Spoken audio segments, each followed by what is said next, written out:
Welcome everybody to the Dragon Ball Super Card Game European Finals Day 2 Top 16. I'm Scott Sedman, joined by Loki Smith. We are in for an exciting day today. Yeah, this is going to be definitely exciting next 4 rounds because we have the top 16. We're expecting this to take probably about 8 hours. It's going to be a fun day. We'll give you a quick breakdown of the decks in the top 16. We have 10 Sin Shenrons. 3 red Gogeta GTs. Then we have the fun decks, the exciting elements that we are going to be displaying on stream if possible. We have got Beerus. We have Gamma that we have seen yesterday in the last round. And we have the Turtle School. So that breaks down your top 16 decks. So it's going to be an interesting finals, I think. Let's see what happens with that. We do have the brackets on screen for you, so you should be able to see your favorite players, root for them, see their matchups. We will be featuring Diogo on Beerus in your first match of the top 16. We have that match is, for me personally, very interesting because we have a representative from Poland, Michał Hawryszko, playing against Diogo, one of my favorite decks, Beerus. Yes, and we saw in round 2 yesterday Diogo take down Sin. In fact, Peter Dance's Sin, which he also made it into the top 16, so congratulations on Peter there. In the same half of the bracket, which means in the top 4 we might see a rematch. Which would be interesting, but can Beerus take down the other red deck to beat, which is Gogeta? We will find that out as the players are sitting down for your first match of the Dragon Ball Super Card Game European Finals here in Rijswijk. Rijswijk. Almost got it. Still, while we're here, a huge shout out to Jokmok and Raiden Trade for organizing this event for Bandai and letting us cast here. It's an amazing event. We had 220 players yesterday. We narrowed it down to the best 16 players in Europe at the moment.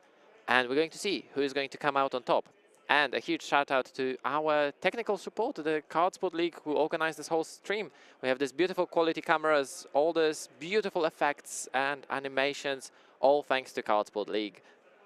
And now we are going to, I think, slowly turn to the players, if the players are ready. Okay, no worries.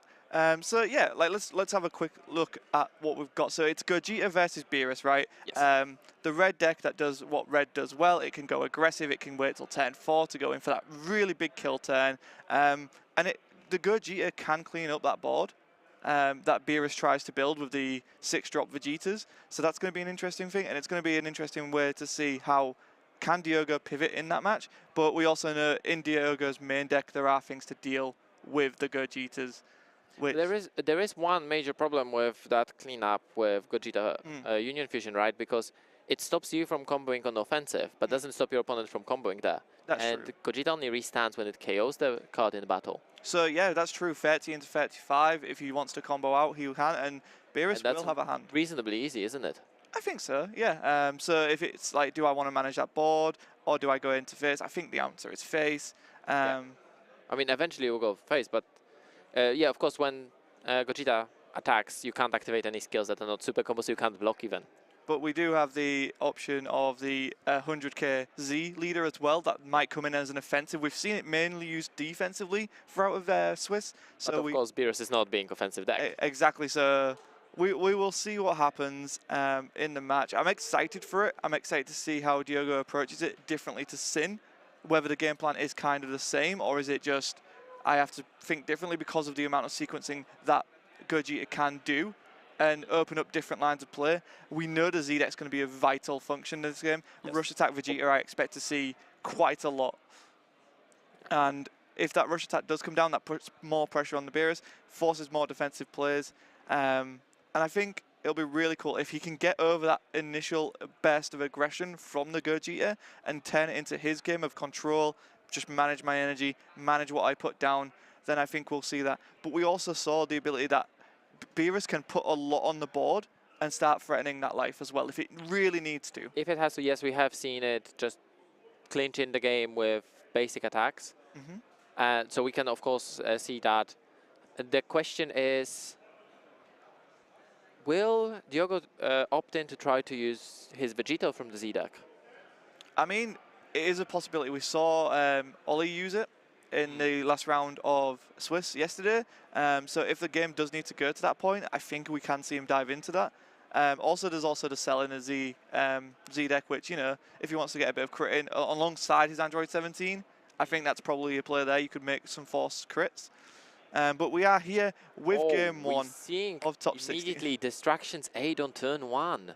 Yep, and so turn 1, it's a cantrip, so he draws a card. But on his turn 2, that is going to be potentially another energy for him. We have a bit of a swapped situation here, but that's getting quickly. And then on Michael's turn, he's played down his Son Goku, which lets him search, and obviously it's fodder for the Z energy, which enables his Awaken. Yes, of course, he needs to have 1 Goku GT and 1 Vegeta GT in his Z energy. And we saw him just adding the Gogeta Unison to hand. A very common turn to play in both of the red Gogeta and Sin decks. Because Diogo takes that first damage, that's not a problem. He wants to go down to 4 life as soon as possible. Ooh, thinking about charging the Realm of the Gods Beerus there, and he does. It's not a great card against a deck that mostly attacks with a leader or Unison. And they're all really the gone, drop. right? They're like, they combo them off, it's not there. And then so, yep, Beerus is going in, gets to draw. And of course, he's going to use that Distractions 8, which was such a powerful card when it came out. And I still think it's an amazing card in this deck. And he knew that he will be able to resolve it if he plays it turn 1, because there's no way that Michael would be able to remove it. Yeah, really solid play, really smart play, really lucky with getting the win on the dice roll to go first there. And yeah, like I said, being on free energy, going into his turn 4, going into turn 3 where he'll be charging up to 4, which allows a lot more plays. If he's going to be comboing, for example, defensively in here, he might be able... I don't think it is going to be defensive 1 on 20k attacks. No. Let's be honest, because there's a Gogeta coming here with combo. But if he would decide to charge in, he would be able to get off 2 of those Whis next turn. And there is the Awaken, going down to 6 life for Michael. And then swinging in with his leader. He got that additional value from the top, from the front side for comboing. Now he gets to attack and draw another card and play a 1-drop. That he immediately comboed off. Yep. So that's another snap take by Diogo. He wants to be at that 4 health level. And we can see that he actually does have in hand that SS4 Vegeta, that very important card that he, in the first round we've seen him, in round 2, when we've seen him first time on the stream, he struggled to find it round 1. Yep, and Bunison comes down. Oh yeah, of course that's a very powerful play, and getting it turn early. So his opponent, Michael's only going to be up at free energy, and the Bunison is already there. Yeah, it's a really scary play because it allows Diogo now to be in more controlling possessions. We see the Awaken there. Oh no, the untap 1 -1, and then now no, he's gone for the Awaken, and then we will get he will get the untap on the +0 -0 of the Bunison, which he could swing into the Unison if he doesn't want to push more cards into Michael's hand here. It's not a bad shout. He does have that swing with the double strike you can take, and I think, oh no, he's going into the Goku just to clean up the board. You do clean up the Goku because Goku can't be used in the combo on his own attack, and otherwise, if you attack into leader, that can be used for the combo there. If you could attack into Unison with that double strike, which I think would be an interesting choice, but he opts not to. A Unison being at the moment only at 4 markers is not really a threat. Yeah. It's going to be controlled later on, and we see active super combo. Yep, super combo on the Beerus swing into the Goku out. Just trying to force cards, trying to force that card to be destroyed. The question I'm having is, will Diogo actually try to get the second energy up with Boo, or is he going to try to use that energy in here? Because Michael is playing 2 crowns in the main deck. Yeah, and we saw how knowledge is a power, especially in Swiss yesterday. Oh wow, that's a lot of Z charge for Michael. And there's a Z charge for Diogo. So that was a very aggressive defense. And so what we do see here is the Bagama that actually does gain power. It's also a draw on play. So yep, he's going to swing in here, and he's going to go in at Unison and Wolfang Fist. Yeah, so this is 6 energy, so that's 12. So that's 16,000. Which means it's going to survive Wolfang Fist by 1,000. Yep. Yeah, because it gains 2,000 power for each card in energy of yours and your opponent's. And because there's 6 energy total, that is going to be as 16,000 because it has 4,000 base power. And so obviously, yep, And there's that one energy. That's what I was talking about. Something that Diogo must be very clearly aware of. He doesn't want to give that information too early. No. Especially not when I think you've got really cool target. I mean, he's got God Sealing there if he needs it now, which is live, and I think he's rifled through. The 17 is there as well, which is even scary. We've seen that there is SS4 already in there as well. Yeah, it's looking like a really good position for Diogo to be in. He's just got to manage this turn correctly, got to keep Michael playing the game at his pace. And that Bunison, of course, immediately removing a card that could be later on used in the combo. Because that's, of course, the power of Gogeta, right? You get to attack with your battle cards first, and then you get to combo them off. Yeah. So, really aware of this matchup, he seems. And he must have been coming through Swiss yesterday. He must have faced this deck at least I want to know what was his 2 losses in the Swiss yesterday, because the scores of our players is Diogo had 6 wins and 2 losses, and Michael had 7 wins. So we saw the D-Magic there, choosing just to restand 1. So obviously very cautious of that Broly Crown, not wanting him to give the information to see his hand. And we saw that yesterday. Like, we saw people actively trying to counterplay the Broly just because, no, I don't want you to see my hand. It's not necessarily about people losing a card from hand. It does hurt, but it's the information they gain, especially looking knowing what you play around. What extra cards you have. You don't need to guess. You don't need to play around everything. You just need to play around what you know is there.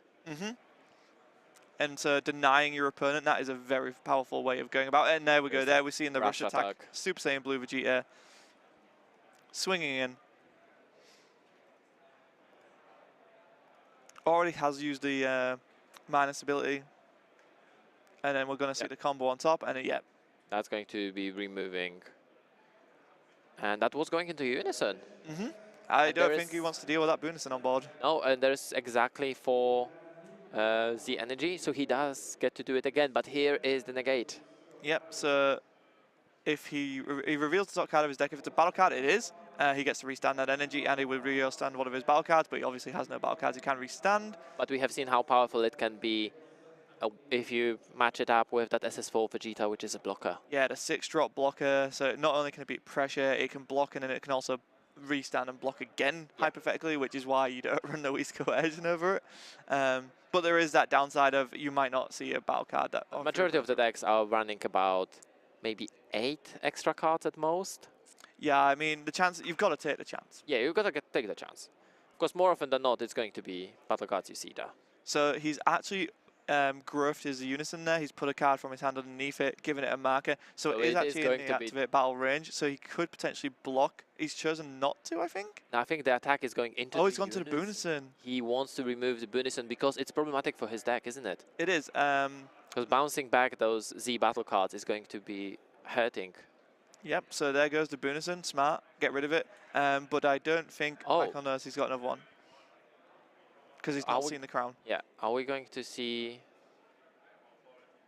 taking a life here? Yep. Michael, we are. So going down to 5 life.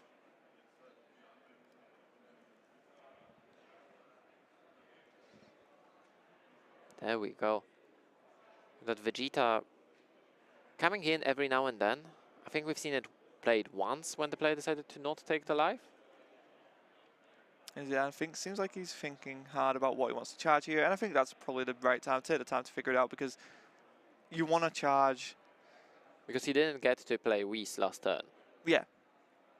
And so now that the Bunison's gone, God Sealing is a free charge. Yep, swing into the Unison, get the draw. So he decided to take a draw rather than remove that Vegeta.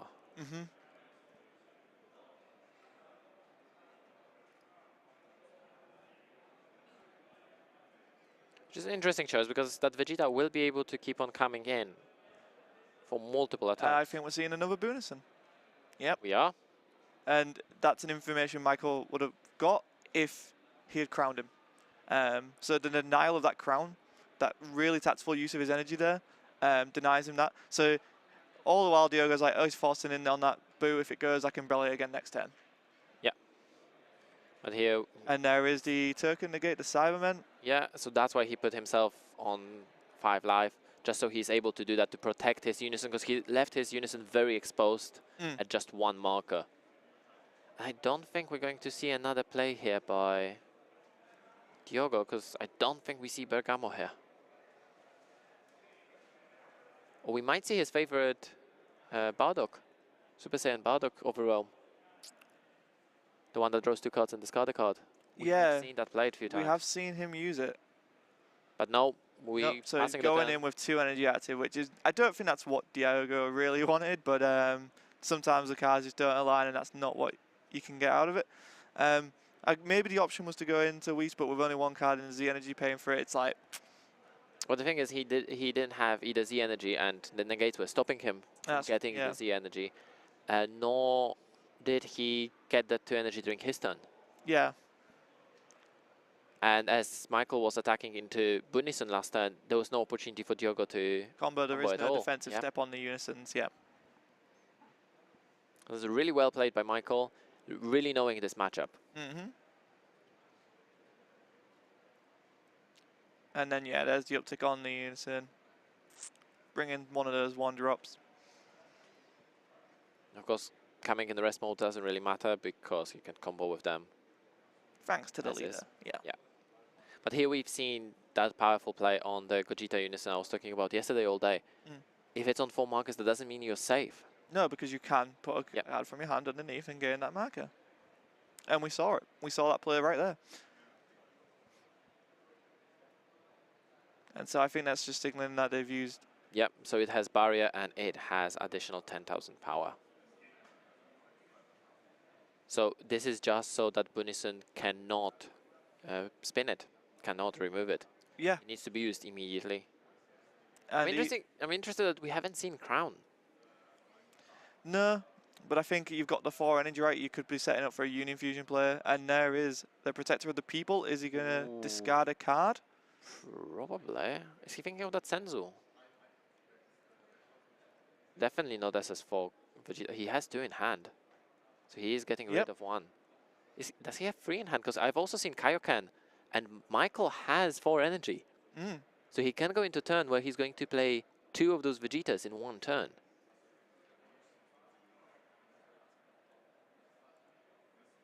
And of course there's minus 15,000 power from Rush Attack onto that Bunison.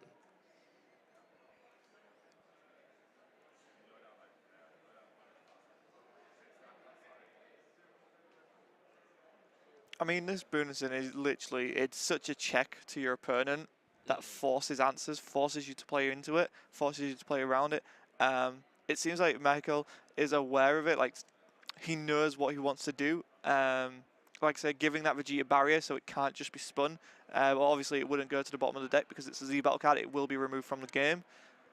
But also opting not to go into fusion in here, and I think that's perfectly fine because Oppressor makes it very difficult to, because the leader is just going to get bigger and bigger with every attack. Yeah.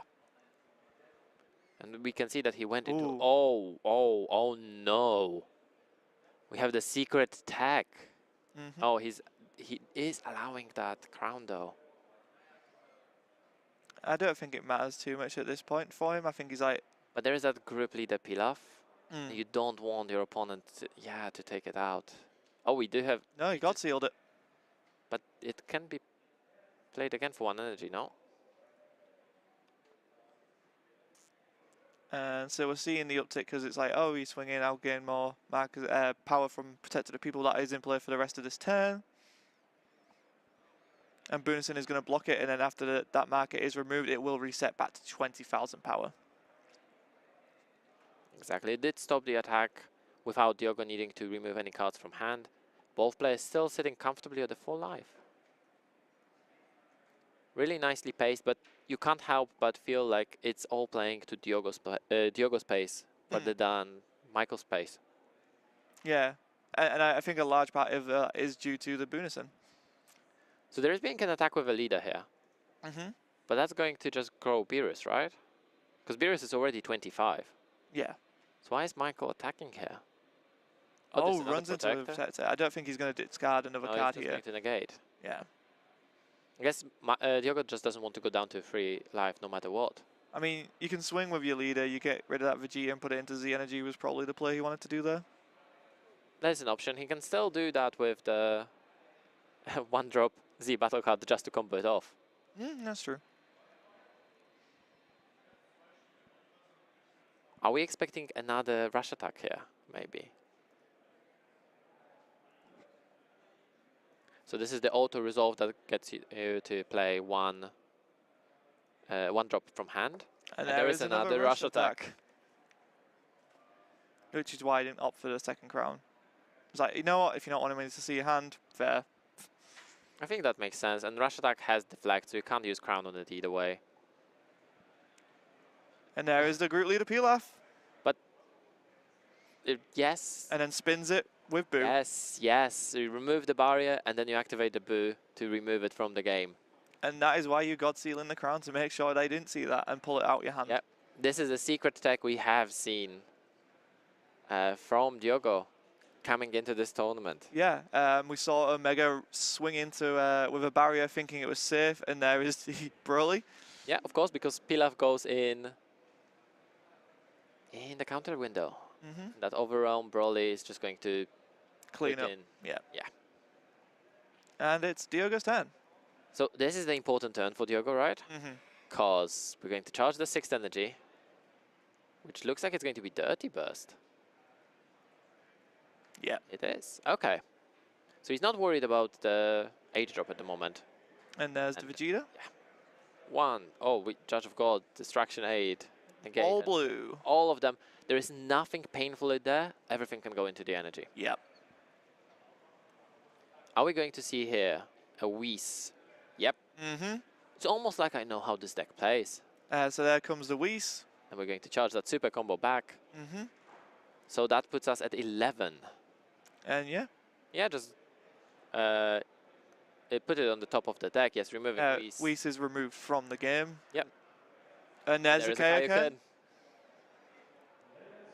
which will restand all that energy. And do we see another Vegeta? We see another Vegeta. That means that Michael literally needs to win on the next turn. Because all of the energy is, of course, mono blue. And is this the... Yes, that's another... all he needs is one energy to go in, and he's got enough for Android 17 as well. Oh yes, of course, if Android 17 goes in here, which that is the whole board cleared. And that hand of Michael's is just gone. Yeah. And there is the crit. There is, yeah, there's a lot actually able to happen here. Are we going to see actually Diogo trying to finish the game by attacking? I think we could. I think that is a very real possibility. We're not risking Michael drawing any cards. Oh. Whoa. Yep. And that is signal. Is it that signal for Michael to finish? Or are we going to see it actually played out? So yeah, playing 2 just so you have the body on board. I think the better option, due to the energy you have, is you clear the board and you leave it there. Michael gets to draw 2 cards, and that's all he has to do. He does have the Z deck, so you might be worried about that, because you also don't have cards in hand, but you do get to draw from Beerus. And so Beerus is swinging in. Yeah, of course you also get the 2 blockers restanding. And then we're going to get the crit into lead. And he takes it. Yeah, so that's down to 3 life. And he takes it. Yeah, he's going for the finish this turn.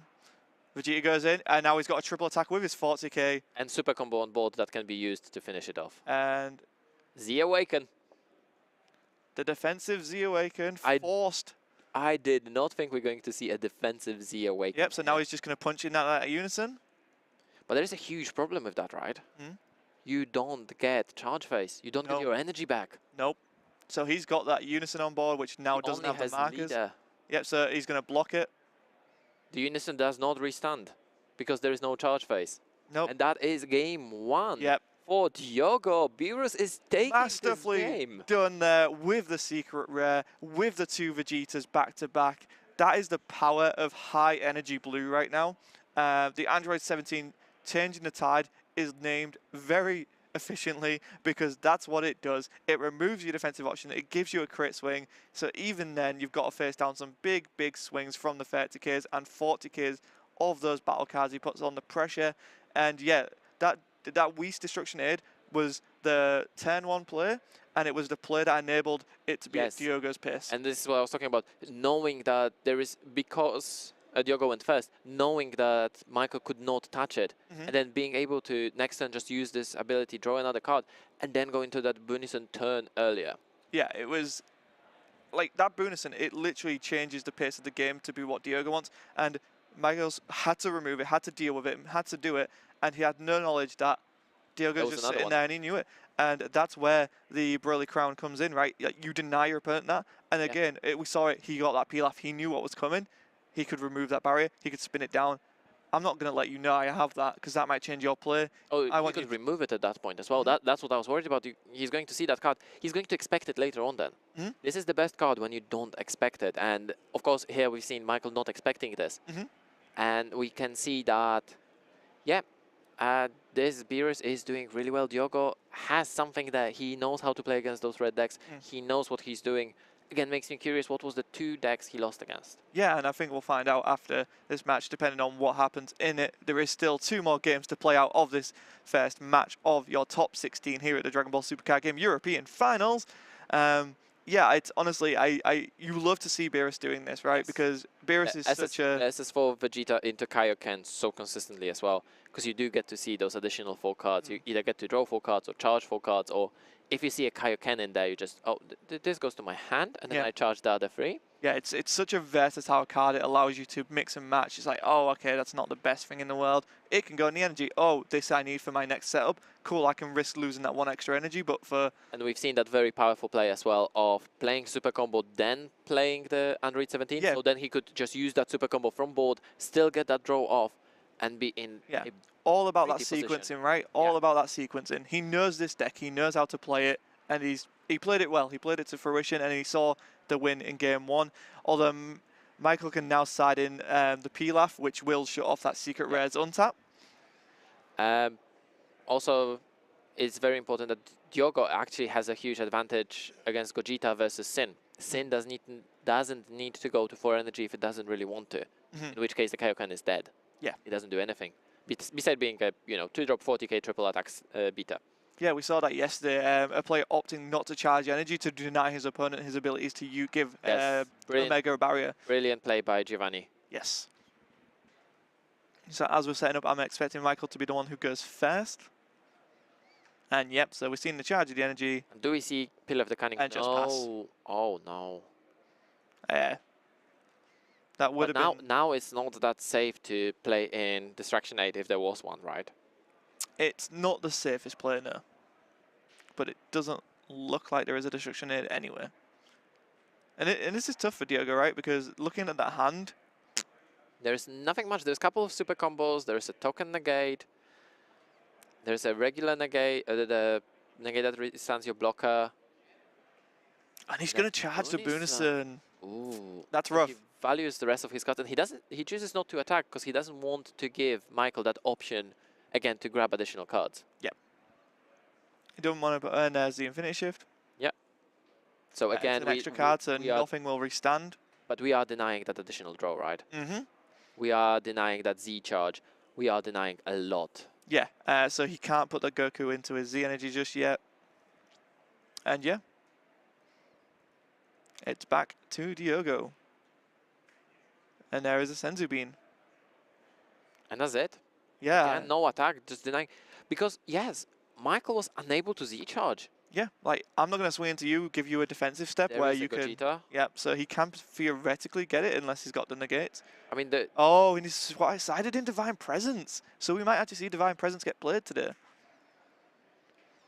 We'll see. We've seen it a couple of times getting milled. Or Z charged as well. But yeah, there we go. And there was a crown. So we're having our first Z charge. We have the... Yeah, not a no turn to awaken for Gogeta it's rough. Yeah, we're on turn 3, and there's going to be an awaken here if there's a Goku in hand. Yeah, so Diogo going down to 7 there. Yeah, and that's probably going and to be now down to 6. Yeah.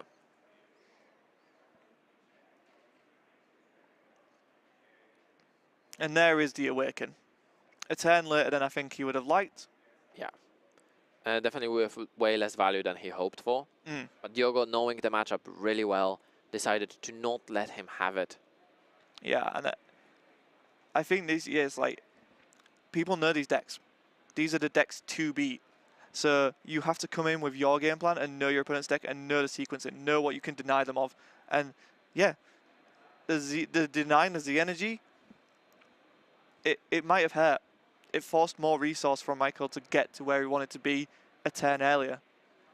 We do see another Bunison in hand, and we do see the Super Saiyan Bardock.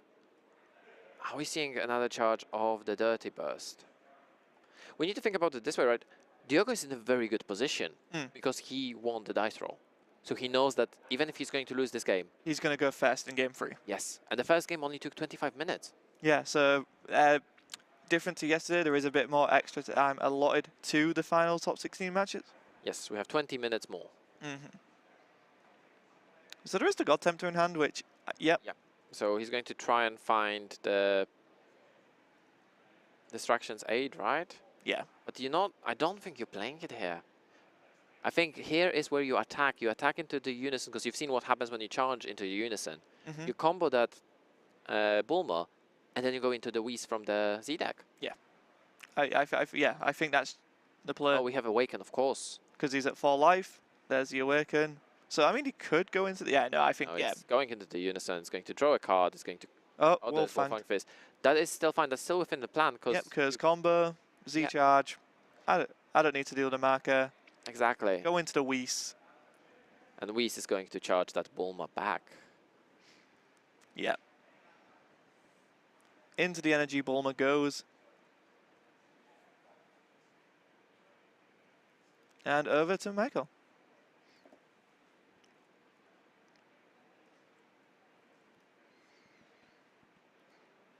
So he's going to go into that 4 energy, which does pose a threat of the Gogeta. But then, is there a...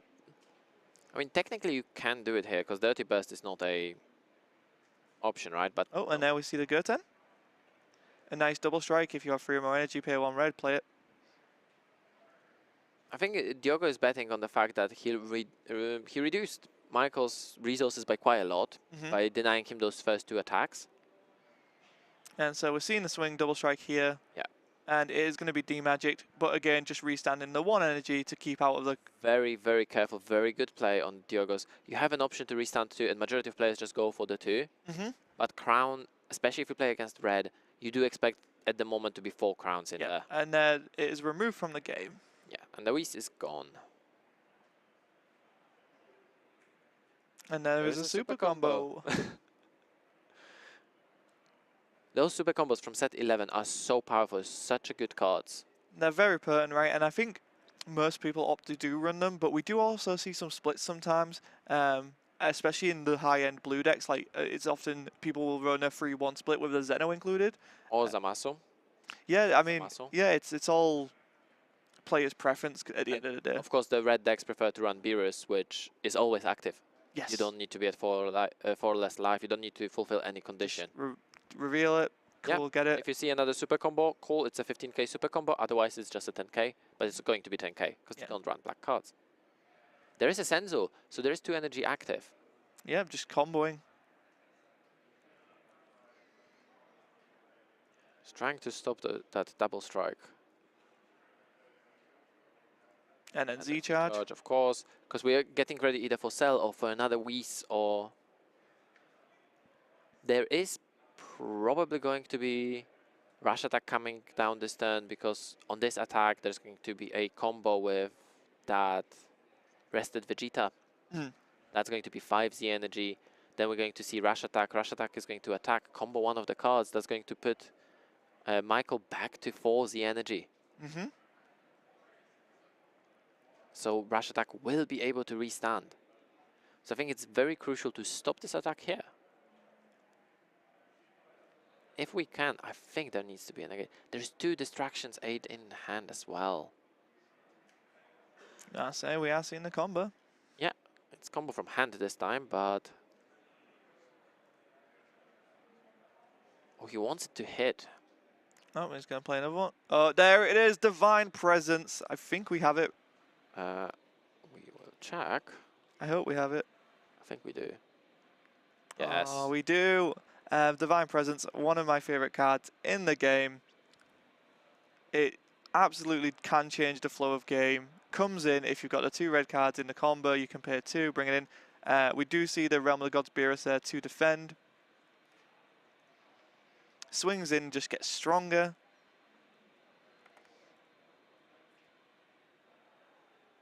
And Because that was... another Realm of the Gods. Yeah, that would be the risk. Oh, drew into the Android 17 there. That is fine, but he didn't manage to ramp yet. And we're going And it down takes to... a life. Yeah, we're going down to 2 life.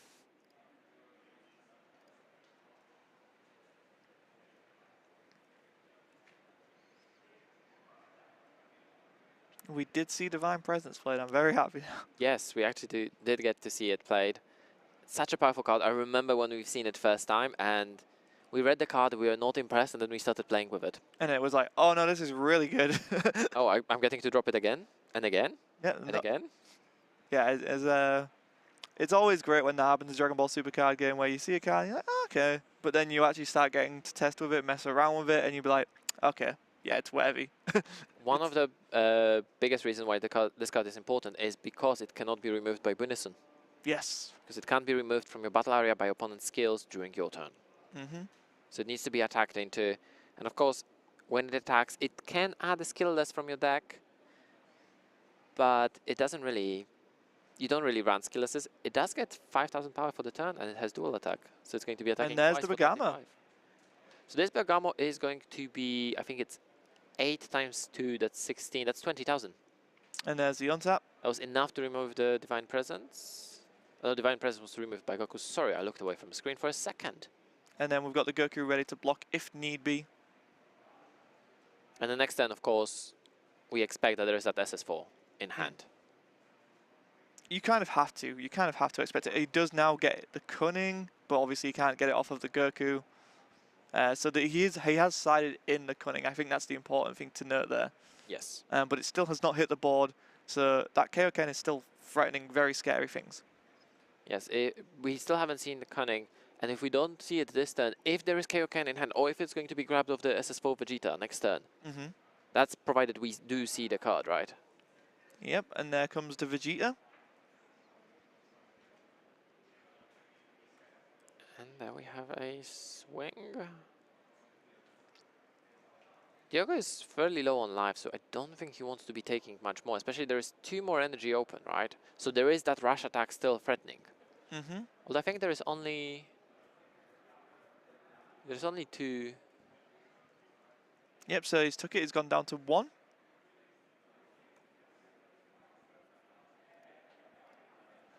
And then there's the Infinity Shift. This is a risky play. If it's an extra card, it's not. It's a battle card, so he will restand.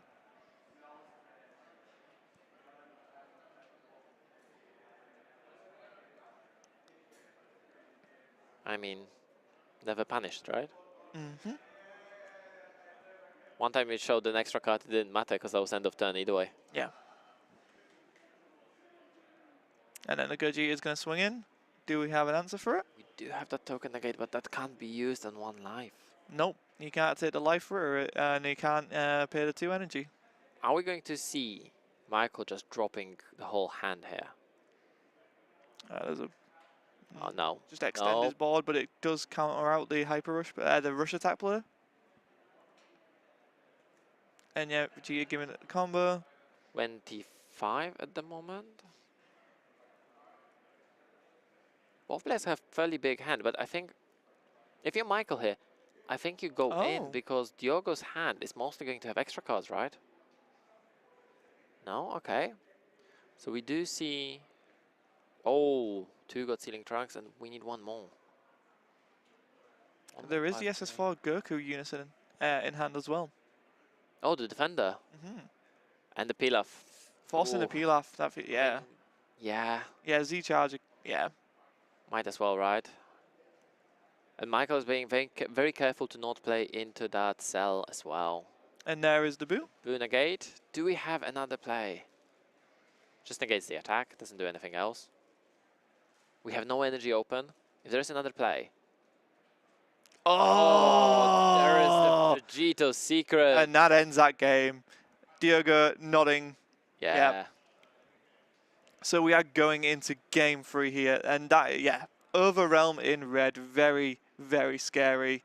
Diogo Especially it's a still mono red card, works with your super combo.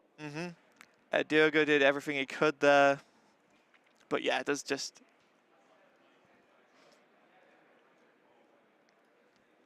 It was a really good display of how to handle it, and then Michael showed how to come back from it, right? He didn't even see the cutting. You know what? I'm going to adapt. Okay, you're going to try and deny me the crown? Okay, I'll adapt. And that is the story of the Dragon Ball Super Card Game European Finals, is players being able to take a situation, pivot, and make it their own. I must say both players played really well in this game, because both Diogo adapting, not attacking, not wanting to grab those additional cards, and then Michael adapting to that situation, still being able to pull in, just forsaking his plan with the 8-drop Gogeta, just going in with the smaller guys, which are still not that small because they're 15 and 20k. Yeah, I mean, he had the ability to keep extending those players. He did. He utilized the rush attack when he could. He did. And yeah, that was just well thought. I think not seeing a Bunison hurt. Or the charging that Bunison turn 1, I think, was a bit... It was a risk, and it was a risk that didn't pay off in the end. But given his opening hand, it was a tough call of what you charged. You saw him think it over, because there are so many lines of play that Gogeta can make, and we saw it, right? He completely finished it in a different way than what he was trying to do in game 1. And yeah, and it was just unfortunate there. That's how it ended up. But we're going into game 3. Both players know what they're doing, what their opponents like to do, and we, as you mentioned, Beerus will get the extra energy. Yeah, I think that's the important one. Diogo is going first. So Diogo will try to do the same thing he did in game 1, try to find that Distractions 8 in the opening hand, play it turn 1, because we expect Michael still have no removal for it. Yeah. So they're just getting ready now. And I think both players okay with where they are right now. Like, I think they've got a fair amount of time to get this game through. No need to rush through their players. Keep it calm, keep it cool. You're in the finals, you're in the top 16. You just need to win. Yeah. That's all you need to do, is you need to win. Yeah. Of course, Gogeta is the favorite in the tournament together with Sin. But we do see an upset. We've seen an upset of more decks different than red than I expected, I must say. Yeah, it's been a pleasant surprise. And throughout the day, even in the top 32, there's been an array of different coloured decks. So yes, they might have not made it to the top 16, but the top 32, there are a few little nice standouts there. Most notably Trunks Gita. Notably as well, something I wanted to mention, Michael's only loss in yesterday's Swiss was Oliver. Oh, to the Gamma. Yes, so he is painfully aware of how to play against blue. But here we go, charge 1, Distractions 8 to play another. Diogo just found his way. Yeah, Do we have a removal? So I think I've seen Peel of the Cunning in the opening hand. Oh, we also have the Trunks here, which is, yep, okay, he's going to try and make it double strike. Yep, so it takes the life, going down to 7. I think that's a very good shout here, because Beerus is not going to let you awaken normally, right? And then you can still combo it off. And we see Crown in hand as well. Yeah. So this is not what you want to take turn 1, but he does take it. Yeah. I mean, I don't think it matters that much for Diogo. Michael is a bit upset that he doesn't get to charge a Vegeta alongside that Goku, so he can awaken next turn easy. But he's going to do it next turn, because Diogo is not going to have an open energy. And then Bunison goes into energy. But we do see some Realm of the Gods in hand. We do see super combos, and Diogo is down to 5 life. Yeah. So Beerus is going to swing? Yeah, because in this turn, I'm not sure it doesn't matter or not that you give Michael that opportunity. But importantly, this is another Goku. He just now found the Vegeta. Yep, so Michael down to 6. So if he hasn't attacked in here, it might have been important that he didn't have Vegeta in hand. And there was the ramp from the Whis. Yeah, you kind of just got to assume he has it, though. I guess you do. And he would be able to find it yeah. with the Gogeta, but I'd now he can grab Pilaf, mm-hmm. and we are expecting Awaken here. Yeah, I just plays it off of the... Oh no, he's going to play the Goku to get the search, fair enough. And to find Goku. I mean, you don't need to play Pilaf immediately, right? No. You're not on 4 energy, it's not important. Yeah, that's true. But what you're risking in is next turn is going to Bunison come down, or on the turn after Bunison is going to come down. Which makes God Sealing live. Exactly. And then suddenly you find yourself, do you want to replay that Pilaf? Or do you want to God Seal that at all? And so he took it, he'd gone down to 4 life there. Diogo is now at 4 life. Yeah, his super combos are live. This is the position that Diogo is most comfortable in. He's on 4 life. He has 2 more energy than his opponent when it's his turn. What is happening? It just seems like there's a question. Something with the deck. We do have. But while we're waiting for that, was just so as you mentioned, we've got the Gogeta, we've got the Goku. He's awakened now, but yeah, as you mentioned, the turn for going into the energy with the 4 does keep that Bunison up. He can awaken to then re-get the energy back, but the Bunison also restands the Bunison and an energy. And do you want to risk that Broly Crown play? I don't think you do, especially But if you have the Bergamo again. There is that. That's the thing. I think that's one of the best ways to use that Bergamo is you just keep that energy in rest mode and you threaten the Unison, for example. Yeah, I mean, it's just a nice big swing into the Unison. It's only a 15k, so you don't need that much energy to get there. And then if your opponent wants to keep that Unison, they do need to negate. And of course, you have still a Bunison that's going to be threatening that Unison. Yeah. So we do have some ruling question here. Yep. So we're going to... Just wait it out while the players discuss.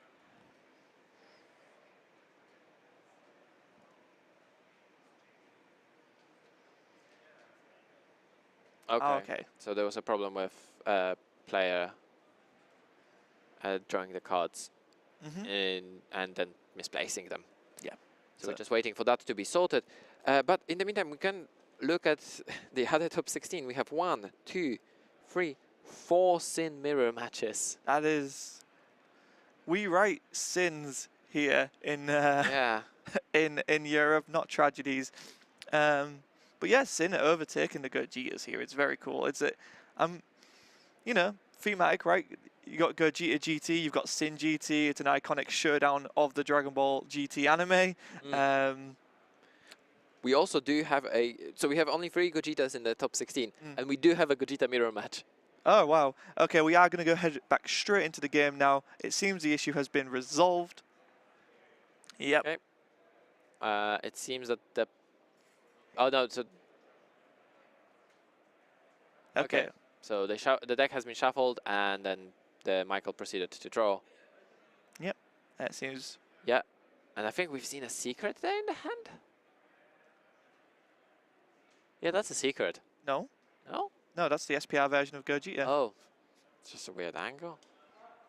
So, okay, that card was decided to be shuffled back in. So there we go, there's 1 energy up. No life has been taken because Michael was already at 6 life. And we do get to combo that. That's a Goku, isn't it? It's Goku GT, Yes. yeah. And there is the super combo. Most notably, Diogo doesn't want to awaken in his opponent's turn. Yes, he wants to use that energy. Unless he's under immense amount of pressure and he uses it to Senzu. But this is not what's going to be happening here. He is awakened in his opponent's turn. That's never mind. Maybe he feels like there is a bigger turn coming. And it is... Oh no, because that attack was on 20,000. Ah. And he didn't want to waste more cards from hand. That makes sense. So here we're going to see Michael doing the same play, taking that 1 life and making his token negates live. Yep, so going down to 5 thanks to the Super Saiyan Blue Vegeta. Now what will we see here? It's going to be an interesting turn. So he's charging Mr. Boo. We have seen 3 dimension magics in hand. I think this is going to be, yeah, that's going into the Unison. And then And there is a Bunison. There we go. So I think that's also fair because he's going to use Bunison here and he's only going to have 1 energy up, right? and yeah, swings into that Unison. 1 energy up. Cool. You can't crown me. I'm pretty confident I've got my negates. You know, it's I mean, the crown can still be played. It just ain't doing much.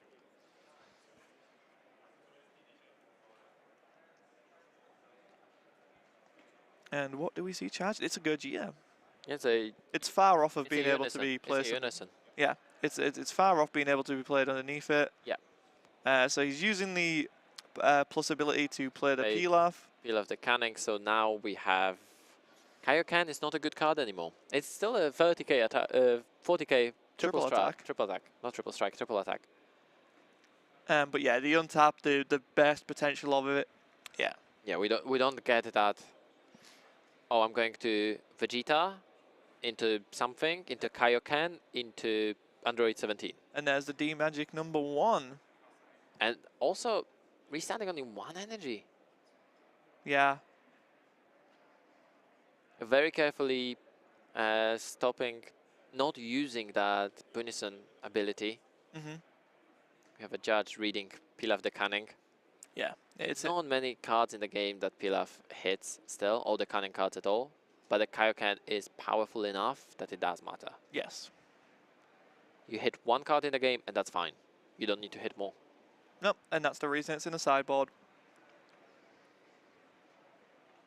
Exactly, and we see another Dimension Magic protecting. Oh, and Bunison. he's going. Yep, going for the 2. But paying. There is Crown. Yep. And then got sealed. Yep. Are we seeing it again?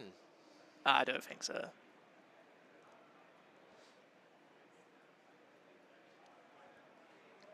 And so he's only got 1 swing left on board, and that is the Vegeta. Which is not up to par. And okay, so we're paying the 1. He has gone for the Broly again. Okay. But then he's tapped out. Oh wow! Oh, we see Judge of Gods in hand. And we. And there is the bye bye Pilaf. Pilaf is the scary one, right? And there is the swing. He can combo off the Crown Broly, and I think that's all he wants. He just wants to Z charge, right? Yeah. Keep that Z energy up. Maximize the rush attack. Yeah, that's one of the things that decks like Gogeta and Sen need to constantly think about is the Z charging. Because they are dependent on their Z deck. Yes.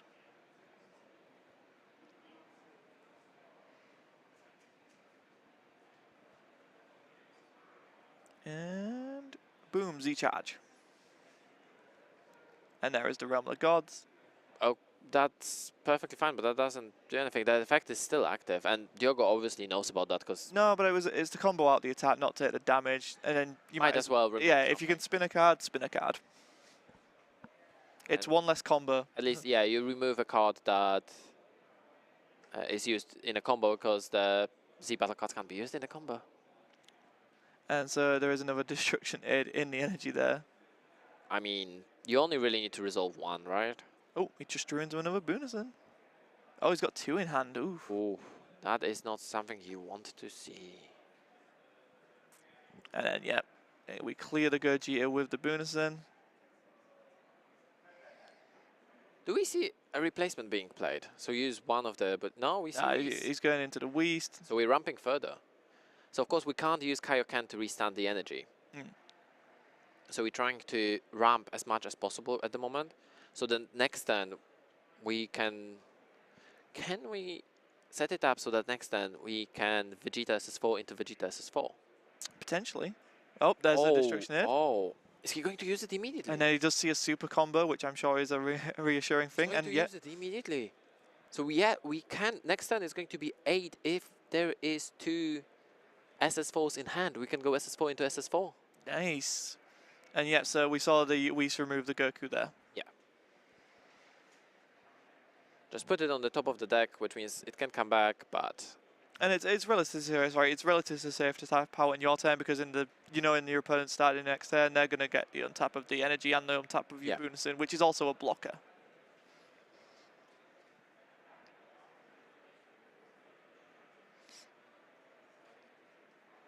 And there is a replay of the Gogeta.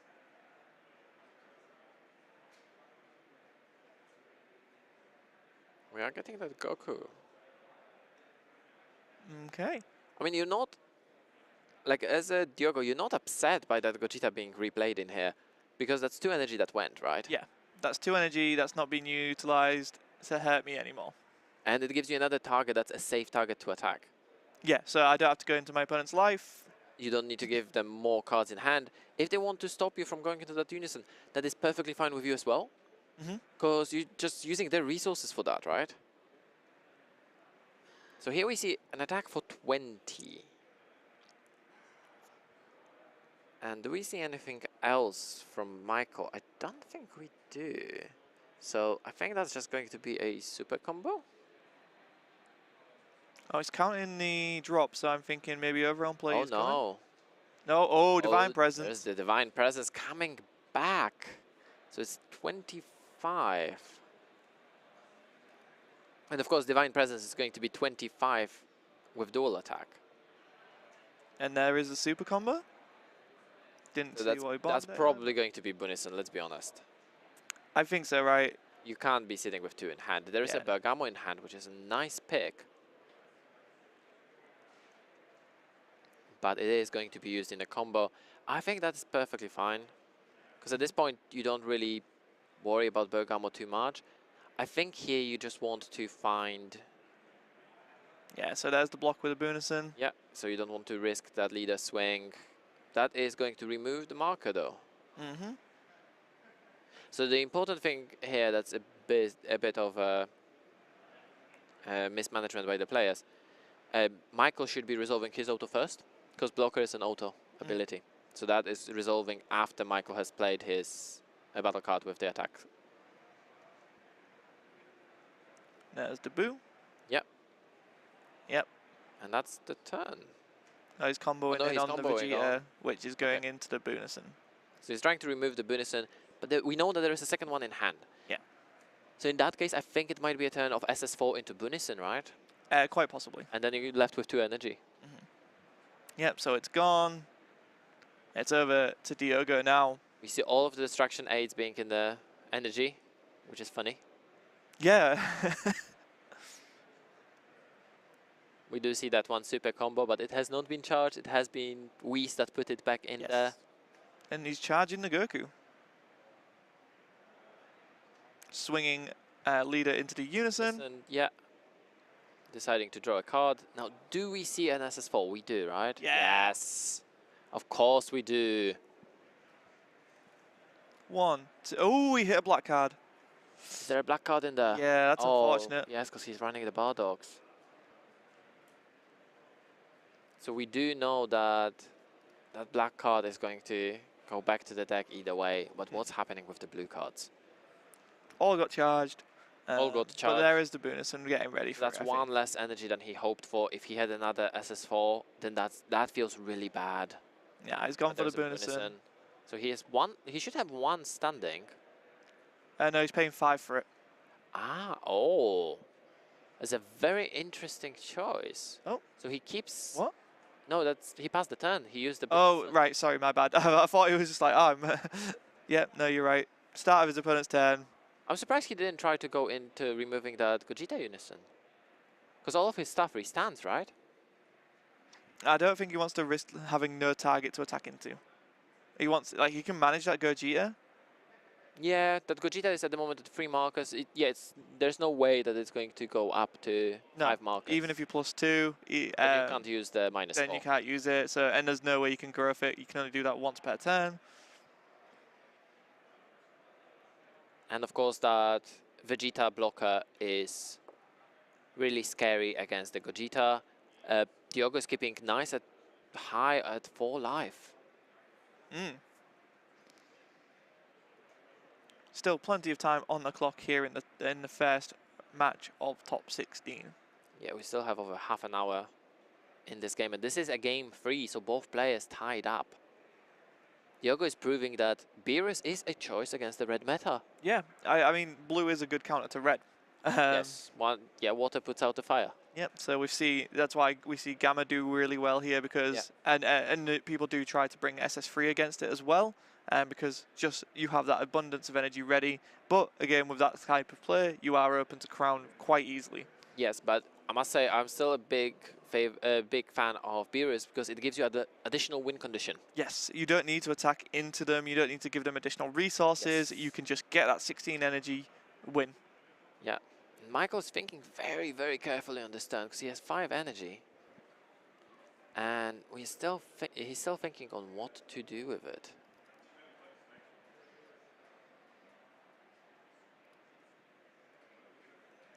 And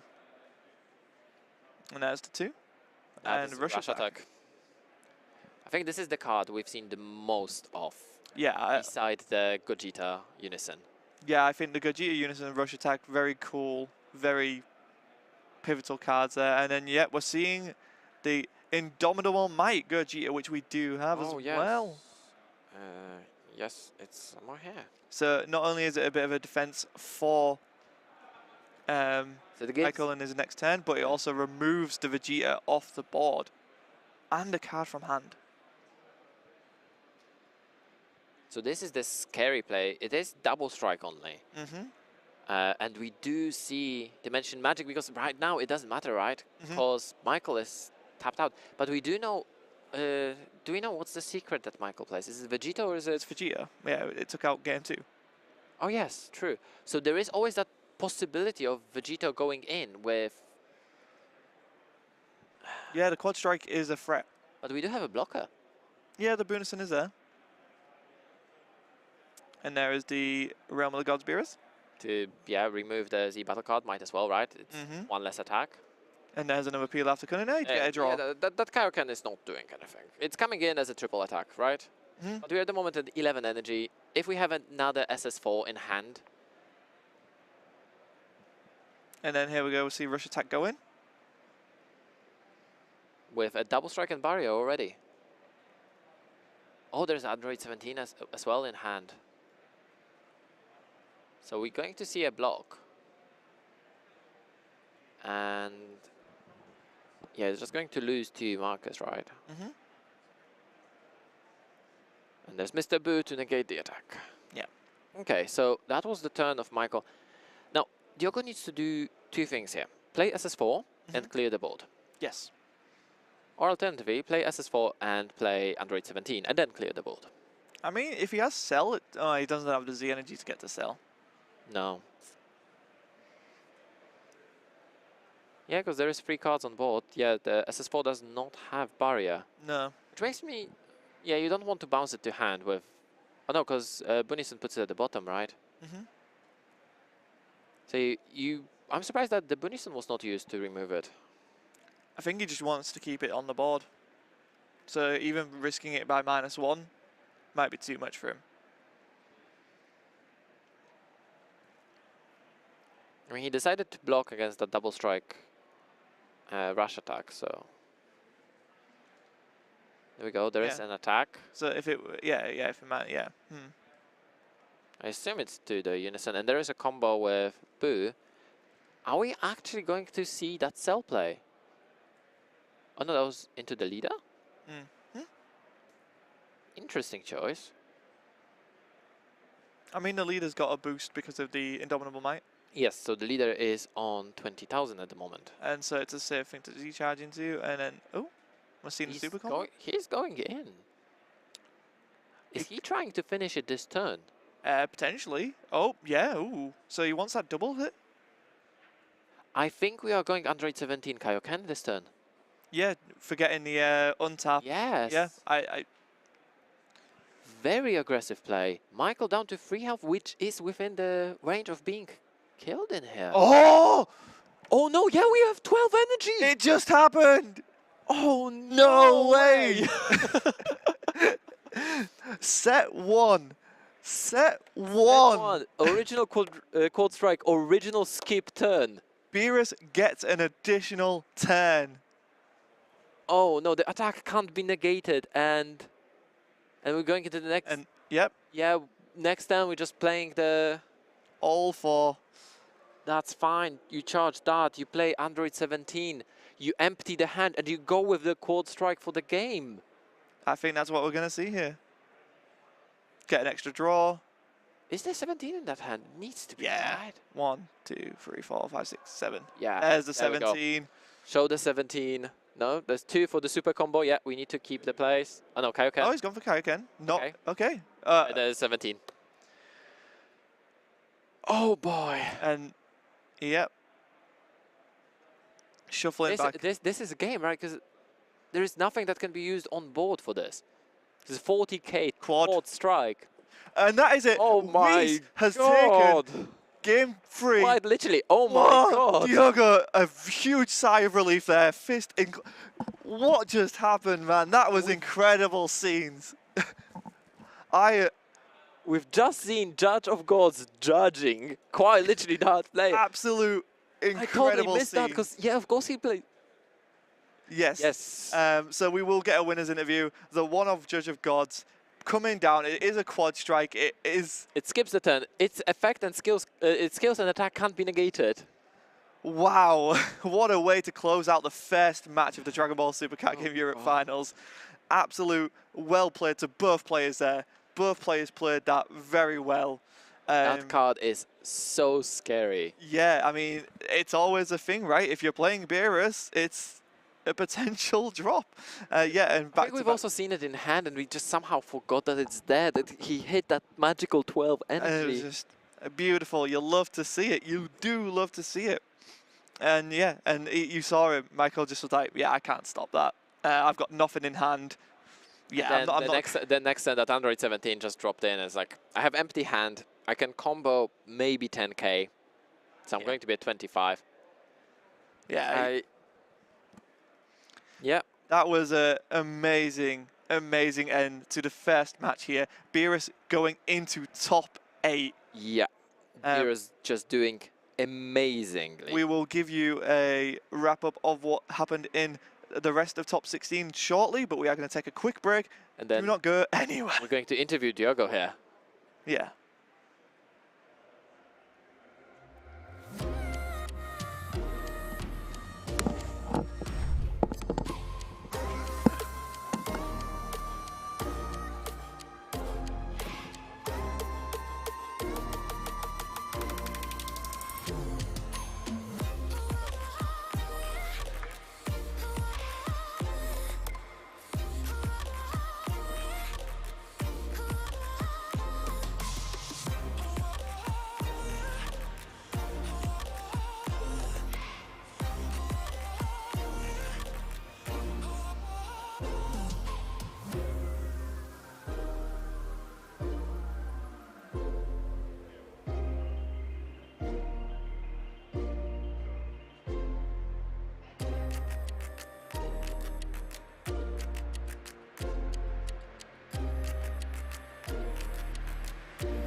I'm Mirko, I'm from Germany. I'm here at the DBS Nationals in the Netherlands, and it's a wonderful day. The hall is full of people. We are, I think, 220 players at the main event. I hope everyone is having a good time after the first round. And yeah, I just had a feature match right over there. It was kind of rough. Didn't do my Unison for my Gamma 1, Gamma 2 Awakening. The second game took a bit longer, but in the end I didn't win. But I'm hopeful for the next round. There are still side events, so even if I lose, I think we are all winners. The side events here are plentiful. I think there are 8-player KO tournaments every time 8 players meet. And there will be 2 big side events each day, today and tomorrow. And I'm definitely planning to attend 8-player KO events. I'm here with my friends from Germany. We are all playing together at the same local card gaming store in Oberhausen. Shout out to Oberhausen. We are all loving Dragon Ball Z. We are loving Dragon Ball Super. It's just Dragon Ball. It's our childhood and now Super, and I think we all can't wait to follow the card game further with, I already saw the Senkai 3 promo of Kamba. I can't wait to see the matching leader. And one of my better friends, Theo, is here with us. He also adores black decks, and the black doesn't have the best time in DBZ card game right now. But the spoiled card gives us hope. Everyone out there, enjoy DBZ, DBS, DBGT, and have a great weekend with the Dragon Ball card game.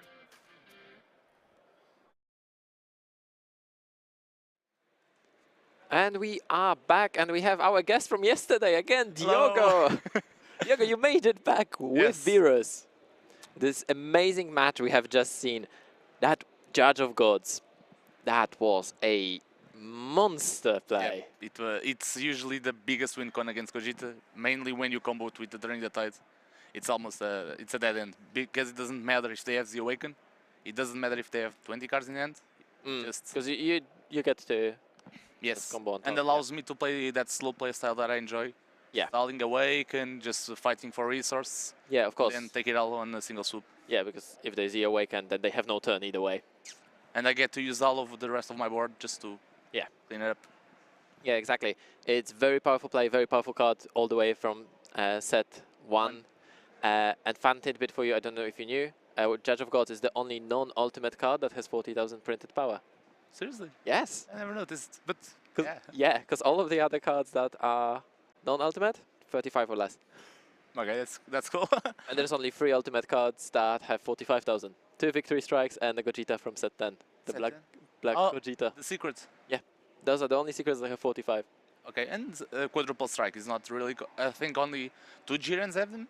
2 Girans have them, Celzino has them. Celzino, yeah. But yeah, tell us, how was your day yesterday after that round 2? Because we have seen you 6-2, right? Well, it was a tough one. Real red day.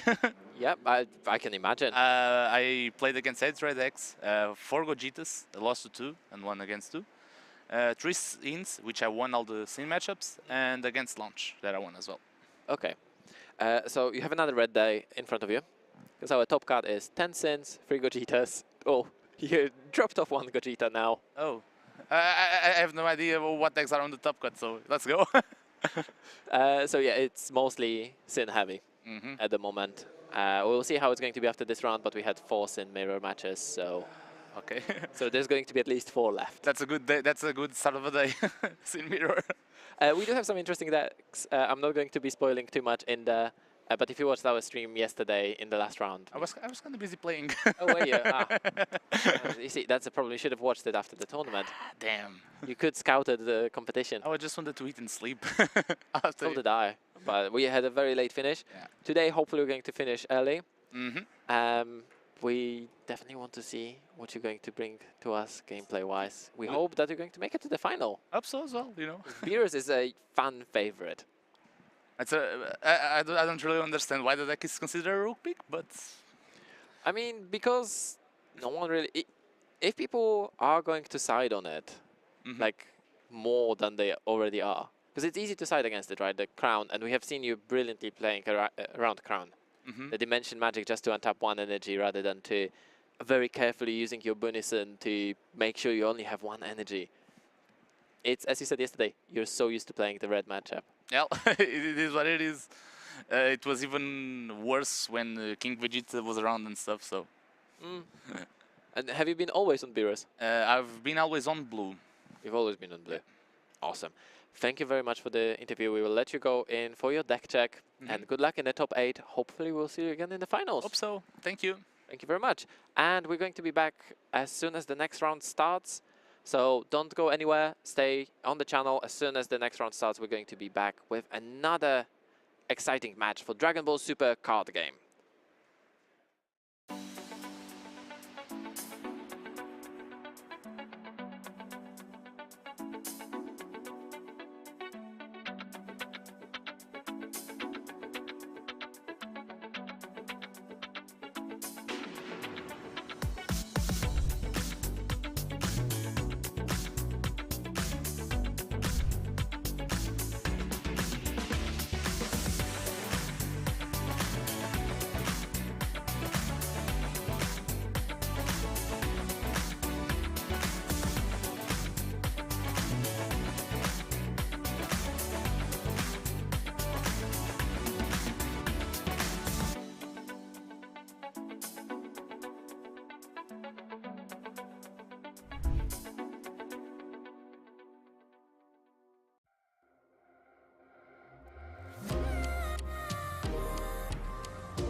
Hey, this is Mateusz. I'm over here at the European Nationals in Rijswijk, The Hague-ish. And this is my first really big tournament in anything. I've played card games for most of my life by now. But I always played them off and on, off and on. And with Dragon Ball, why I would recommend new players to just like give it a try in any case is that it lets go of the step-by-step thing which most other card games have. The phase system in Dragon Ball is actually just 2 phases. You have combat phase with each of your cards, and then you have just one big main phase, and then that means that order of operations becomes a much more dynamic thing. You can win or lose games by the order in which you played your cards in the turn. And it just feels like there's more decision-making, more opportunity for creativity within your turns, which is something I always found kind of lacking, because in other card games, you get a good enough deck, you're always doing the same thing every turn. And in this one, I've seen sometimes if you get stuck in doing the same thing, you're gonna lose your game, because you didn't adapt to it. So, yeah, I'd recommend, frankly, anyone to give it a try. It's not the easiest card game around there, but it's just a ton of fun. So as far as starting decks are concerned, I have recommendations of what not to do. You can start with anything, but take a look at the meta. Unless you're committing to the bit, like I did, build something around the meta. Don't just go, oh, this looks cool, I'm gonna build it. You can, but if it's really old, you're gonna suffer. It is a ton of fun. But if you play in a place where a lot of people play competitively, then you're gonna feel that. And that can, if you're not used to it, to losing, or if you're not good with losing, or if losing makes it less fun for you, that's gonna be a thing. I hope you guys have fun with the rest of the live stream. Enjoy it a lot, and this was me signing out.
And we are back, Dragon Ball Super Card Game fans, here for the European Finals. I'm Scott7, joined by Loki Smith. We are heading into top 8. And we have quite an interesting match. So a lot happened in the top 16. Yeah, it was a crazy top 16. We had 10 Sins, 3 Gogetas. 1 Turtle Skull, 1 Gamma and 1 Beerus. And we are down to 5 Sins, because 4 of them were playing in the mirror match. And then the last one that was playing against Turtle Skull won its match. Then we have 1 Gogeta left. Again, there was 2 Gogetas in the mirror match. And then we've seen the 3rd Gogeta be dropped off by a Beerus, by Diogo. And then we have still the Beerus and the Gamma. Yeah. Beerus and the Gamma are in the same lower bracket. We can look at the bracket very quickly here. So our top 8, Oliver is on Gamma, which we have seen on last round yesterday. And Diogo is on Beerus. So if they win their respective matches here, they're going to be playing against each other in top 4, which I think is going to be a very interesting match. It'll definitely be a change of pace. A blue-blue match going into the top, well, Yep. going into the top 4. But that depends on that. We are actually going to be looking at the last Gogeta versus a Sin Shenron. That'll be our match for the stream. Unfortunately, Turtle Skull didn't make it into the top 8. But to get to top 16 in the European Finals out of 220 players is an impressive feat, I must say. So we are looking to go to the players now. It's Gogeta GT versus Sin Shenron. Yes.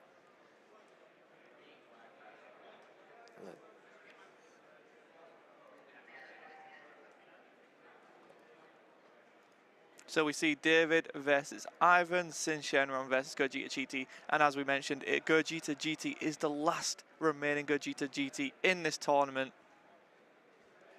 It's also important, when I was talking to Diogo in the interview, he did mention that he has the worst matchup against Gogeta versus Sin. Yeah. And he is, at the moment, playing against Sin. Yep, so we will see what happens. Both players looking very happy. I mean, they're in the top 8 of the Europe Finals, right? Yeah, I mean, it's a great honor to be in this position. Both playing the decks to beat in the format. Will Gogeta manage to hold on and live the true continuity of overcoming Sin Shenron, or will Sin Shenron rule the day, take out Gogeta from this competition? And we're about to find out here in Game 1 of the top 8 of the Dragon Ball Super Card Game Europe Finals. Both players representing Spain, which apparently didn't have that many players showing up from what we were talking to the Spanish players in our hotel. But clearly they showed up strong. They may not have had the numbers, but they definitely had the talent.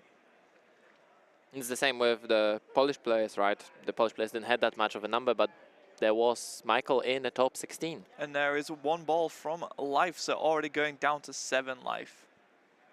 So we're coming back to that situation. Against Gogeta, do you want to be taking all the balls if there's more than 1 in there? But we do assume that there is no more than 1, because you would take it. It doesn't really matter that much against Gogeta, because Gogeta doesn't have critical attackers, right? No. And so we'll see what the traditional play. He's going to play 1. It's Oceanus. He's going to draw a card, And then put a charge cracked 1. Dragon Ball in the Z Energy, and then he's going to shuffle the deck. So of course both players know their decks very intimately. And I think David decided here to not play the cracked Dragon Balls. I think he wants to make sure that he increases the chance of actually using his leader to find them, to ensure that maximum value. Yeah. So starting off with the Goku coming in. Ooh. Nice to see Unending Awakening again. It seems to be a favorite choice for the Gogeta player. I mean, that might be the reason why this Gogeta is still in play, right?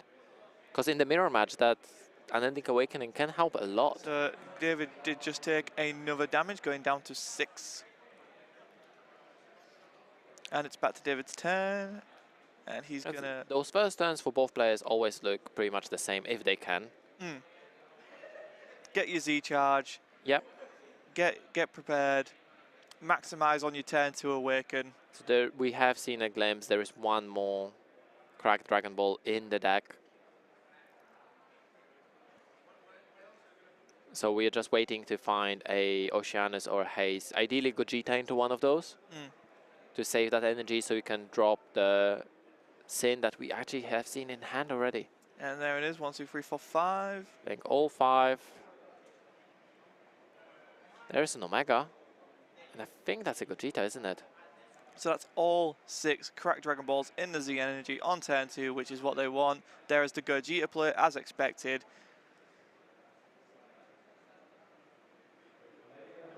Sees a Crown, sees an Omega, and there is the Haze. That is what he was looking for, and he has found it.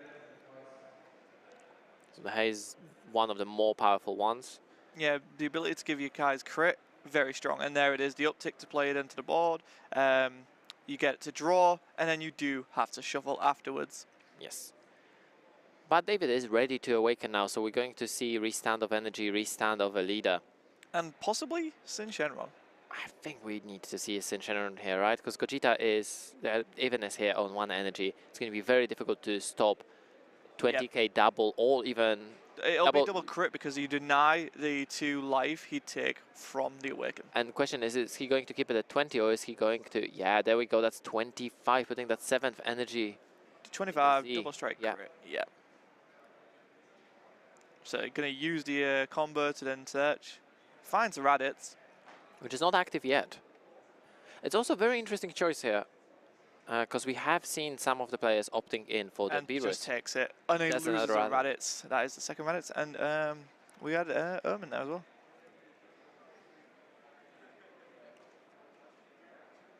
And there is another attack. Yeah. Just keep the Barrage coming at this point, and then the Gogeta is going to swing in.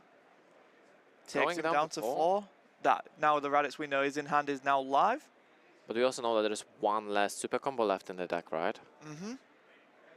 And so I know think that's the problem of choosing the Raditz over the Beerus. Yeah. I know you can easier use it because it's a Saiyan. But still, that Beerus being live on turn 1. Just super defensive and allows for some... I mean, if you've seen... Defensive or offensive, right? You can use it both ways. And here we can see both players using that Gogeta, which technically has been designed for the Gogeta deck, right? Yeah. But it works amazingly in Sin. I think it just works in like any red deck that runs 1-drops, right? I mean... Exactly. Helps you put that pressure on board. And again, if you don't deal with this unison, it can become a threat later in the game. Yes, and we have seen it. This is a threat right now on the 4 markers because if there's another copy in hand, yep, that's just just underneath, add a marker, boom, I'm in the range where I can make it double strike, and be it for marker removal or to get damage in. You know, it's a utility card. So it's a very strong card. One of the best additions from the Dawn of the Z Legends to the red arsenal. Yeah, 100%. That and Omega. Rush Attack, the Gogeta, and the Omega are very powerful cards. We got to find another Goku GT. And there we go. And I think that's going to set us up for Awakening. So we've already used, Ivan already has used that ability to search the top 3. So now he's going to Awaken before he swings with his leader. And that will grab him another card. So it's always important to make sure you can get maximum value of your cards. Indeed, and we see at this point, right, at this stage, top 8, you're going to be maximizing as much as you can because you know that other player, if you miss something, they're going to, that's where they strike, that's where they push.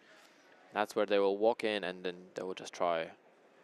And there is the Wolfang. Yeah, David doesn't want that Gogeta to...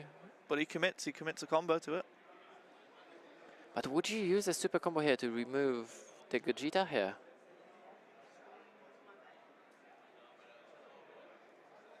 Yeah, it's just 15 to 15. And bye-bye Gogeta. So even with the Wolfang, he wasn't despaired. And then, yeah, the Raditz came down. Because there is no defense step, right? Yeah. So you know you're going to be removing it. But at least he forced the Raditz out of his hand, right? That's 2 Raditzes now gone. Yeah, exactly. So that is a very peculiar choice here, because we do know that Sin is still sitting on the Beerus. We haven't seen any of them yet.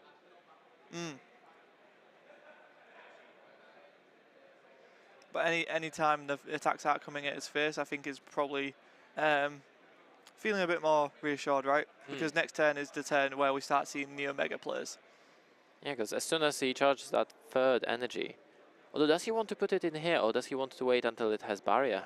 There's throws down the Crown, not really going to be coming up to Crown, the first card that's going to come out as soon as this game is finished for both players, I assume. I mean, you still might keep the one just to try and scout some information, but yeah. Rarely you're going to get that opportunity because they do too much during their turn. They all use their energy very efficiently. Occasionally they're going to be left with one energy hero We there. do actually see the imposing presence in hand as well, so that's been main decked here by David, which I think also lends him. Lends him yeah. why he won his mirror match, right? hmm So both of those players came off the back of winning their mirror matches, Yes. which are the most skill-heavy and skill-intensive matches you can have in this game. Yeah, because I mean, we saw it in our Swiss yesterday. The Hector player versus Giovanni. Yeah, choosing not to charge to deny your opponent all of those effects. We did manage to confirm with Giovanni later on that it was indeed planned. Mhm. He wanted to deny him. And then get rid of that blocker. Yeah, as a powerful Omega play. And then we get the 20 double going in to lead there.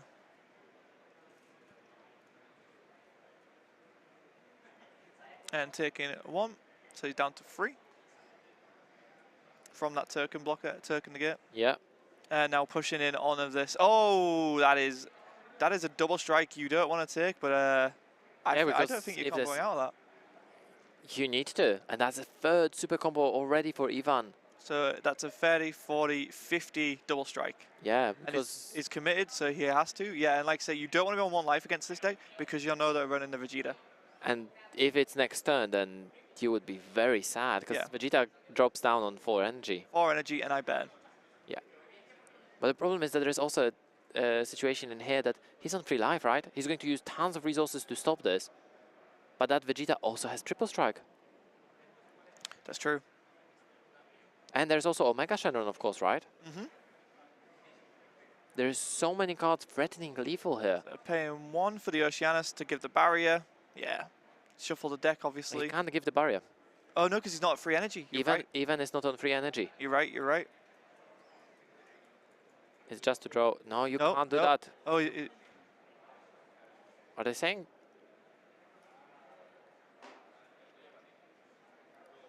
I'm quite sure that opponent needs to be. we'll just double check. Or is it the Sin effect? No. He might have used the Sin Leader rather than the Oceanus here. Mm.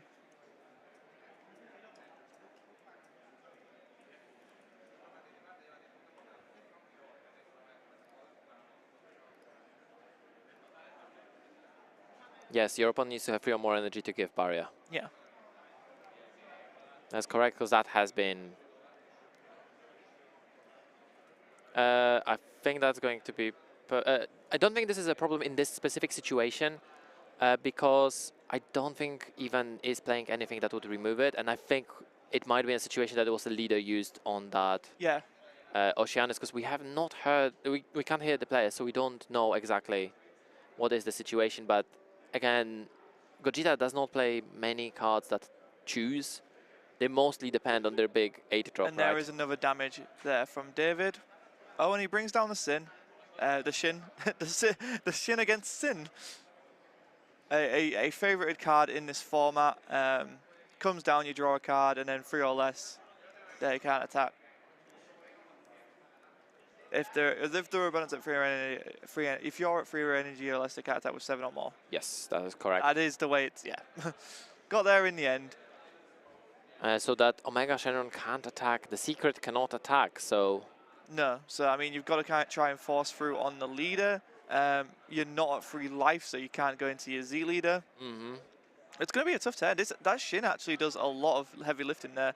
We do see the Nova, and the Nova is going to be able to try and get in here. But there is Yamcha. Nope. Yamcha says no.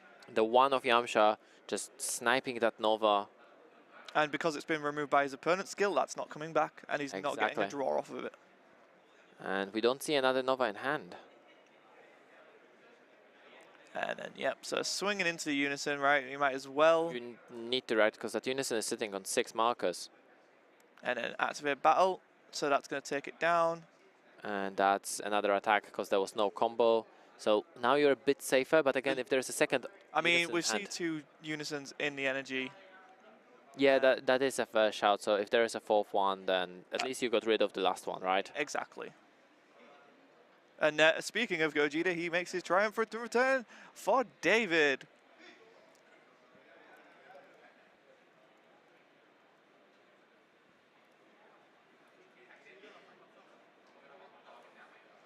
Both players going back and forth on that Gogeta, and just shows how important it is. And we see Rage here. Yeah, I think so, right? Because if he ends up in that 3 life range, he's going to want a Z Awakening, he's going to want to have more negates that he can use. Yeah, but the problem is you only get to Z Awaken during the combo step. That's true. You do still need to survive that turn, right? Yeah. And there we go. Now Gogeta is in the safe margin. It's on 3 markers. It's not going to be going It's not going to be going towards you to try and finish it off. Yeah. And what do we... Yeah, so Omega is still protected from minusing. And so Yamcha's going to swing in. I think he might be trying to sus a negate. Quite possibly. Because you're at 5, do you use the token negate the attack put or block it? That's not the attack you want to be negating with the token negate. No, he just took the life, he's gone down to 4. I was about to say, I don't think this is where you want to... Exactly, so we've seen the uptick on the Unison now, so he knows he's safe from that effect. He was already safe because of the markers, but just... And then he used it to play the Goku, which sets his top 5, he finds the Vegeta. That is a nice looking stack of Z energy as well. Yes, that means all of the rush attacks will be able to, I mean, attack, right? And he can play 2 of them because they're not unique. Their activate main is a limit 1, if I remember correctly. So you can't use both of them.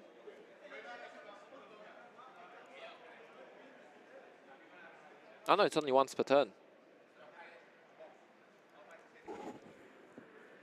And so leader is going to swing into leader here, and we are seeing the after image paid for with energy, removing the sin because you might as well.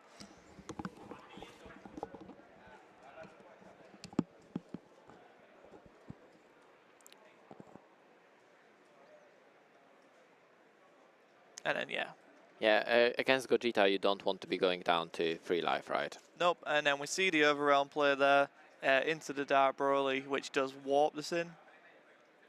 So the sin is removed because it didn't have barrier from the Oceanus. And I think that's the only card that could potentially remove it. And here we go, we're gonna see Rush Attack come out in all of his glory. And start building up that drop again, right? Mm-hmm. So Broly going in here, 30k. 35.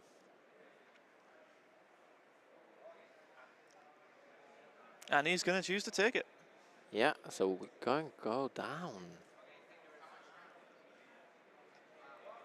And then Vegeta is swinging in. So I think that green die means that that effect has been used. And there is the Wolf Fang. There we go, and that was going towards Gogeta. 1, 2. Boom. The Z Awaken is there. Into the 20k, so a defensive Z Awaken, but it doesn't matter too much for David. He just wants to be on that Z leader, which now means Rage is live.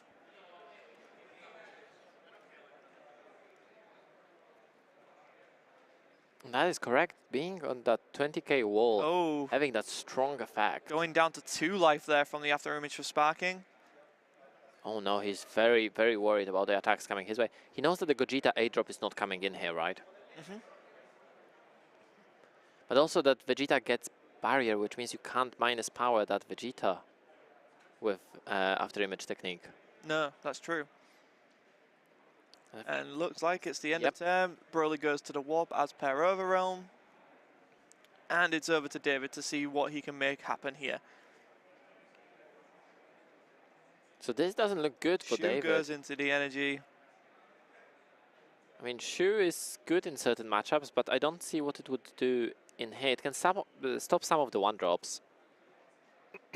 But I don't think that many, because it only hits cards with 5,000 or less And power. there's Unending Awakening. Yeah, there we go. There's a very powerful card back in the day and still is seeing play. Negates the attack and gives you Saiyan Leader +5.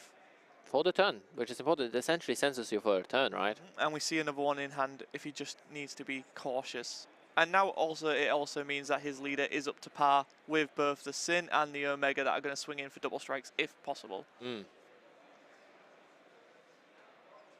makes it way easier to defend, right? Yeah. Only one card from hand as pet, unless it's two, you know, like unless you were using a Yeah, super I mean, combo. if your opponent is committing, then so are you. Mm. You just need to commit that one super combo more than your opponent, right? But the problem with that is, even already used 3 of them. Yeah.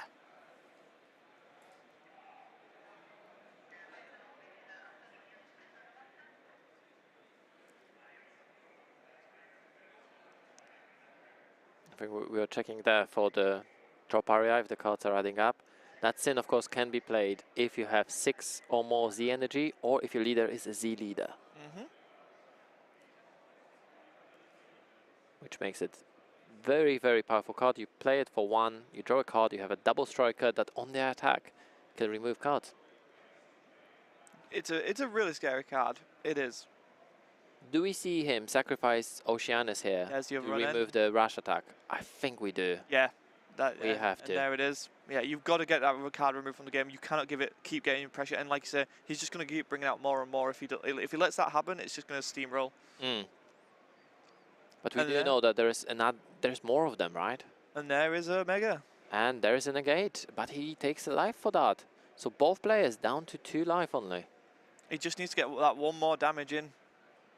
And the secret is threatening, right? Yeah, but it's not got the energy for it this turn. But you don't want to be in that position where everything's coming at your face in a deck that can go wide if it needs to. Do we see a swing with a Gogeta here? Because the problem is that now that Gogeta Unison is a problem, right? There we go. Yeah, there's a leader effect, and we're actually going to see the ultimate. Oh, because Oceanus by accident ended up in warp with the Omega. Yeah. Because it was not warped, yeah. Yeah, so just clarifying that, it was and the minus. 6 balls are going to be removed, and we get to play a Shadow Dragon. So they're removed from game, they're not warped. They go to the same place that all the good Z battle cards go after they're used. Oh. That.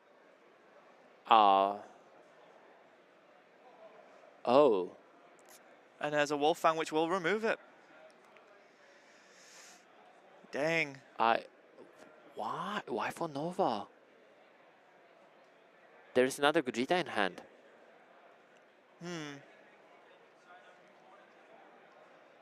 So we could put it underneath. But if you put it underneath, it's like telegraphing I'm going in for the game. And the effect has not been used yet for the Gogeta. At least I don't think it was.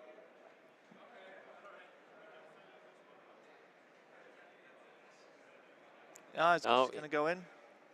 Try and get him down to that 1 life. And you also need to remember that that leader is at 25,000 power right now. And now they're matching. That's 25. We see him consider comboing more. That's 35. I think I've seen some unisons in there. And that is matching 35. That's the last super combo. I think David needs to be very aware of that. But where do we take it from there? Because I'm not sure I'm seeing a secret in his hand. Now there's only Rage and 2 unisons and after image technique. And then a token negate. And there's a Z charge. Yeah, that Crown Broly. You don't think you will need it? Probably is right.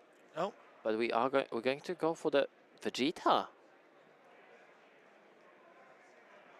Put a card from hand. Yeah, you spin that unison. Take you a life. Going down to 1 and get the draw.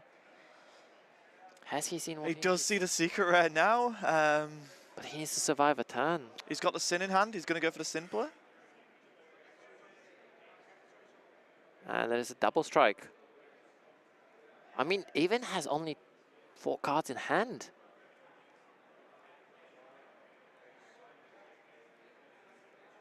But his leader is also 25,000 power. David needs to have a combo. So I think they're just double checking to make sure he hasn't played that Sin that turn. I think he has actually. Already talking about the limit 1. Yeah, he has played the Sin this turn. The 4-drop. Oh.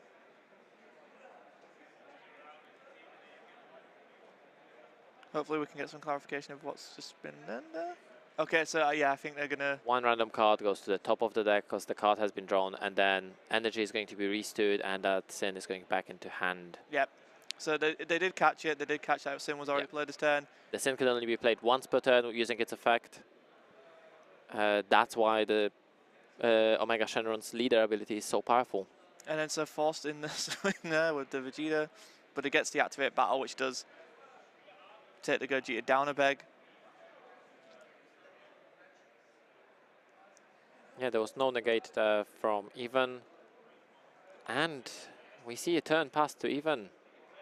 Yeah, it was a rough turn, I mean, now he's got this secret rare. I mean, can he survive? But the problem is that he has only one life, and he has after image technique and the block and negate. He can't use the token negate anymore. No, he cannot. That is a dead card in hand currently.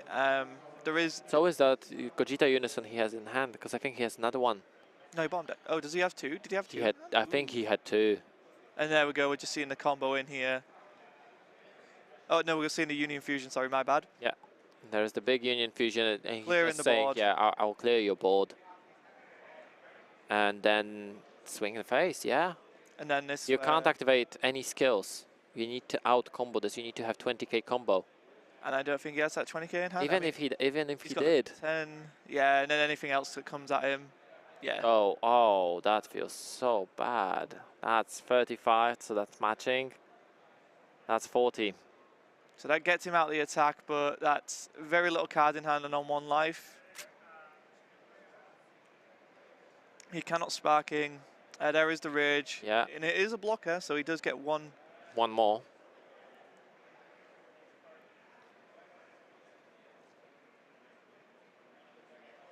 He's attacking with Yamcha. He's baiting those negates and blocks because he has to. And then Gogeta is going to get a uptick. Yeah, there's another one drop because, of course, all of those Saiyans that are in rest mode can be used in combo. And that's GG Yeah, there. and We're it's going to go just to showing game two, the- fist bump and all. Yeah, I mean, there wasn't too much we could do there. It was a really unfortunate situation. As soon as that Union Fusion came down, we know how powerful that Union Fusion can be. It will clear the board. It then will punch you in the face. And like I say, you can't activate the skills to stop it. You have to combo out. And we did see the combo out. Yeah.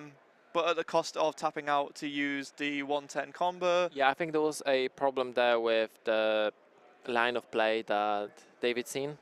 And he forgot totally that he already played that Sin Shenron this turn. And it happens. It happens. Limit 1 is such a powerful change to the game, but also catches so many players unaware of it. You do need to remember there's a difference between Limit 1 and once per turn. Yeah.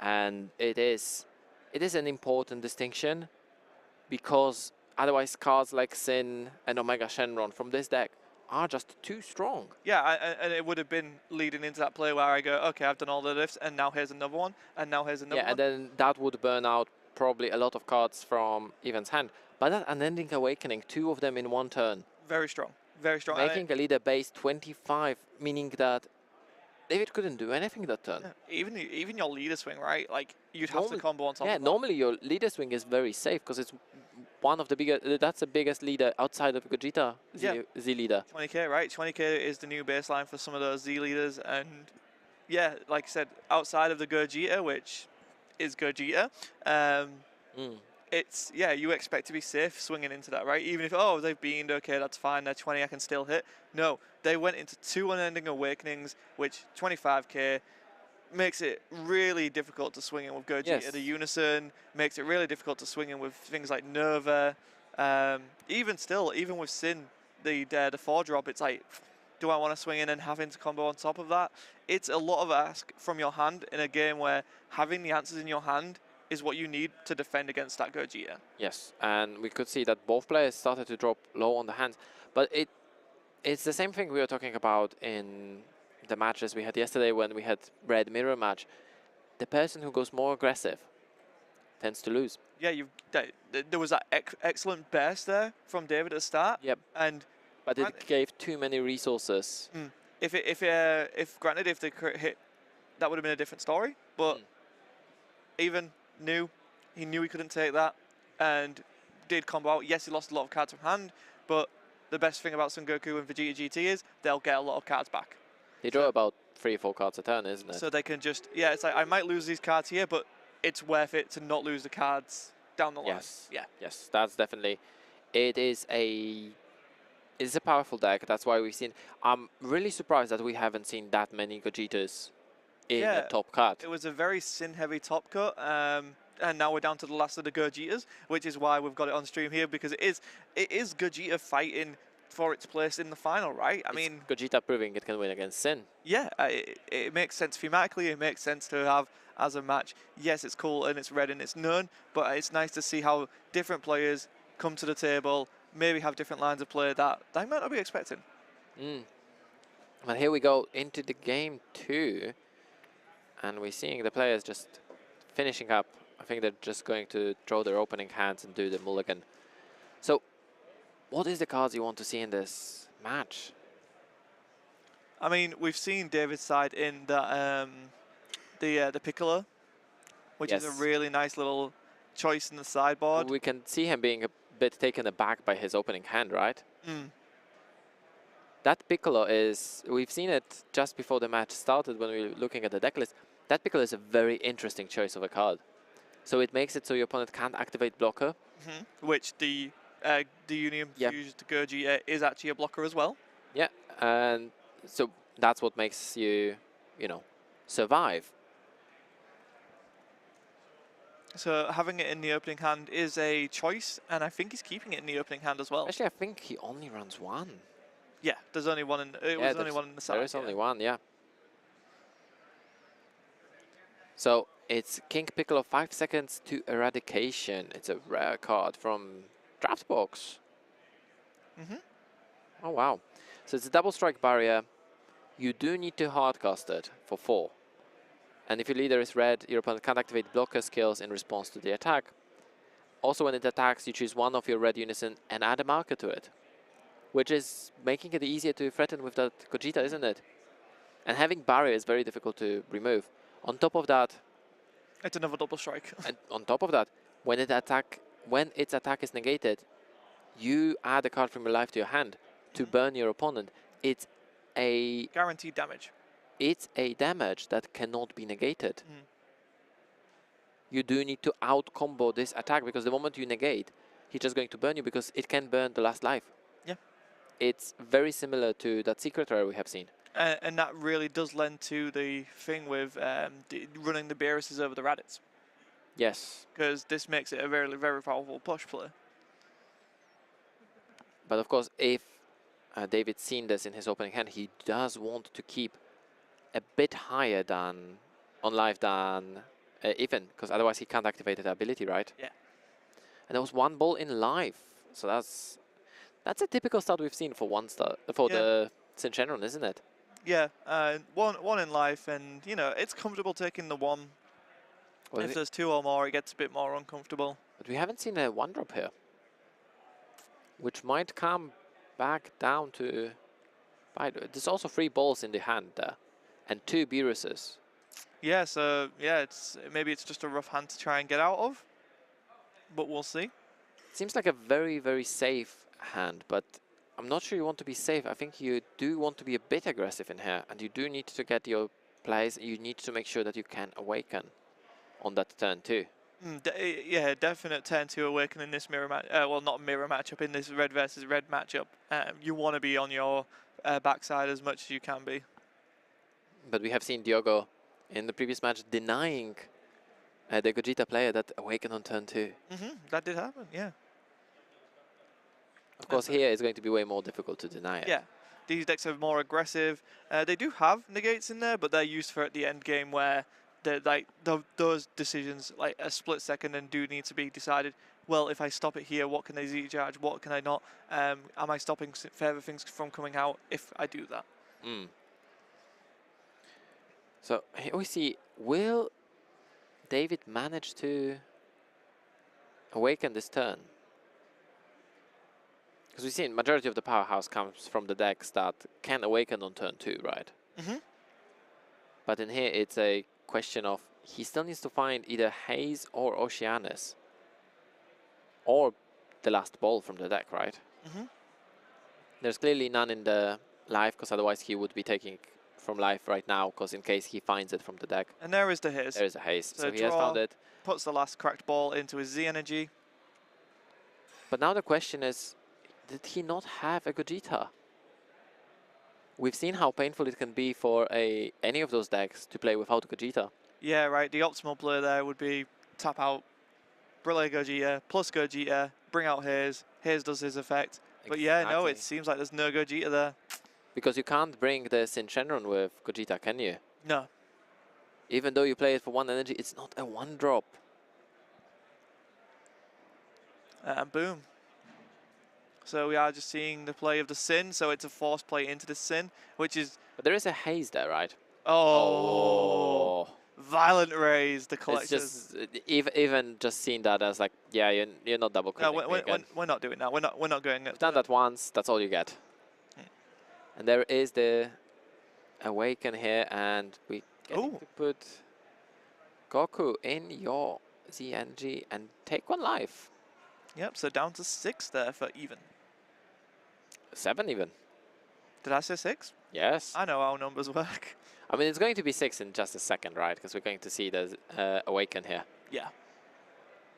Although does he have the Gogeta? Yeah, he does have it. He has the nice SPR version. It's so like they look very similar but very different in the hand, depending on the SPR. So I'm like, which one is it? Does he have it? Does he have it? Oh no, Does he have it? Doesn't he have it? He has the shiny version. Never mind, the shinier version even. The shiniest. Yeah, so taking the Unending Awakening there, I think that's which is pretty a expected. red card. That's again, I'm going to go back to that point that that Gogeta can grab any red card. And then there's the one drop, which, you know, it's fine if it's in rest mode because my leader can combo with them in rest mode. Exactly. And then, yeah. And it's just swinging into Sin. Trying to remove that threat. And using that leader, again, we see getting the double value. Yeah, get the most out of it while you can, right? Exactly, because then there's going to be the Awaken, and then it's going to be scary. Yeah, there's combo out, which is fine. And then we get to Awaken. So there's going to be 1 more damage taken, because you need to go down to 6 life when you Awaken as a Goku GT and Vegeta GT. Because they're not Gogeta just yet. Mm-hmm. And then there is a swing where you get to draw a card, play a 1-drop. The 1-drop played is Goku GT, which then tutors for a Saiyan from the top 5. And you can see that David is not happy with this state. No. No, it's a rough position to be in. Because even very clearly was ready for this, and I think those Violet Rays were staying in or being brought in just as a stop from those criticals. He's seen it once, especially if you see it on the board. Yeah. I am surprised to see David play Crown. He kept Crown off the side. Because he just comboed the Broly Crown and put it in his Z energy. Like I said, it's just, if your opponent leaves you that option and you get the chance to see what they've got, go for it. I guess. Maybe he was a bit unhappy with how many extra cards he was left with last game. Yeah, you also want that combo power, the Z energy. Yeah, there is plenty of utilities for Crown outside of its intended I drop it and see what you've got. So we have a 30k critical double strike swing into the leader. There was no negate this time. There's a second haze used though, so. Yep. By Lifesicle. But I don't think that's exactly bad, because now the Raditz is live, right? Raditz are live now. And Ivan's in a lot better position where he has actually still got those Raditzes to use and not already be in this position, and Raditz is like down to 1 or 2. Yeah. But he did very well with that, right?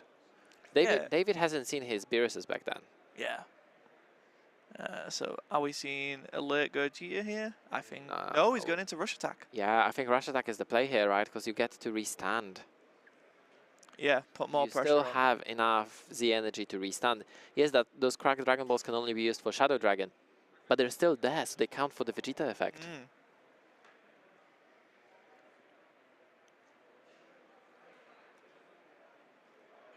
So what are we doing? Are we using Vegeta immediately? Yeah. We are using Vegeta immediately. We are worried about Wolfang Fist. And it is going to the face, so it's going to be 30. Yeah, that's a lot. That is a lot to contemplate. On the double strike as well, right? Mm-hmm. Not overcommitting, right? Like we see a Beerus in the hand. Yep. Oh, wait. There is an ending awakening. Oh, okay.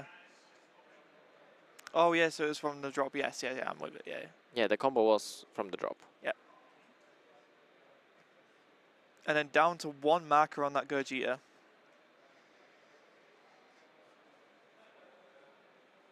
The leader might be at 20k, but you've left a nice little unison open there that I can swing into and still get value out of all of my cards. And yeah. He's going to be trying to remove it. Wolfanged, Wolfanged.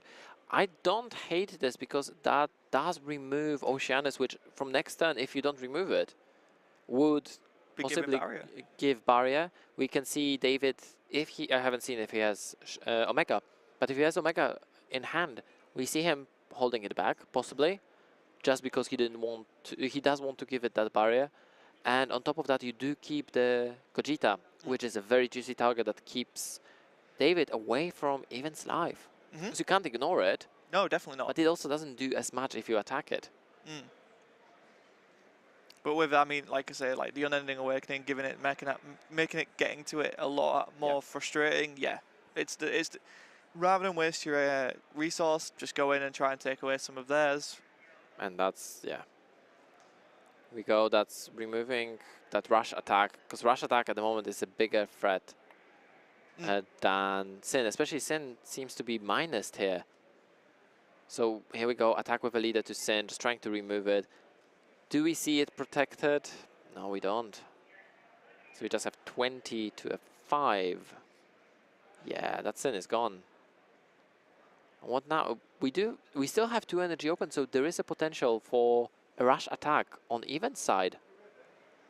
And there is the Beerus. Yeah, which is the 10k. And goes straight into that Z energy. Are we seeing Evan trying to stay a bit more defensive, or is he going all in on the rush attack? Looking at his hand, I think. He is fairly defensive, and he's keeping it defensive. He doesn't want to take life unless he has to. I think that's a fair shout. Although, seeing as David has tapped out last turn, that rush attack was fairly safe. And there's another Gogeta. There's another Unison. So that's the 3rd one, isn't it? I believe so. Oh no, this game he hasn't played one. Is he not? Did he not play it? Oh no, because Yeah, because that's what we're talking about. He hasn't played one yet. So both of them have seen 2 of their Gogetas. But even decided to make a use out of his. So it's like, yeah, that's fine. I can lose a marker here. Yeah, there's the Nova, and then there is the Nova. Yamcha. Yes, oh no. Just the Yamcha denying a Nova. And there's the Sin. Yeah. And there we go. So draw a card. So it's going to be a double strike. Is it going towards Gogeta, or is it going towards face?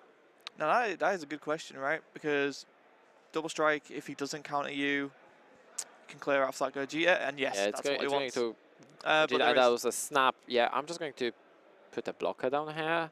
Yeah. Yeah, I like my Unison. I know you don't like it, but that's the point.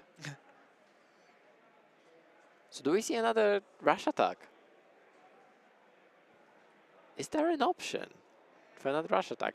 There is another token blocker which can still be used. And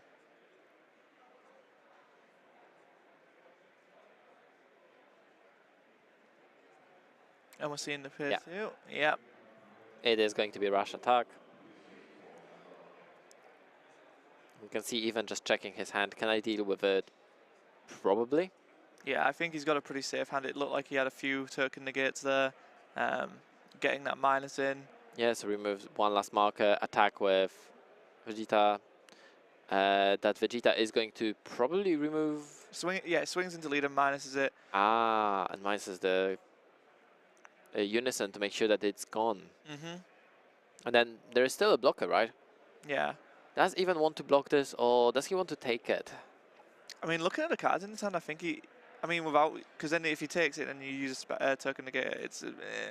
no, he's going to combo out. Oh, he's going to combo out of this. Because he knows that there is a double strike coming his way, and that's the one he wants to block. And of course, there's no reason for you not to do it. Of course. So there we go. And there it is, and that's where the block's probably going to come in. I think this is going to be a snap block. Oh no, because he still gets to minus the power. Oh, so there is no block. Yeah, you're right. Yeah. And that was declared no negate because the autos already have been resolved. Okay, so yeah, going in for the double here, so that's fair to... Yeah. David already has played Sin, not that he has an energy to play a second one. So taking down to 2. Ivan is now on 2 life.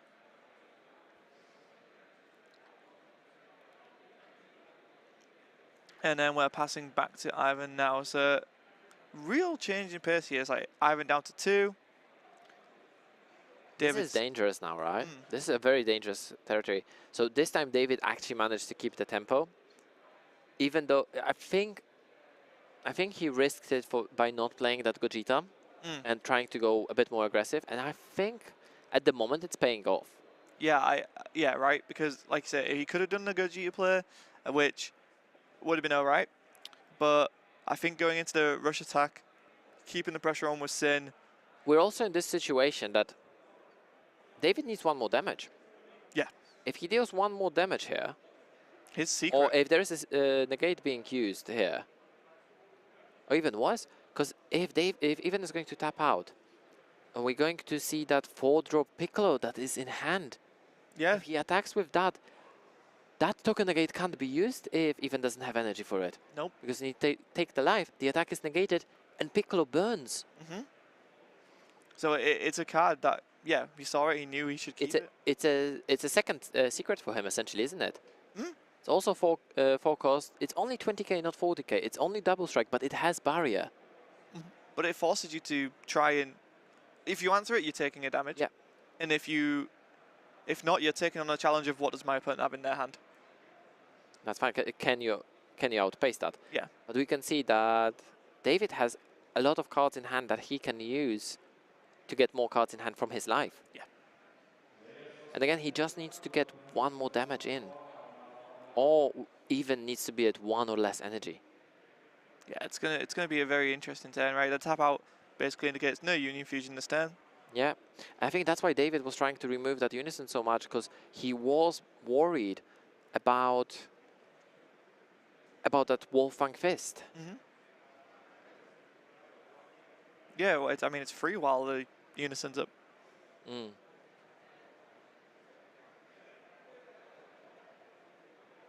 What is happening here?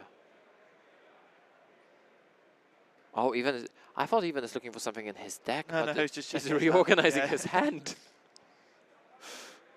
He left free energy open. And here's a situation where Crown would come in handy. Yes. Here's a situation, having that Crown, seeing your opponent's hand, removing options from it. Because you don't want to just drop that Piccolo for nothing, right? And he does have a Crown, I think. Oh, so he's forcing it. Yeah, so he's going to be trying to do that 1 damage, right? Yeah, because then it's multiple things that are threatening out. But he still needs to keep his hand big enough that that final attack is actually going to matter. Yeah, so it's like, okay, well, if I go down to 1, Vegeta's threatening me. Any swing is basically lethal at this point. The Piccolo. There is the Goku that gives 5k to a leader for a turn. There is the super combo. So definitely trying to out this. There's Shin. There is Shin. That doesn't do anything anymore. No, his time has long since passed. Yes. About a turn ago.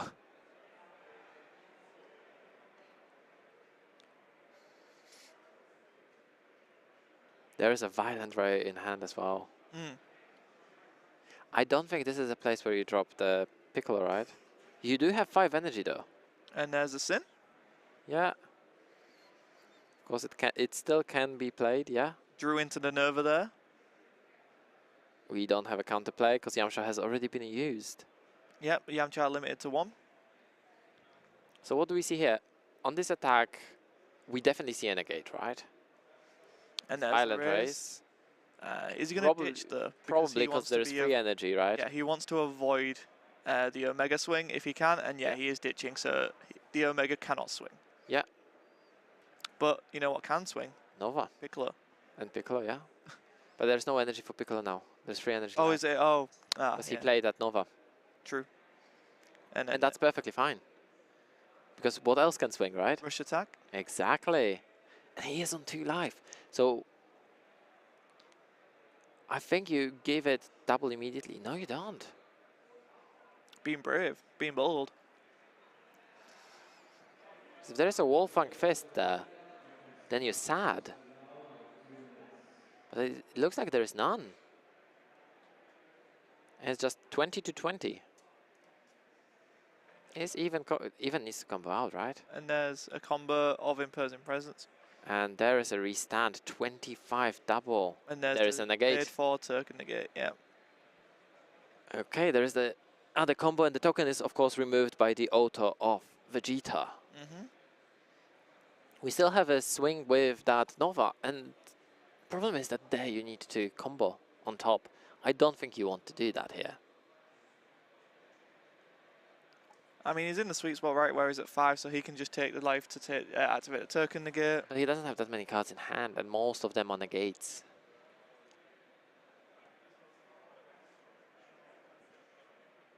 So you want to be valuing every single card with a combo power that you have in your hand. You need to value it very, very carefully. Now, you pass, you keep that energy open, you keep that Nova up.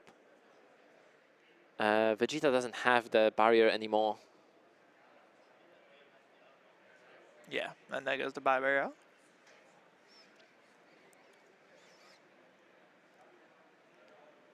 And there's the Union Fusion.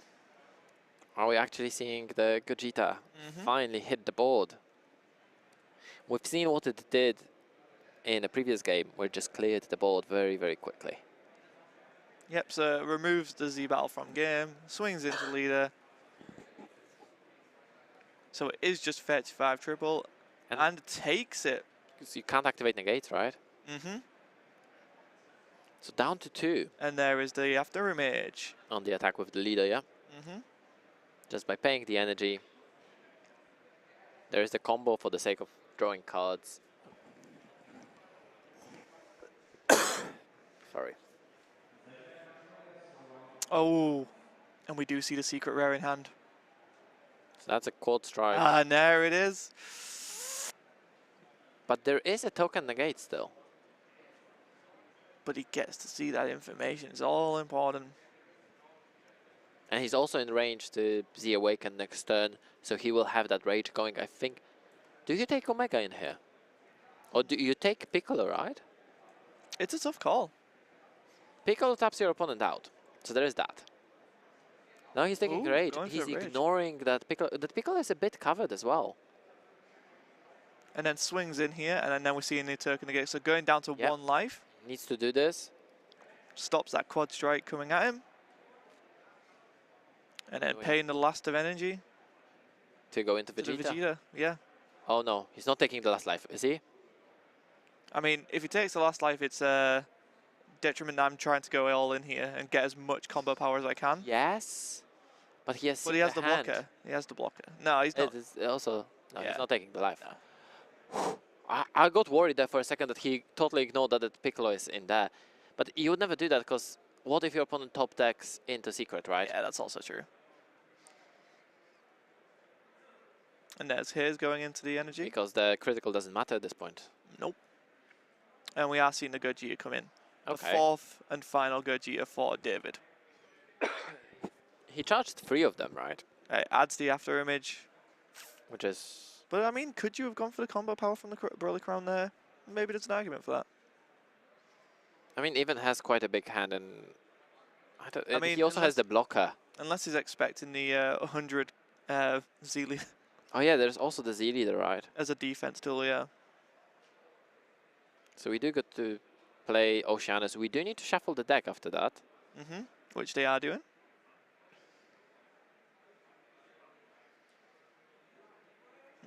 The very small deck that remains. I mean, both players draw a lot of cards, and this game is going to the wire. And then, yeah, so minus in the Oceanus to get rid of the Z battle. And are we seeing the Z Awaken? I think we... Oh, no. We see a pass. Yeah, you don't want that Gogeta sticking around. I guess that's true. And he also keeps... He has the token for the combo power. And he has 4 energy. Lots of defense. So if he can get even to commit a lot of cards here and stop all of the attacks with his cards. We also know that he has max Kamehameha. Yeah, which is a nice little inclusion there. It's and I wouldn't say it's a very old card, but it is a... Yeah, it's from one of the previous anniversary boxes.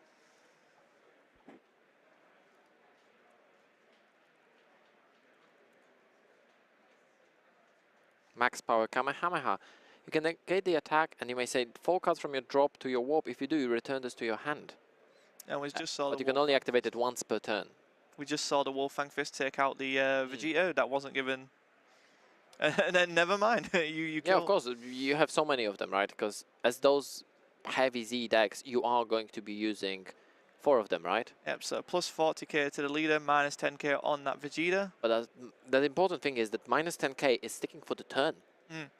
So that means that that Vegeta is going to be barely 15 when it goes. Oh, Oop. It's going to be barely 15 when it goes in, right?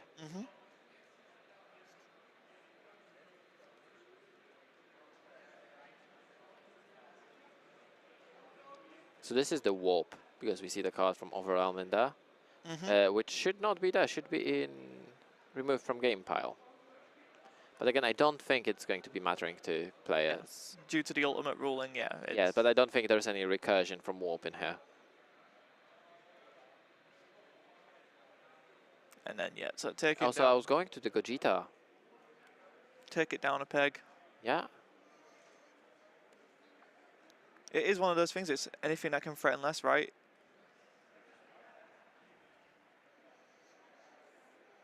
I mean, you do need to remove that Gogeta from board because you don't want it to build up the markers. Yes, you can't. There is no longer option to put another Gogeta underneath, but it's still a very scary card to be staring down at, isn't it?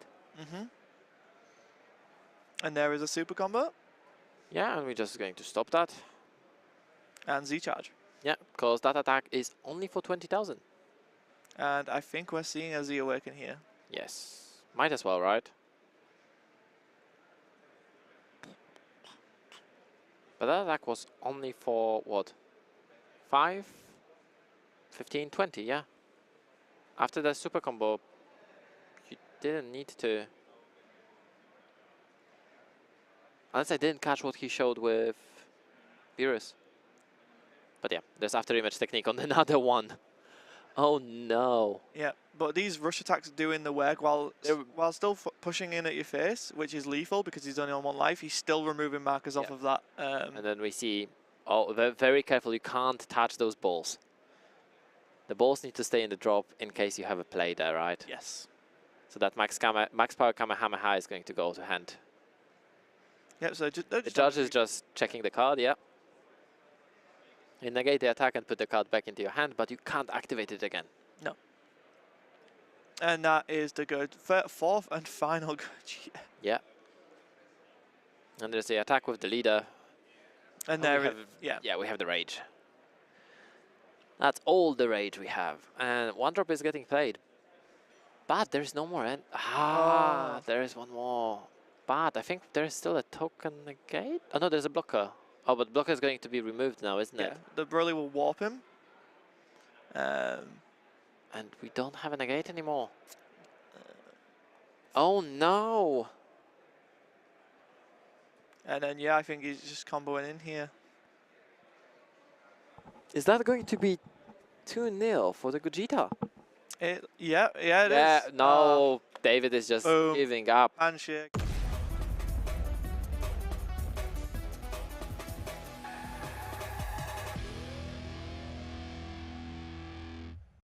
So we can see even Boom. proved why Gogeta was so strong. Yeah, I mean, it took that matchup to her.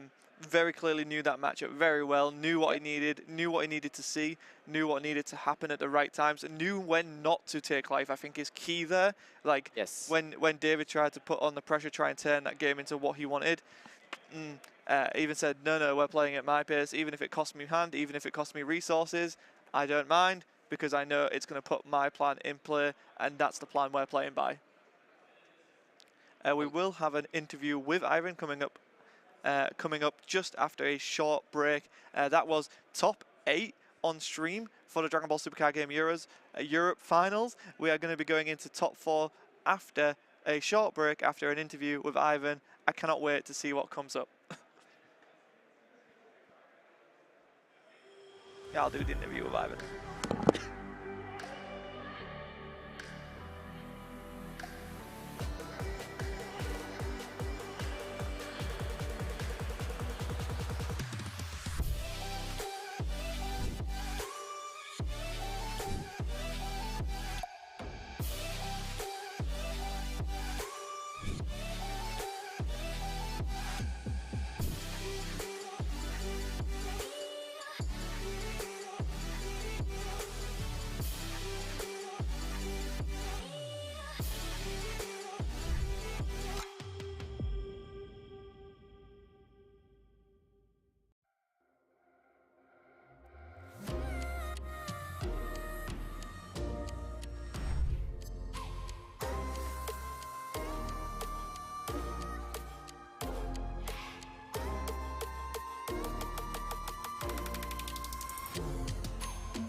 And we are back after that epic top 8 clash. Gogeta GT versus Sin Shenron with your winner, Even.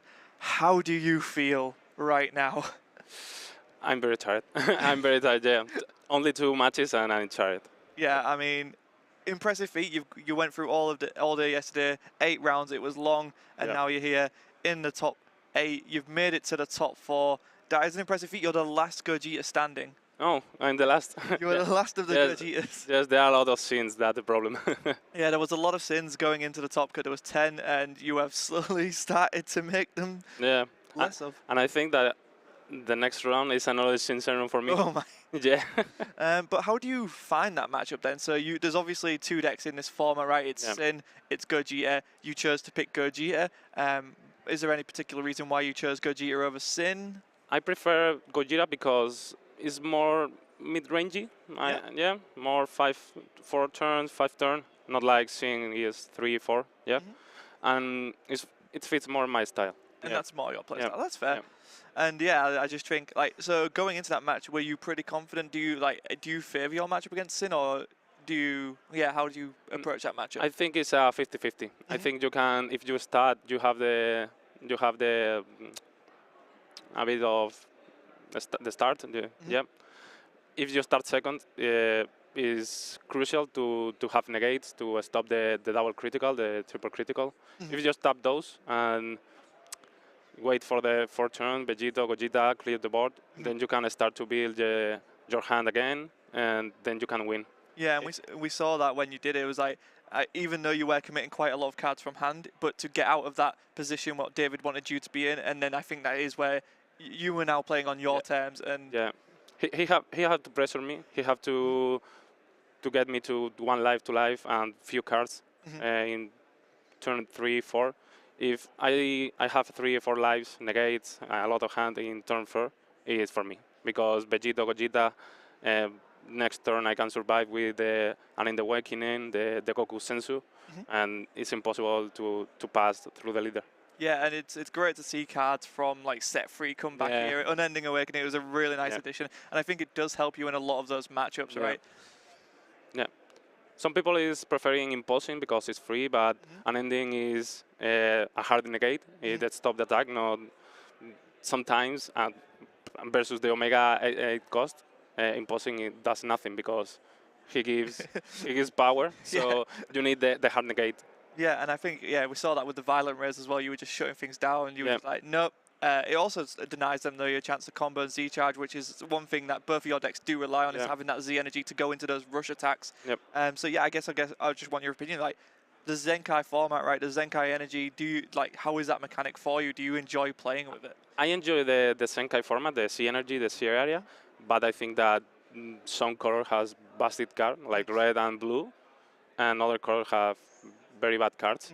And there are 2 or 3 decks that generate a lot of C energy, and the others generates like 1 or 2, and they can't do anything with that. But Gogeta have like 10.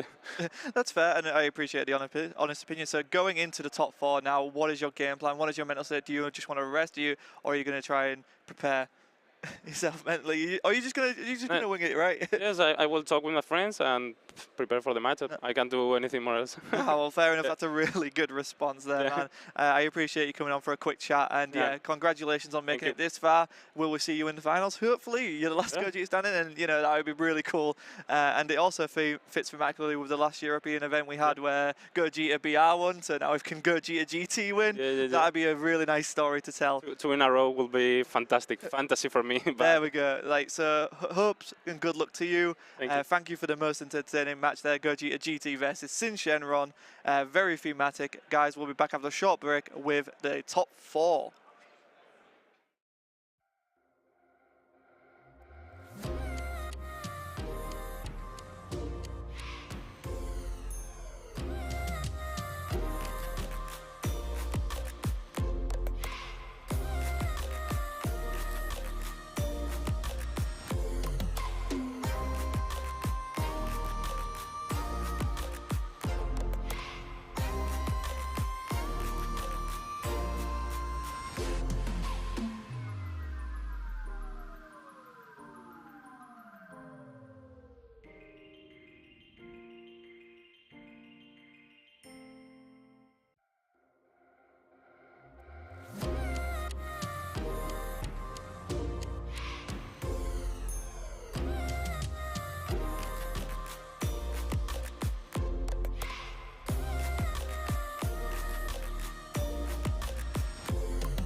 And welcome back, Dragon Ball Super Card Game fans. We are here at the Dragon Ball Super Card Game European Finals. I'm Scott Sedman, joined by Loki Smith.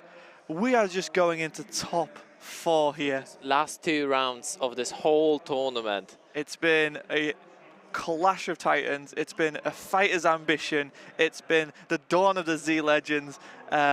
Honestly, it's been a great tournament thus far. We've seen the top 8 come down to top 4. Unfortunately, Beerus did get knocked out in that top 8, but to get to top 8 with Beerus is impressive. We'll show you the bracket just now so you can see what your top 4 is going to be. We have... So in the first bracket, we can see Philip, which is on Sin Shenron against even who we just seen on the stream, who is on the Gogeta. This is the last Gogeta standing, and he's still standing. Yep, so it's another Gogeta Sin matchup there for them two. Can Gogeta make it into the finals? Very fitting for it to be there. But we will have on stream, we have Oliver Simmons running Gamma versus Ferran Ryu, which is on Sin again. There we you have 2 Sins left, 1 Gogeta, 1 Gamma, and you would remember Oliver from yesterday. Yep. Because we have seen Oliver here on the last round. He showed us. Sadly, he did not have such a brilliant time when he was playing against Hector yesterday. No, it was unfortunate. That was his only loss. So hopefully now he has, he has actually climbed over another 2 Sins to get here. Yeah, And then he has another one in front of him. I'm sure he went back to that hotel room, probably had a nice sleep, and then came back refreshed today. And just let's hope the heart of the cards is with him. But also, Ferran to do so well to get here with his version of Sin. And those two crowns in opening hand. Do you keep them? I mean, I think you keep one. Yeah. Okay. You do need to see... Right, you wanted to see Hayes, Oceanus, or another cracked ball, right? Yeah. I think that's a really good fair shout. You've got that one because you know you're against Gamma. You're not just going to be active energy. You're just going to be active. Gamma is always going to have energy. Exactly. Because they're going to end their turn by going to free energy. They can't do very well something that we've seen Diogo do when he goes down to just 1 energy, and he can keep on that 1 energy for a long time. Yeah. So players are just finishing doing their setup there. Once again, we have 9... Did I just see Ollie Hope and Baby Hatch? Again! He does it consistently. So there is the Android 18. 1, 2, 3, 4, 5. And trying to find a blue Android card. And he finds another 19. He just charged one. So that card can be used from your energy by paying the energy cost and discarding a card. Yeah, so you can use itself to pay the energy cost, and you just got to ditch a card from hand, and then yes, it is a negate from the energy area, and then when he's on the awakened side, it will replace itself. Yes, but he needs to get to that awakened side, which either is 4 or less life, or a unison with specified cost of 2. And we're seeing some more cards that can be played from the energy there, in the form of the Android 17. There's a very powerful deck, a very interesting deck that lets you play the stuff from the energy. I'm a bit sad we don't get to see the Bad Omen, because it's an amazing removal. Bad Omen, one of my favorite cards. Android 21 has such a unique potential, but yeah. Energy Exhaust is making it difficult to use, and the double green in the cost, because it's double blue, double green to use the card. And that's just a lot. And then we see the charge there.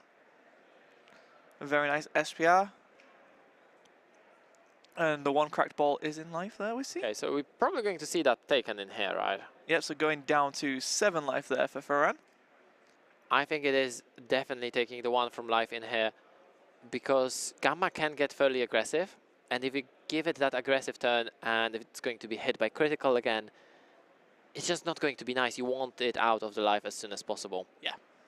And I think you don't have as a Sin Shenron player, you don't have that much of a problem going low on life, because then you have that very powerful Z Awaken that puts you at 20k base power. And I think that's something also to remember. Sometimes taking even those 2 balls from life is not a problem, because then you're just so much closer to that Z Awaken and then being a 20k wall rather than a 15k leader. There it is. There's the Oceanus. Draw a card. Get your cracked Dragon Ball into the Z Energy, and then give you a deck of shuffle. Yeah. Even if you don't have a cracked ball there, you do have to shuffle, yeah. So we do see that there is 3 balls already used. If there is a Gogeta into another one, we've seen Nova Shenron there. So immediately snaps charges that Android 17. He knows he's going to need it later. Or, you know, it's just an option for him. Both of those cards in Oliver's energy there are playable from their energy and also can use themselves as the energy requirement to play themselves. Also keeps them safe away from the crown, right? Yeah. I mean, okay, you know I have them, but at least you're not putting them in my How do drop. you stop it, right? Yeah. And then we get to see... Also, the cracked balls are getting played first. Oh, okay. Oh, no, they're being found. They're being found. Okay. We are finding... I got so used to players having, like, books for hands that I look at Farron looking through his deck and I'm like, oh, so this is clearly his hand. Yeah. There you Okay, go. so that is 5 balls accounted for. 4 in hand, 1 is in Z energy. We're trying to Oh, find... finds a haze. That's a haze. Finds yeah. a Beerus as well. Question is, do we have a Gogeta here? That's another haze, and that's after image technique. I don't think we have found Gogeta. And that's only 5 balls. Is there a Gogeta? No, that's a haze. So I think we do need to play that haze, right? There's Omega, there's Crown that was kept from the Mulligan. Yeah, there's Yeah, no Gogeta there. Yeah, because if there was Gogeta, of course, that's what you do. Is that you play Gogeta. You go into his. Exactly. What do we see here? Are we actually seeing early Crown? I think, yep, cool. Let me see what you've got. I think this might be to stop the counterplay Android 18. Oh, he's thinking. Because that Android 18 is 1 cost in this deck. Mm-hmm. Is he going to show the hand? Or I mean, he's going to get to see the hatch now. That's going to Yeah. be huge. there's Cell. And There is there it the is. hatch. Yeah. So there is no interaction. Because that's... Oh no, there is the counterplay 18. I think that's what you pick, isn't it? Or do you take the critical 18? He's reading carefully what the card does. Of course, players have additional 20 minutes today in the round. So they do have 90-minute rounds. So he can take the time to read what the deck does. Especially this is not something that a lot of people were expecting here. No, it's getting into the top 4.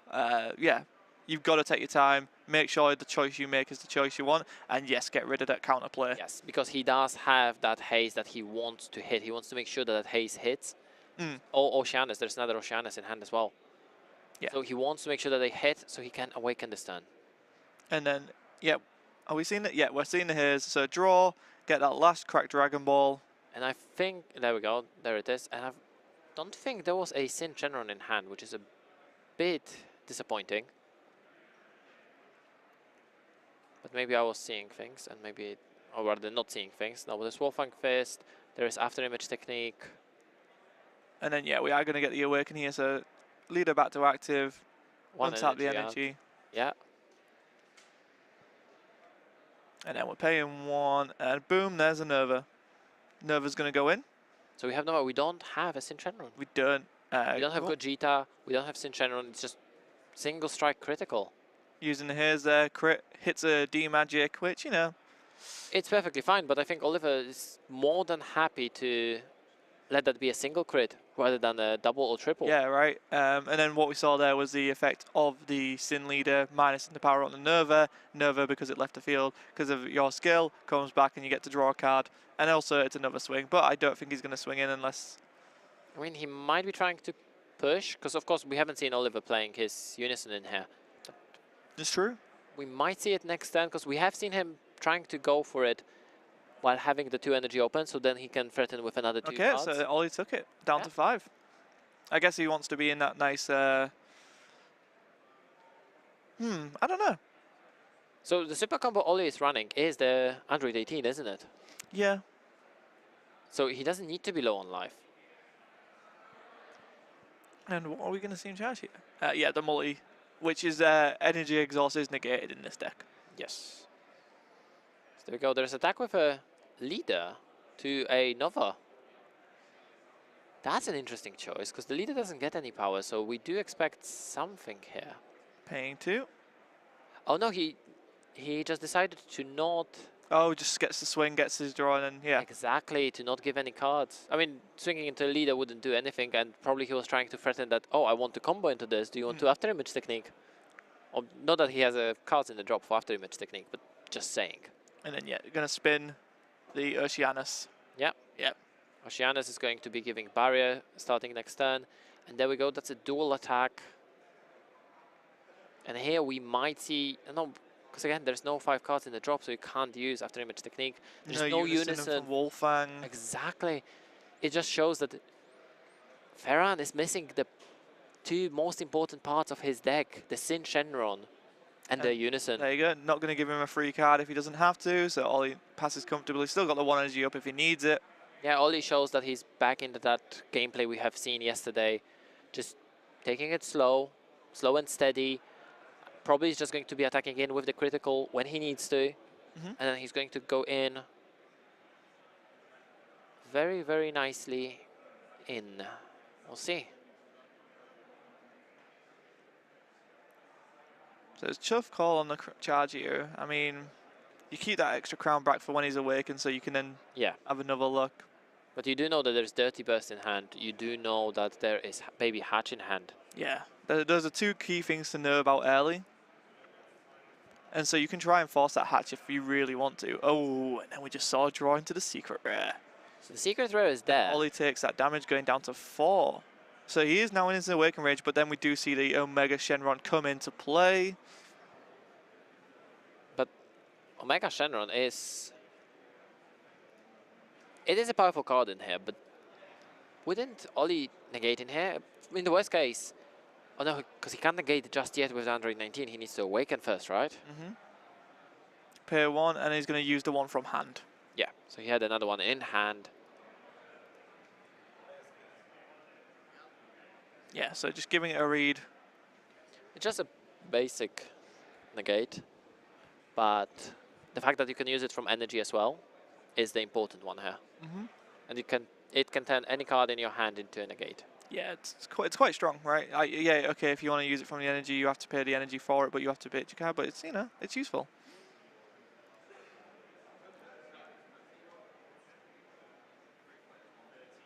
And we're seeing the Oceanus. Yeah, and Oceanus, I fully expect... Oh, just attack. Oh, just to get the activate battle. Yeah. Very nice. Very nicely done. Oceanus is not going to hit anything, right? Nope, it just wanted the activate battle to get rid of that Android 1718. That's perfect. That's why he also needed that 7 Z energy to hit that 21,000 threshold.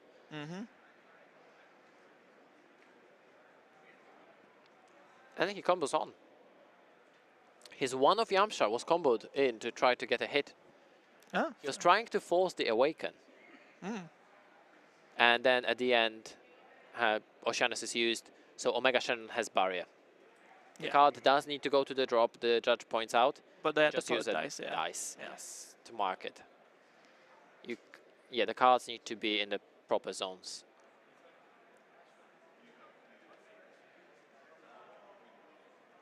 So we need to see how Oliver wants to awaken in here, right? So he can't start playing cards just yet. He needs to first awaken somehow. But what do you do here? Because if you just play a card in here, you're just going to de-ramp yourself because you don't get that payoff. So definitely there is an attack swing because that draws you a card. And on the flip side, Gamma doesn't draw cards on the attack. He's got the unisons in hand. Yeah, there you go. So we're going to see the unison here. Also, you wanted to attack with the leader first. It didn't do anything. No, you get a draw card. Yeah, it only gets to draw a card, but it doesn't do any damage. Yeah, but that's fine. An extra card, right? Because when you're awakened, you don't get to draw on the swing. Yeah, that is. I agree with all of that, but it's very interesting that he decided, because he needed to decide if he wants to play Unison earlier and get that combo power. I think he wanted to specifically avoid hitting the leader. At least for non-critical damage, which is why we're seeing the Android 18 come out now. Yeah, but then that Android 18 is just going to be meeting that huge Omega Shenron, which can just minus it off into nowhere. And then shuffles the Android 18 back into deck just in case he needs to use it at a future time. And of course, he has the counterplay now in the energy that he can pick up at the end of a turn. Yes. There is an attack. I assume we're going to see the... So there is a combo from the Unison. And I think we're just going to see the Omega Shenron do its thing, right?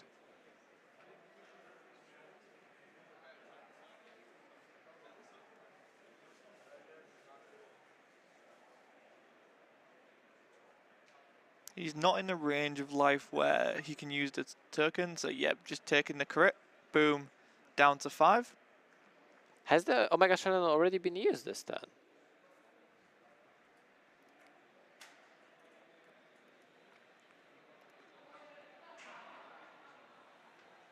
And 1, 2, 3, 4, 5. He's deciding. There's one too many, so one of them needs to go back, and that's going to be Android 19 because we do see a flat gate there. Yeah. Which we expect that's what's going to That'll be coming back to hand almost certainly, right? Especially against a deck like Sing, where it can extend its board, and so forcing them to lose more cards if needy is always a good shout. And then we're going to the end of turn, where Oliver is going to pick up 3 Android cards, draw a card, and then place 3 Android cards from his hand into his energy.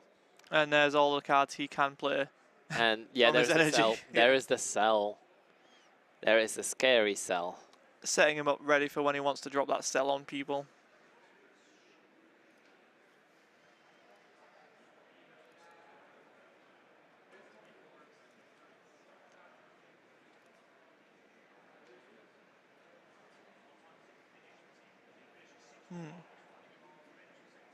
Both players just thinking about his move, right? You've got the time, you can. Because the last thing you want to do against a 4 open energy is run into the trap that Ollie is probably laying. He knows he's got that counterplay, right? If he's paying attention, he saw that it was in the energy and now it's in his hand. Yeah. That 4 open blue energy also reminds me a lot of the Ultra Instincts from Draft Box 1. That used to be a powerful card. And there is the Floodgate. Yep. Which also has been seen by Ferran to be added to hand. And I think, yeah, you're just going to ditch the Unison here, right? Because it's not going to be combo power. You've got one on board. And then you also get to charge Z-charge another card from your drop with the Unison. Exactly. So you're getting ready either for that Vegito. Yeah, that was Vegito. Or you're getting ready for that cell. If Ferran decides to go wide, that cell is just going to eat it up. Oh, there is another Broly Crown. But it doesn't. There is the counterplay, yeah. But also, I want to say, it doesn't really matter that much, does it? Because the Flatgate is already there. No, but it puts a blocker on board for him. Yeah, I guess. But no, of course, that counterplay is going to come in. I think it's coming down to that you don't want to share information. We have seen we have seen Diogo just use God Sealing to stop it. Yeah, it's like maybe counterplaying a 1-drop seems like the less optimal play, but when it stops your opponent seeing your hand, that can be invaluable. Yes, that can be absolutely amazing. That's the information warfare here can be huge because you can win off the back of one card, and we finally see the Unison. But isn't it a bit late for a Unison here? There's the Trunks there, or there's the Shenron, which both are nice pickups. I don't think you pick up the Gogeta here though.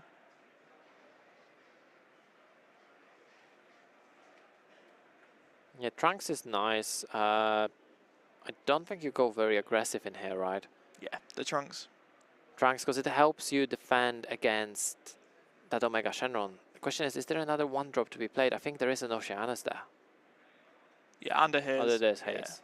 But I think it's going to be Oceanus, yeah. You want that barrier. Because you don't get to attack, you get to protect your Omega Shenron again. And drew into another Gogeta, so he could potentially put it underneath it, gain the marker, and then try and go in here. But there is a block. Oh, he already used. Oh, he used the uptake. You're right. Yes. Yeah, he just used the buttons too. He just used it to play the Oceanus. So he has that play available to him next turn. But the problem is you're running into the blue wall. Yeah. And if at any point Ollie feels really threatened, he has got Baby Hatchiak in hand. Exactly. Baby Hatchiak is as simple as just discarding a card. So Ferran makes sure that he understands how the Flatgate works. And when he wants to attack, he needs to put 2 cards from hand at the bottom. So he doesn't get to discard them, they just go to the bottom. Yep, so he's trying to swing and see what Ollie's got. Maybe trying to get push through into that place where he can put him on. I mean, we have seen Ollie blues to the fact that his opponent played through the so there was the Flatgate. So there was a D-Magic only restanding in 1 energy. Which is an interesting choice, but I don't think you would hate it. But if your opponent, if you had the 2 energy and your opponent decided to go into Crown, because in this situation your opponent would be tapping out.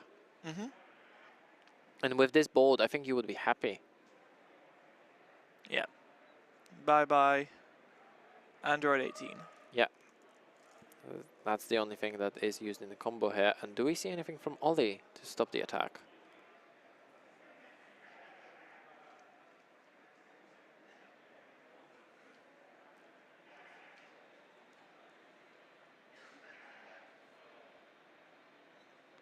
So one of the options is, of course, that Android 14 or 15 that we have on board. I think that's a 15. The Flatgate Android.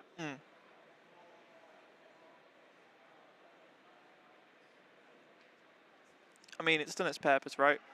Yeah, exactly. And you can use it to combo off, right? Yeah, and so Gogeta is going to swing here. And no says Ollie is going to use the 19. Discarding Dirty Bears from hand to bring That's out an the interesting 19. one. And then he gets another energy, right? Yep. Oh, that was a nice... That was a nice hit. And then, yeah, just drew for 10. Charging the Charges. energy. Yeah. Switching everything nicely back to active mode. Not much there to switch, really. There's a couple of energy and 1 battle card, 1 leader.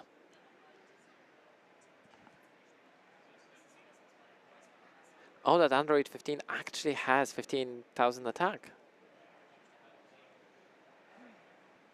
So it is a swing, and then, yeah, we are going to see a combo on it. Yep, taking it down. But that's for a Z charge. And swinging in there with the Gamma 1 and 2. Yeah, just wanting to remove that Gogeta, want to remove that double strike threat. Down to 1. And then I think we're seeing, yep. Yeah. Do you have any counter plays? No? Okay. Yeah, Oh, he didn't use the Oceanus, you're right. didn't give it barrier.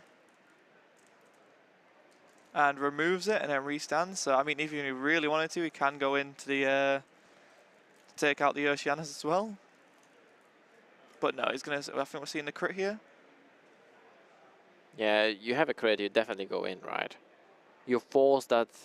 And he takes it. Ooh. So rather than it being crit damage, he's going to take it as a token and then create a token blocker. So yeah, rather than send that card to the trash, he rather has it in hand. Are we seeing a block in here? I don't think we do. Because you're 1 life of the Awakening. I'm not sure you won't let it just, you know, connect. Yeah. To get the full value of his leader as well, Ollie does need to use 1 more energy at least.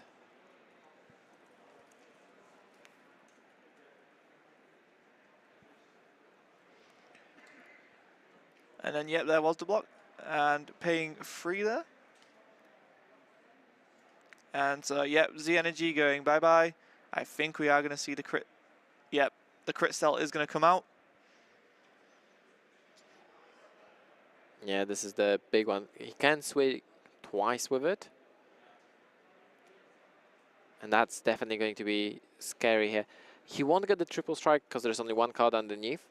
But it is still powerful enough having the dual attack critical.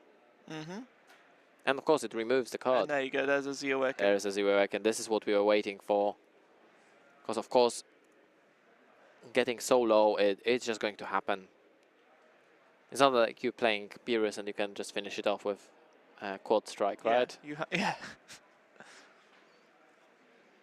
And we've seen another token negate being added. And then so removing the card underneath, restands. Standing and attacking again for 25 critical. You can see Farron being not happy about this. His hand is going down slowly. Yeah, I mean, looking at the hand, it's like, do you have to use a token to get there? I mean, the thing is that both Oliver's and Farron's hands are similar in size, right? But look at the difference in board. There you go. So Oliver just has so much. That's the end of all his turn, so he's going to reconfigure his energy a little bit here. And he's going to have 3 active energy again, right? So that's an 18 setup as well for next turn, just pushing on those crits, make him, like, if you're not going to do anything about him, I'm going to just keep critting it. Yep. And there's also the Realm of the Gods Beerus in hand. Yeah, not to mention if it is a really scary turn for Ollie, which I don't think he's too scared right now. He's got the baby hatch that just says no. Yeah, but we have seen those games just ending out of nowhere. Of course, you're not playing against Gogeta, which has that card you can't activate skills. We don't have that. Sin is way more fair matchup than the Gogeta. There is that secret tempting Farron in hand. We can see him looking at it.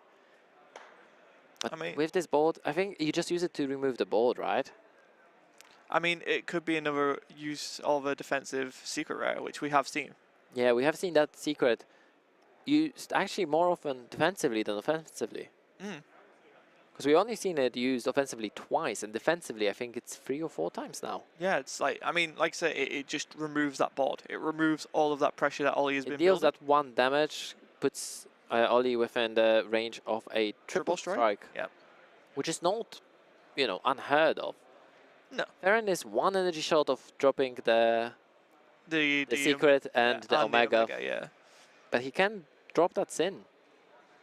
He has Sin and secret if he wants to. Yep, so we're seeing the Sin here first. There is a Trunks. There is a lot of damage there. Yeah, if you can push through into this, that's quite a bit of damage you can get. Because when those Trunks are comboed on a red battle card, they become 10k. Yeah, so we can easily get that 2 damage in. But the problem is that all his hand is not small. No. And yeah, so we'll see what Ollie does here. There is the 20k double strike swing from the Z leader. So I think Farron is trying to threaten here that, oh, I'm going to double strike you into game. Please use up your energy so I can clearly do my... And there's the combo. Yeah. He decides to not negate. He just resolves the auto on the Unison. Well, I mean, that is actually kind of a good point here. That this Unison plus this leader kind of matches the Z leader without any real great detriment to your hand. So it is only a 5k out if Ferran doesn't want to combo on top of that. And of course, you should... He's going to use the Trunks. I think this is a Z charge play. Yeah, probably. So he might be going for the rash attack. Which is also threatening quite a lot of damage, isn't it? I think we're going to see a Realm of the Gods here. Probably, because it replaces itself, so it's a really good choice, and that it is that 10k, so it is like pseudo super combo, isn't it? And then yeah, we're gonna see the swing, and I think yeah, this is just a nope. Yeah, I don't think we won that one. And I think yeah, you can just restand here because the main card, you know, if you need it, you've got Hatch. Yeah. So if you worst case scenario, you get to Hatch. And you don't want this to even try and remotely connect. The first attack is fine because you have that Unison. Yeah. The second attack you negate. What do you want to do with a third attack? Yeah. And he knows if he bets a crown there, like... Oh, that's what he's using his leader ultimate. So he's going to play Omega this way. And he's trying to push in for that last point of damage. Do we have another negate? No, but I think we have Dirty Burst. Yep, there is the Dirty Burst. Yep. So that Omega is not doing anything. Not this turn. And we might see another cell next turn trying to clear it up. I mean, I don't know how many Oceanuses he's actually gone through, but looking at that hand... 3. Yeah, looking at that hand, I don't see one. No, I see Haze, which would be... I think it was a Haze. I might be mistaken. There is the secret. The secret is going to be used. We need to... And we can see that small smirk on Oliver's face. It's expected, right? I knew it was there. Yeah, it's expected. It's like you had 4 energy, you were trying to play around it. That's why you used your ultimate. And yeah, it is what it is. I lost my board, but it's going into my turn. You're tapped out. You're on 2 energy. You're also... Farron is also on 2 life, right? Sorry, yeah, not 2 energy. 2 life is what I meant. And we're going to see here... Is this a cell play? Yeah, so from the energy, I think. Cell costs 4 to play. There we go. And there is the cell play. A powerful, powerful card. When played from the energy, it places all of the opponent's battle cards at the bottom of their deck. So, of course, token is going to go it leaves the field, but they was using the card as a token. And, yeah, if Farron wants to activate a counter skill, he needs to put a card from hand at the bottom. And this cell has dual attack. Yeah. And double strike. because it was played from the energy. Yeah. It gets double strike for the turn. But that That Rage has blocker. So what do we do here? There's 3 cards in Ferran's hand.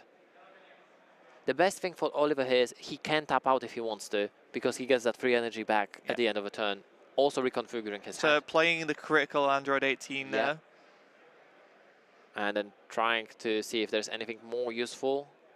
Yeah, Android there's a 19. negate. Yeah. Yeah. I have not caught what he shuffled back in. I don't think in this situation it matters. He has access to everything he needs. And yeah, he's going to go into that critical, and it's going to be, do you want to block it? Oh no, we're going to Android 17 as well. We see Realm of the Gods, this time not jumping into the energy like yesterday. Yeah, yesterday we just Realm of the Gods constantly jumping and popping into the... And there's a Floodgate as well. Yeah, I think Oliver had a conversation with his Realm of the Gods to make sure that Can they you stay in line. Please stop jumping into my energy. Yeah, exactly. I think they had a nice, good long chat. Yep, so there's the critical. Combos, yep. Oh, so he wanted to play it for the combo. There's just combo out of the haze. Swing in. Yeah, That's a there's the block. So, yeah. And then, yeah, so it's just, yep. Yeah, picking Adds up the 3 androids, which will get him more cards if it combos with it. Draws a card and puts 3 more in, which is going to... Oh, and another cell. I would assume the negate as well? Oh, no. Okay. That's an interesting one. So, of course, the problem in the current format is that even if you have no cards in hand, your Z deck is still alive. Yeah. So even if you go to no cards in hand, you just have that top deck, you still have opportunity to play. Yeah, we know Rush Attack is very fond. And we see that actually really good hand. I don't think I want to charge anything here unless I go for clinching the game. Because you have the Trunks that can help you with the Omega. You have the Omega Shenron, and you have Rage in case.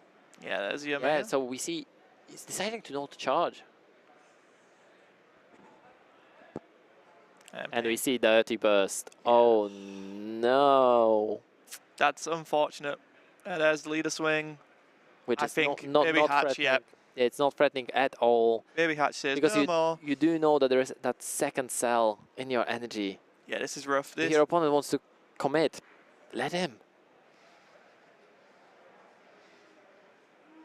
So there's the baby Hatch.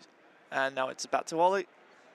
And of course, that baby Hatch is also not a small battle card. No, it's a 40k swing, and that will, like, it's 20 more than the leader. Yeah. So all he has to do is get 1 damage in now. Yeah, I mean, he's got a double strike in the energy waiting. Yeah, exactly. I think this is going to be another cell coming down. Because you want to use the cell to clear off that Omega. You don't want any activate battle shenanigans happening. And then, yeah. It's definitely cell is going to be the very first thing that happens.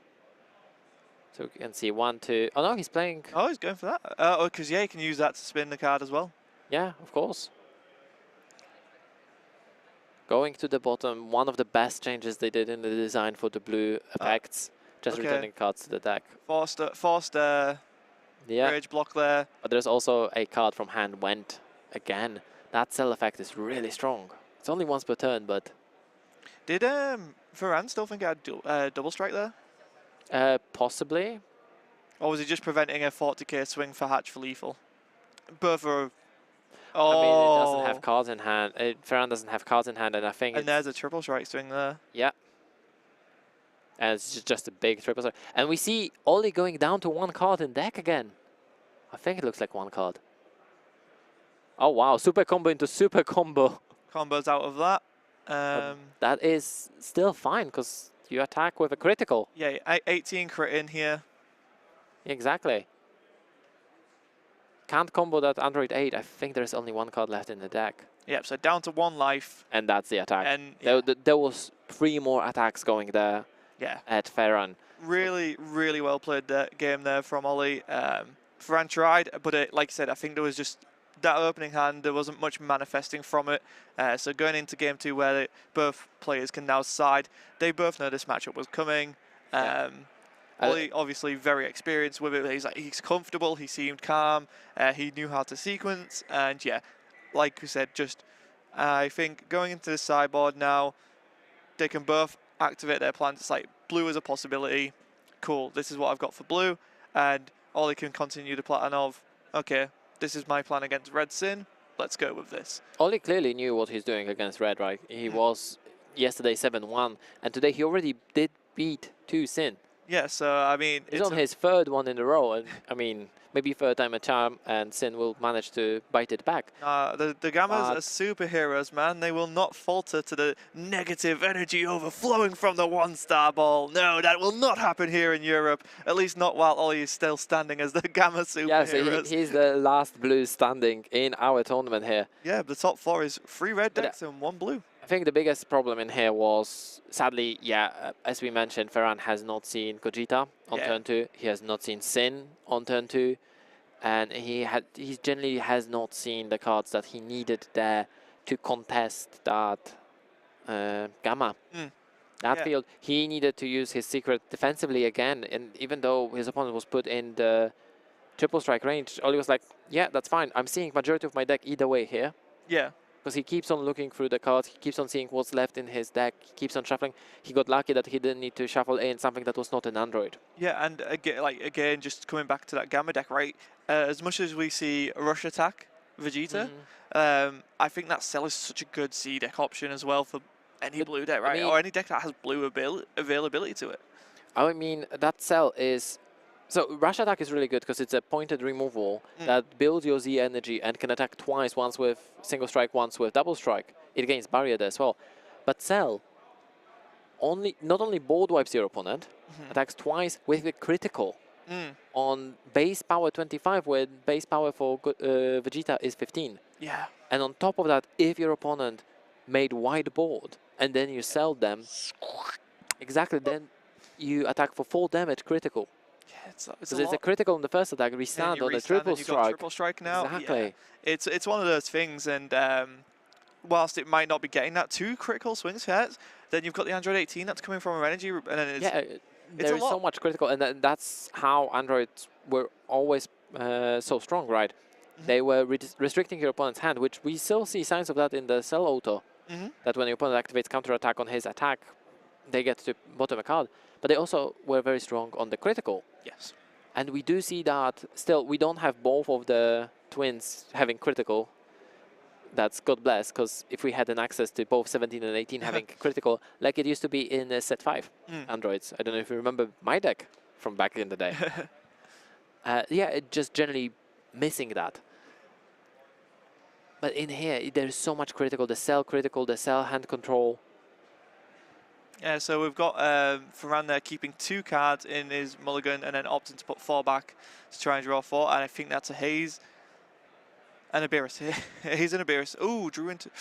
Oh, no. Oh, no. Was that after mulligan? That is after mulligan. Ferran cannot be happy about that. That is... I mean, that's a Trunks in the energy. Yeah, that is a Trunks in the energy. And now let's see. Hopefully there is none in life. There is none in life. There is, but there is. Oh no, there is a secret there. Yeah. Oh no, and we know that Oliver rarely attacks unless he has critical. Yeah, exactly. So that's in the danger zone.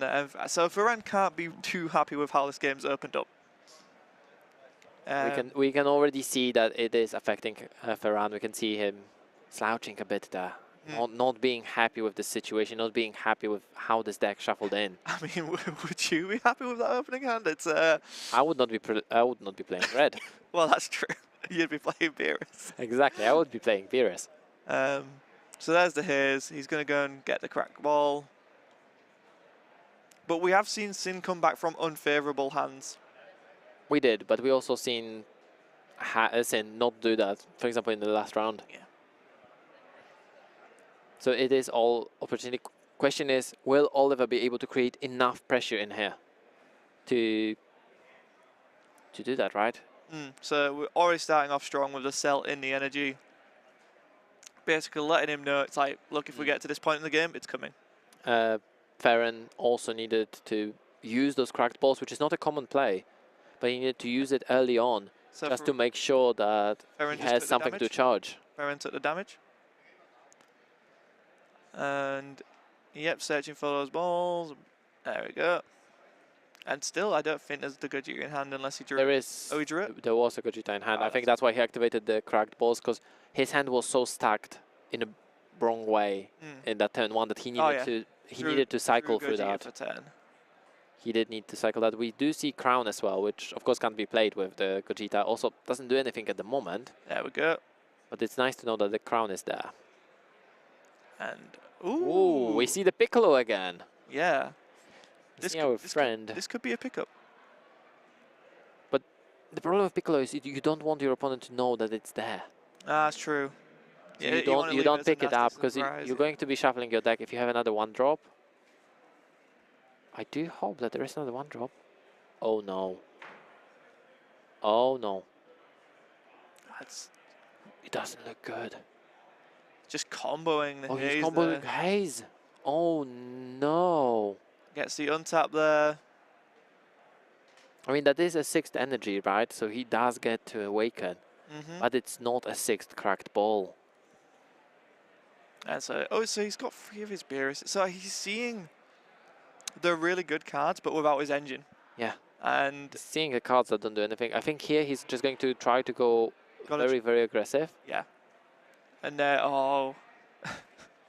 And back to the bottom of the deck you go. Yeah, because we could see what it was. It was the... What Farron wanted to do is attack with Nova, and then use the leader to replay the Nova draw cards, trying to find more. But he should have done what we have seen being done so often today and yesterday. It's just you play it and you immediately use its effect to make sure you get that value. Mm-hmm. Especially if you play it for the... Especially if you play it for the cycle, not for the attack. There you go. You want to get those 14 and 15s.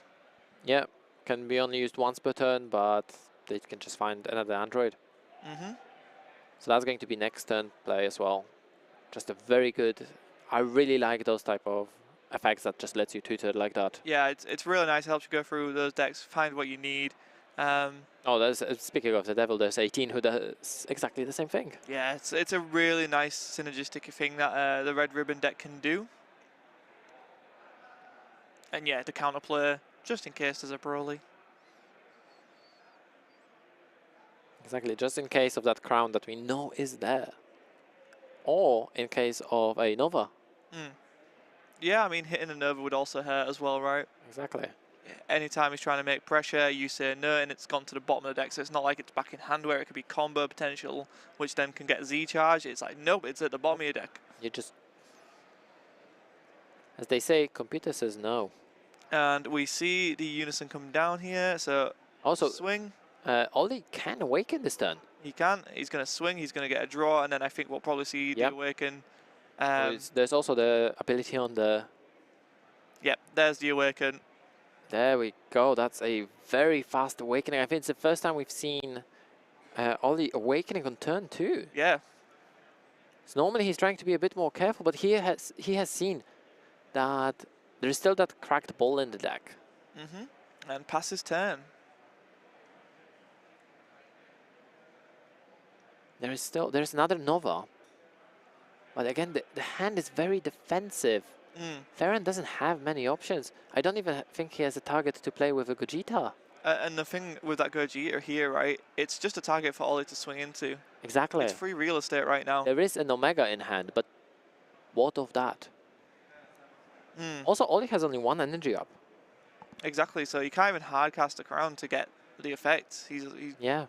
There is going to be Omega coming, because Dirty Burst is not going to do anything, right? No.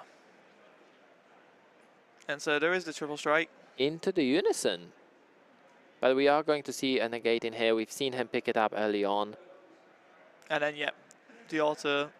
And he gets to combo, and he gets to put it in his Z energy. That Unison, it just ticks up so fast. And then swinging in. Yeah, and that's fine. I just gained marker, and now I can remove that marker. I'm perfectly happy with that. And it's the same situation, right? Oh, found the last ball. Doesn't want to be hitting because he doesn't want to be giving more cards than necessary. And then, yeah, go see. Yeah, it literally both players trying to control each other's hand sizes here. So Nova comes down, Nova swings, again trying to make that brave play, but I think this time it's more safe than it was last time. So, yep, there we go. There's the activate battle, and we are going to see the effect of the Sin Leader killing off the Nova, but Nova will return and draws Ferran a card. And he's also got now a swing with Nova, but But Ferran still didn't draw anything too useful. He has another Omega Shenron, but let's be honest. It's a tough hand to fight out of. Yeah. So taking his life down to 5 there. And Ollie pretty quick to take it as well. Like I think that was a very comfortable take there for him. There is the +2, but we're not seeing anything come in. It is just a +2 for the sake of plusing. You're so happy being Ollie here, seeing that +2 for the sake of +2. That's more markers I could swing into. Exactly. Yeah. You don't have your crit attackers yet, and to be fair, if you have any of the floodgates, you might be happy just leaving this board as is and try to build for that cell. Especially if you're going to see next turn Ferran starting with another Omega, and then you just dirty burst. Yeah. I mean, you kind of got to sympathize a little bit for the position he's in there. Sometimes the cards just don't... Yeah, no, God knows that I'm always unhappy when it happens to me. It's anytime I'm on the receiving end of luck like that, which is sadly very often for me. It does happen quite a fair bit for you, yeah. Happens way more often for me than anyone else I've seen. But it just might be me. And so we're seeing a swing in with leader. What do we do here? Like, there is no targets for Omega, right? I think the swing is into unison as well, because he doesn't want to be threatened by that sudden double strike. You're not at 5 life, so you're not able to use that token negate. So yeah, you are literally... Yeah, Ferran is still at 7. He's not... He's tapped out.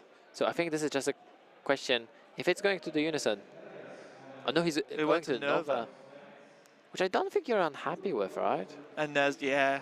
So he can just spin the Nova. Okay, it's going to spin the Omega. Yeah, why would you spin the Nova when you can spin the Omega? You get to spin Omega, you get to attack into Nova. And that's one of those scariest things is, you know it's coming, you can see it's coming, and then because it's in energy, we do have a mindset where we just forget about it. Because card in energy is, you know, card of out of sight, out of mind, right? There we go. Oh, wow. And that's just going to go into his hand at the end of the turn. I mean, I think that cell is going back. We've seen the cell there, that's probably going back. Android 19 probably going back. That Floodgate might stay in hand. Oh, keeps the 18 in deck. Okay, fair enough. I mean, maybe he's already got everything he needs, right? So he's just like... Pretty much. I mean, at the moment, he's just going to be reducing the unison. Again, he knows that there's no target to play with it. So unless Ferran is actually going to pick up a target, it's... I did see an Oceanus in his hand, but... I don't think there was an Oceanus in his hand. There's cell back, I assume. Probably you don't want to put 19 there if you can use it from hand. And there's the crit. There's the crit. So now Ferran sees that it's... Oh, there's a 19. Now Ferran sees that there is that crit there. Yeah, so that is going to be very dangerous. Just drew an Oceanus. Okay. But there was one at the...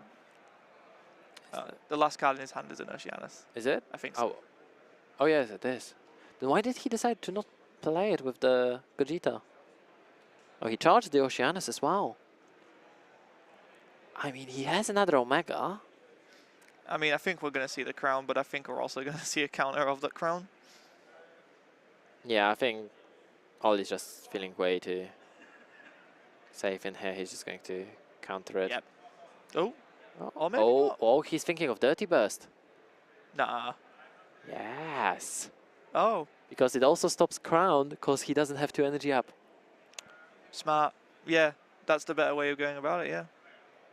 And you want to stop your opponent from playing that Omega. You don't want him to play Omega and just sit on it, because it's awkward for you to then attack.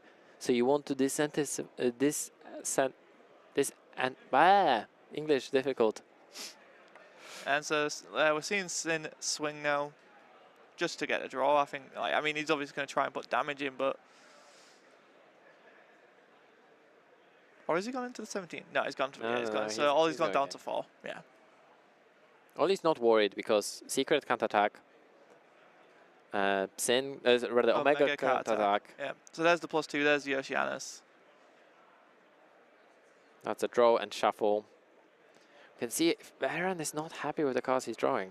No. We have seen quite a few of his good cards being in his life. I mean, we know the secret rares there. The secret rare is there. I think there was 2 sins in there as well. And yeah, Ollie very content with just swinging with critical or big swings when he knows the game's Exactly, about to and be over, yeah. Farron doesn't seem to have an option. So now, there is Realm of the Gods in here, and I think it is going to be used. Back on the bottom of the deck, and yeah. You don't get the value out of that, sir. Just literally, we're playing Ollie's game right now. I mean, Farron still has 2 energy. He can put Omega with Barrier. I was going for a rush attack. Yeah.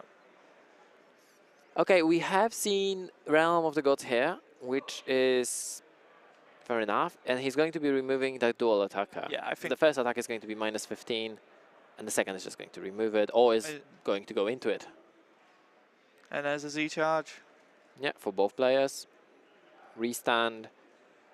And that's the thing, if you have enough Z energy. And there's a D magic taking the life by using sparking, and then restanding 2 energy. That rush attack, if you have enough Z energy, is refunding its own Z energy.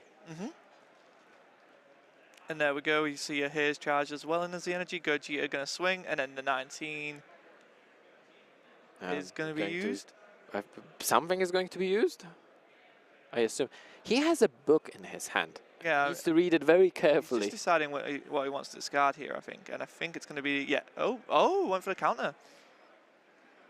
Oh, because he wants to replay the unit. There is a Dirty Burst that he can't shuffle back yet, but he does have that 18. But you at least know, as Farron, that there is no another Dirty Burst. Oh, there's one less Dirty Burst possibly in the hand. So Ollie's turn, right? But we do see another one in hand. Yeah, and then we're probably going to see another 18 go into that energy. Yeah.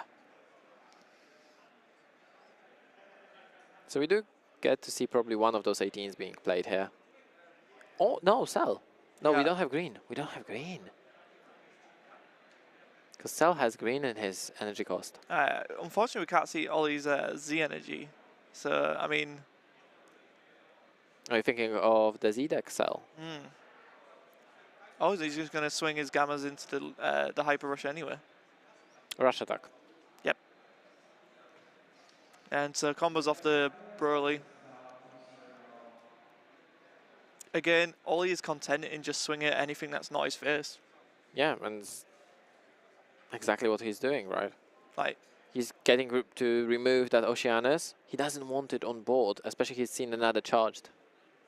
And I think, yeah, and one Haze is already used as well. And then we're seeing pair 2 here for the Unison. Yep. Yeah, so that's how he uses his energy, so he can shuffle back arrested energy. And there's the combo. Puts that card in his Z energy. And swings into Unison. Yeah, Unison down to 3 markers. And now we're getting a crit attacker. Yeah. So that's charge. And that's nice. That's a energy. green. That's what you want to see. That's the green one. And now we hopefully find a nice android. I think we've seen Baby Hatch there. Which is a bit unfortunate. Yeah, there's a Baby Hatch. So android goes in and Dirty Burst goes out. Yep.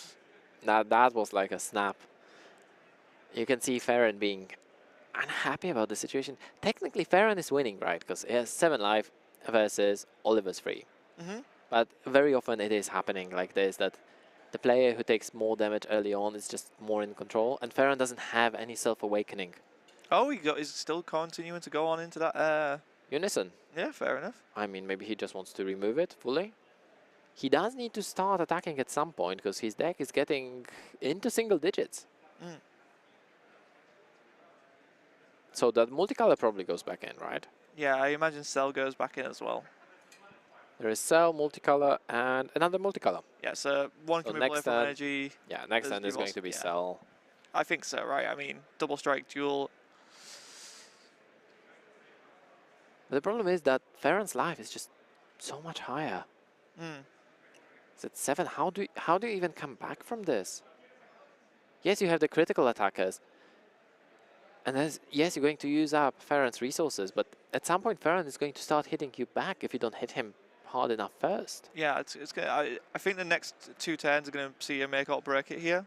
If Ferrin can kind of turn things around, this is the time. But he's got to think about this, and he's given his limited options he has.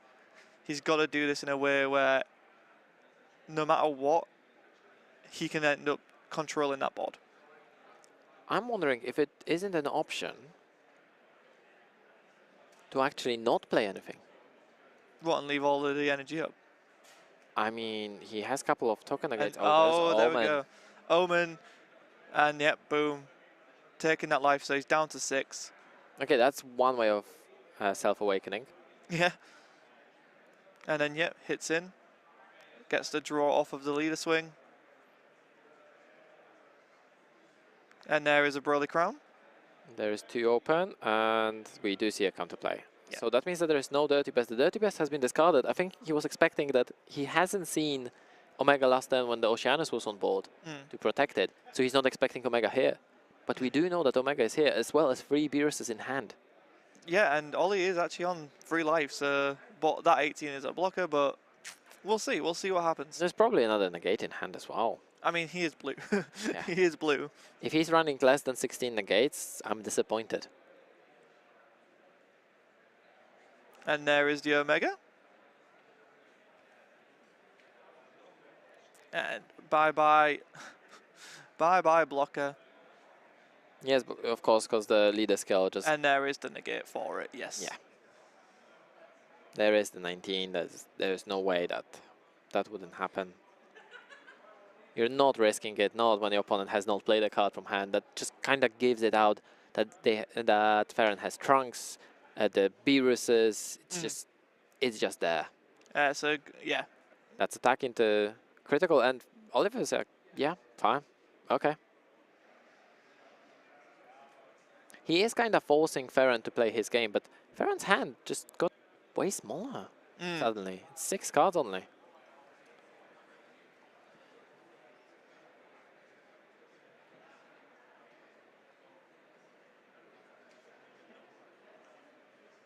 Yeah, Ferrin is doing a bit of Oliver's job for him, right? Because he keeps on taking that damage, he wants to awaken himself, he wants to get low himself. And if you just let Ferrin struggle with that. And then we are seeing the combo. Yeah. And then we see the combo. Yep. And I think a Z charge there, yep. There is going to be a Z charge. Because, I know we've just seen Oceanus, right?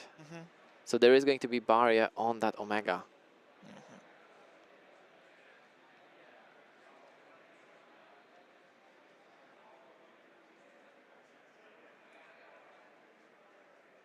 It needs to be used here, right? There's 1 energy open. Yeah. And then, yeah, over to Ollie. So are we going to actually see that cell? I don't think we're going to see this cell, right? Because it just dies to Omega. Yeah, I don't think Cell's the play here. Or just enough doesn't die. Because Ferrin has 9 cards in his Z energy. And we're seeing the sparking. Oh. Yep, and it's fine. So now into the token negate range of 5. And what did he rip off of that life? That is actually important to know. And then, yeah, obviously the activate battle. Yes, because the battle is still happening. There's another attack. And do we have... No? Nope. That one is going to Unison. Yeah. And there's the attack with the Unison going down to 2. Ferrin is on 5 life, so he could potentially use that token negate. He decided not to, which I can understand, right?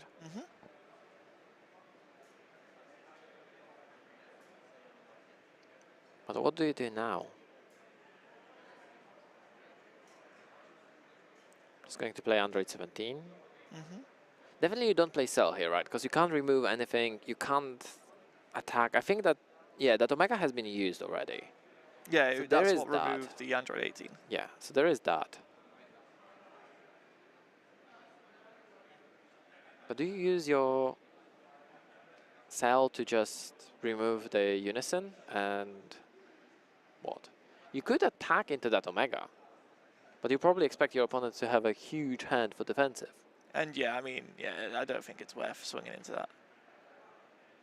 And No. yeah, We're going to see the multicolor come out.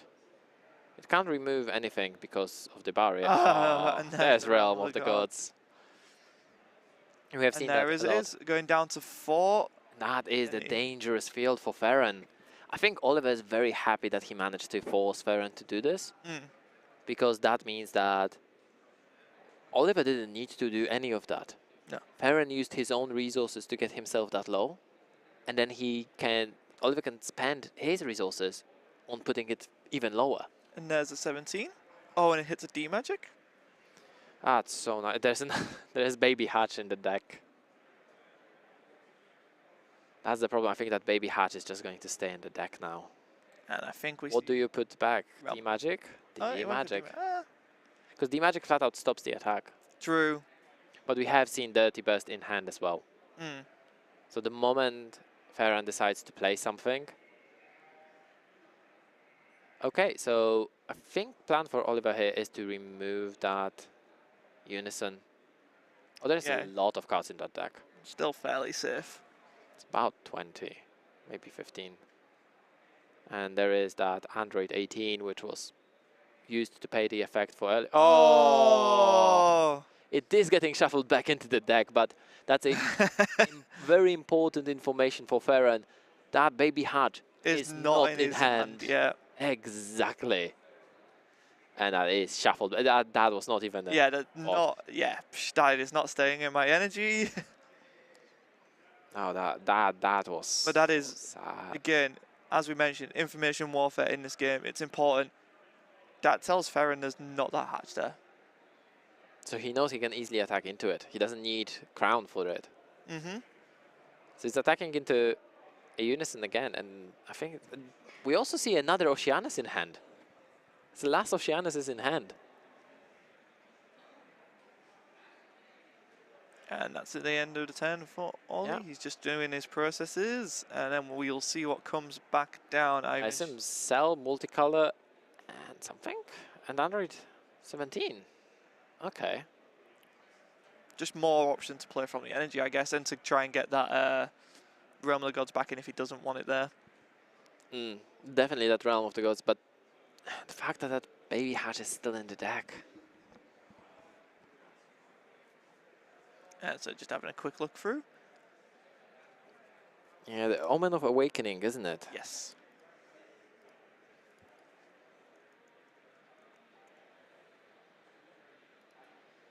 So it's a counterplay if your leader is red and you choose one card in your life and place it in your drop.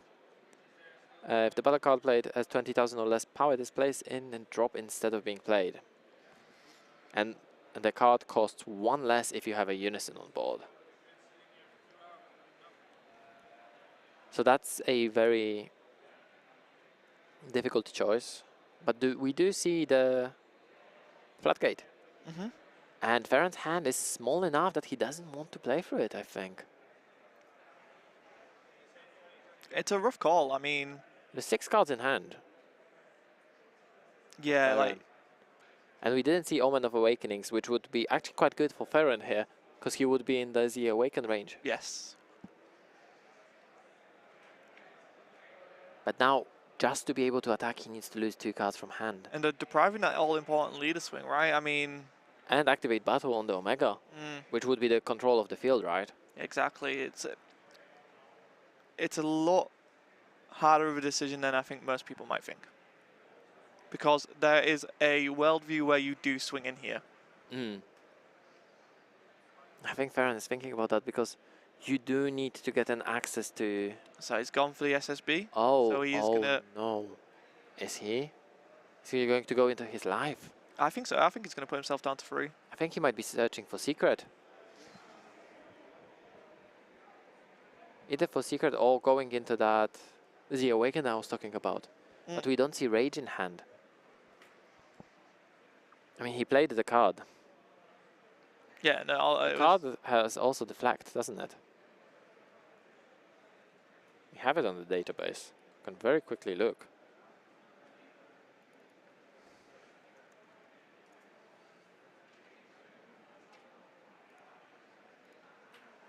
Oh no, it's unique. It doesn't have deflect.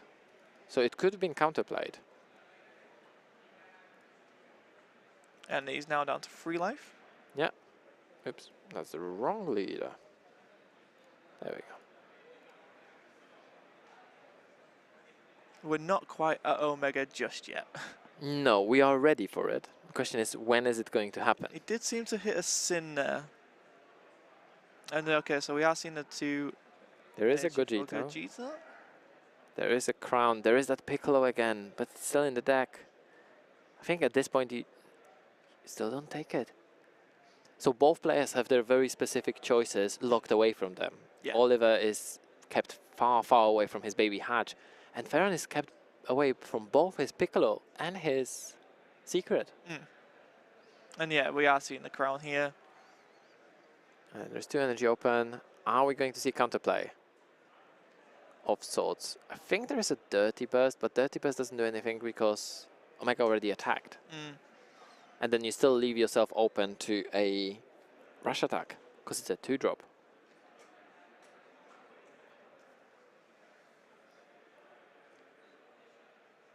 And I think we are seeing the counterplay here. And it is the Dirty Burst. I guess there is still that consideration, right? We are under the floodgate. The attacks cost 2 cards from hand, so it is a bit of a... Yeah. And then so, yeah, there we go. Immediately doing the Nerva thing to minus off the crit. Yeah, Farron learned from the previous game, even though now there's no open energy. But there's also, I don't think there's going to be an attack happening. Oh, we have, there is the Oceanus, so Omega is going to get barrier again.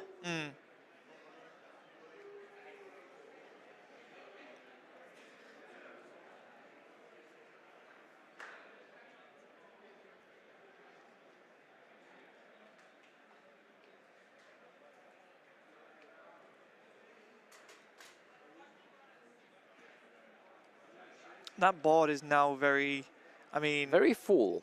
It's full, but either cell likes that board. Yes. It's not the 4 required to get the triple. Because We don't know yet, there's 1 energy left. True. But yeah, the Z battle is not going to be absorbed, and we assume that Oceanus is going to go to give the barrier. Yeah.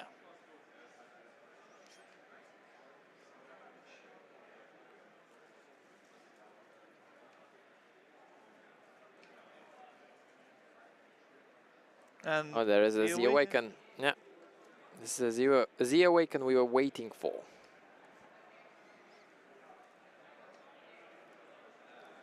And there we are. Omega Shenron. Merciless negativity. Yes, it's merciless, not merciful. Merciful negativity. That's what the card says. So we do see there is quite a lot of plays in here available, right? And yeah, he's doing it. So he's going to attack, putting 2 cards back, drawing a card back, which is Omega. Oh no, no, no, no.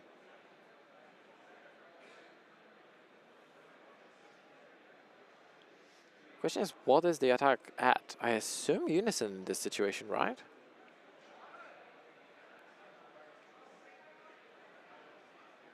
And there's the activate battle. Yeah. Just to remove additional combo. They do assume this is going to Unison, because why would you go face with her?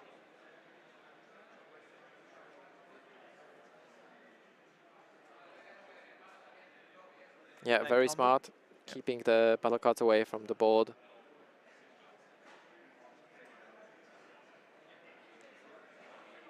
And there is a draw for Ollie. We still haven't seen the... And the Z charge? Yeah.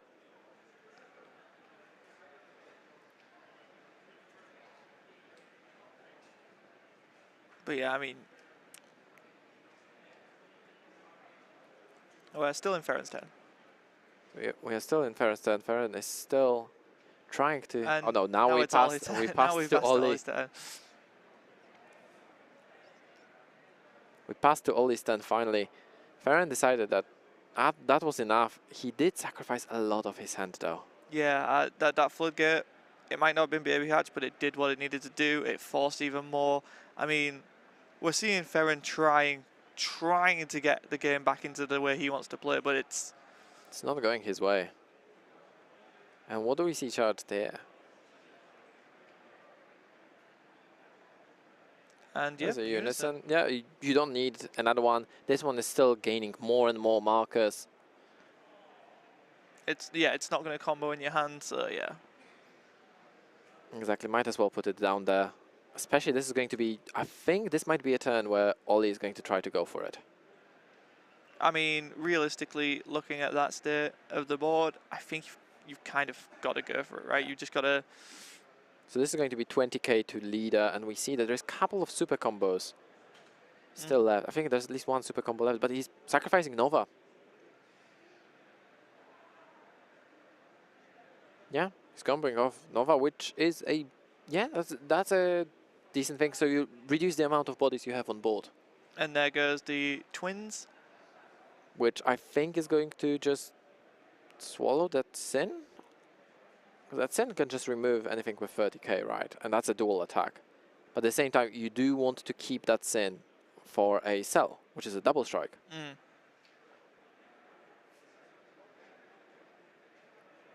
So do you actually let this in and... So just building up that Z energy. Combo out. Yeah, because it's 20 to 20, right? Those twins are 20, and the leader is, of course, base 20 right now, because we are in the merciless negativity. He takes it. He's going down to 2. Ooh. Which means those cell swings, if it's played from the energy, are lethal. But, of course, there is still the minus 30 waiting on the barrier Omega Shenron. I think Oliver is very, very aware of that. And so just seeing how many cards he's got in his hand. Is he going to try to force that Omega Shenron before playing Cell? Which I think this is what you want to do, right? But he doesn't have enough power on the rest of his cards. He would need to combo on each of them.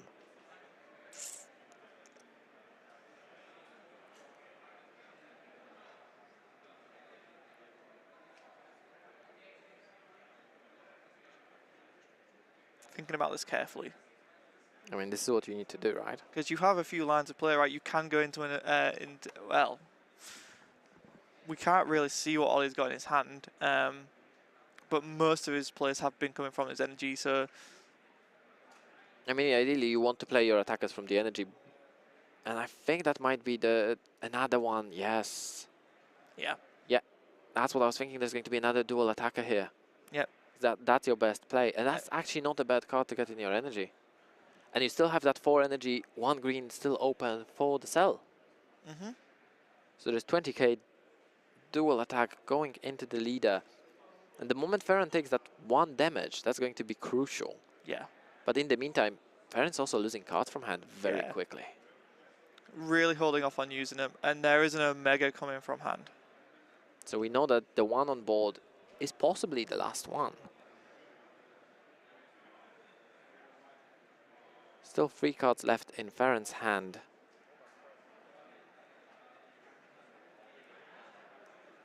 There is a super combo. I think that's it's 2 super combos. And a gate, isn't it? And then we're seeing it swing in.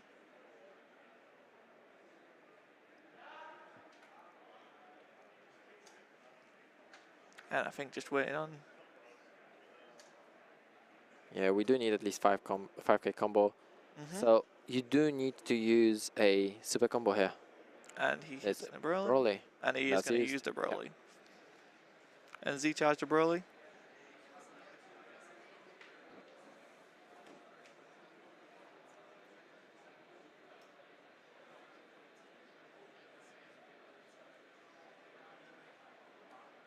And there's the Android. And just that. There's another super combo there, but... Just asking, how many cards in your hand? Can you get off another attack? Yes, because there is also Android 17 still waiting. I mean, he's also got 1 in the energy if you really want to.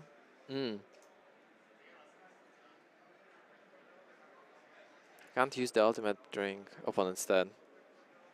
Know that he has a Shadow Dragon in hand. And we do know that that secret is still in life.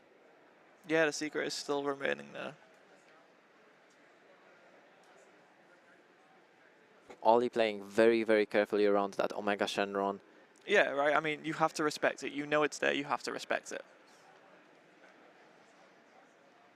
Because if you just play in, you tap yourself out, you bring out the cell, and then you lose it. Like, Yeah, you lose that cell immediately to the attack, right? yeah, exactly. So, gotta plan this carefully. You gotta plan your You line of need to plays. force it.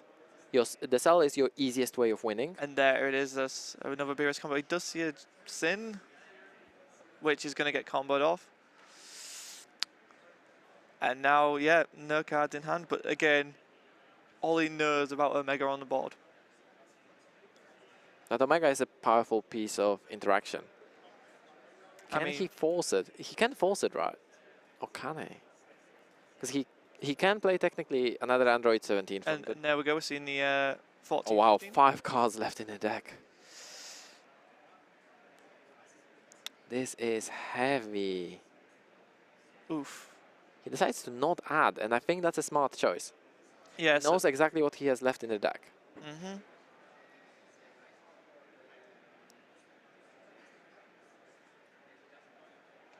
There's exactly 5 cards there. Yeah.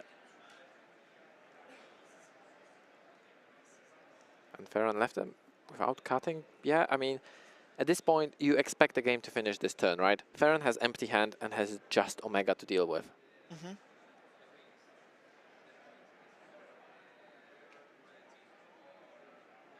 And then paying 1, and I think we're going to see. Android 17 coming out, right? Mm-hmm.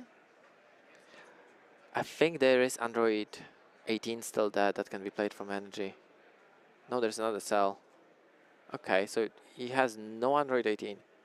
That would be his huge play, right? Because he hasn't played Android 18 this turn yet. Mm. But there's still 2 attackers here. And he can hardcast the Android from hand if he has to. That is true. So there's going to be an attack here. There's going to be combo. 1 card. Do we see... He has to No, take. he has to take it. And what is that card? Is that a secret? Because that could be a 110 combo, if nothing else. Yeah, I mean... And there's the pain 2 for No, the Unison. Is it? Oh, that's a Unison, yes. Yep. Oh god, yes. So that Unison auto will happen again. Yeah, Oh, that's cutting it close. and That is 17. That's threatening lethal. it's Checking, can it go to Unison?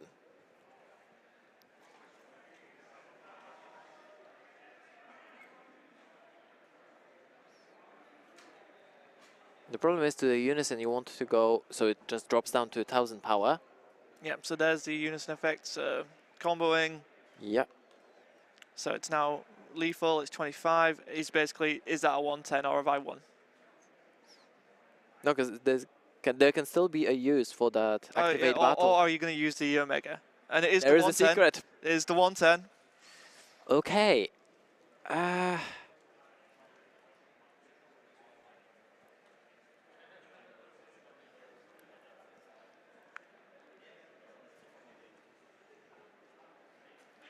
Now what does Ollie do with Ferrin on 1 life? Still got the activate battle of the Omega there. He's going to swing in. No mean- cards in hand for Ferrin. There is still that Omega, right? Yeah. And that Omega can indeed minus the Unison card. Oh, he went into the Unison. Paying 1. Paying 3?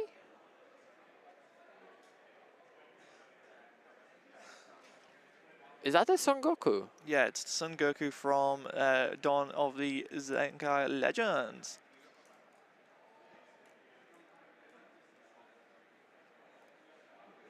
Which his opponent was just checking it out.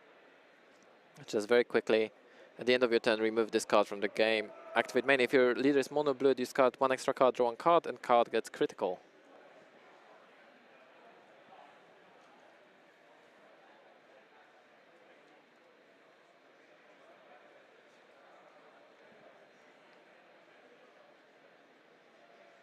So he decides to use it at the end of a turn. So he ends his turn here.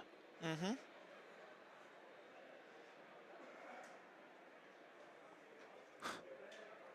I think Farron is like, wait, what's happening right now? How many cards? 2 cards left in Dirk. Oh, this is going to be... One is going to be drawn at the start of a turn. This So is... he can't play anything from the energy. No, 'cause it's not optional. he needs to defend this turn, which is why I think he took the Goku to get the draw, which to... Does he have a negate? He has Baby Hatch finally. He does have a Baby Hatch. Where's Mira Career Absorb when you want it? It is an android. Yeah, yeah, that is true.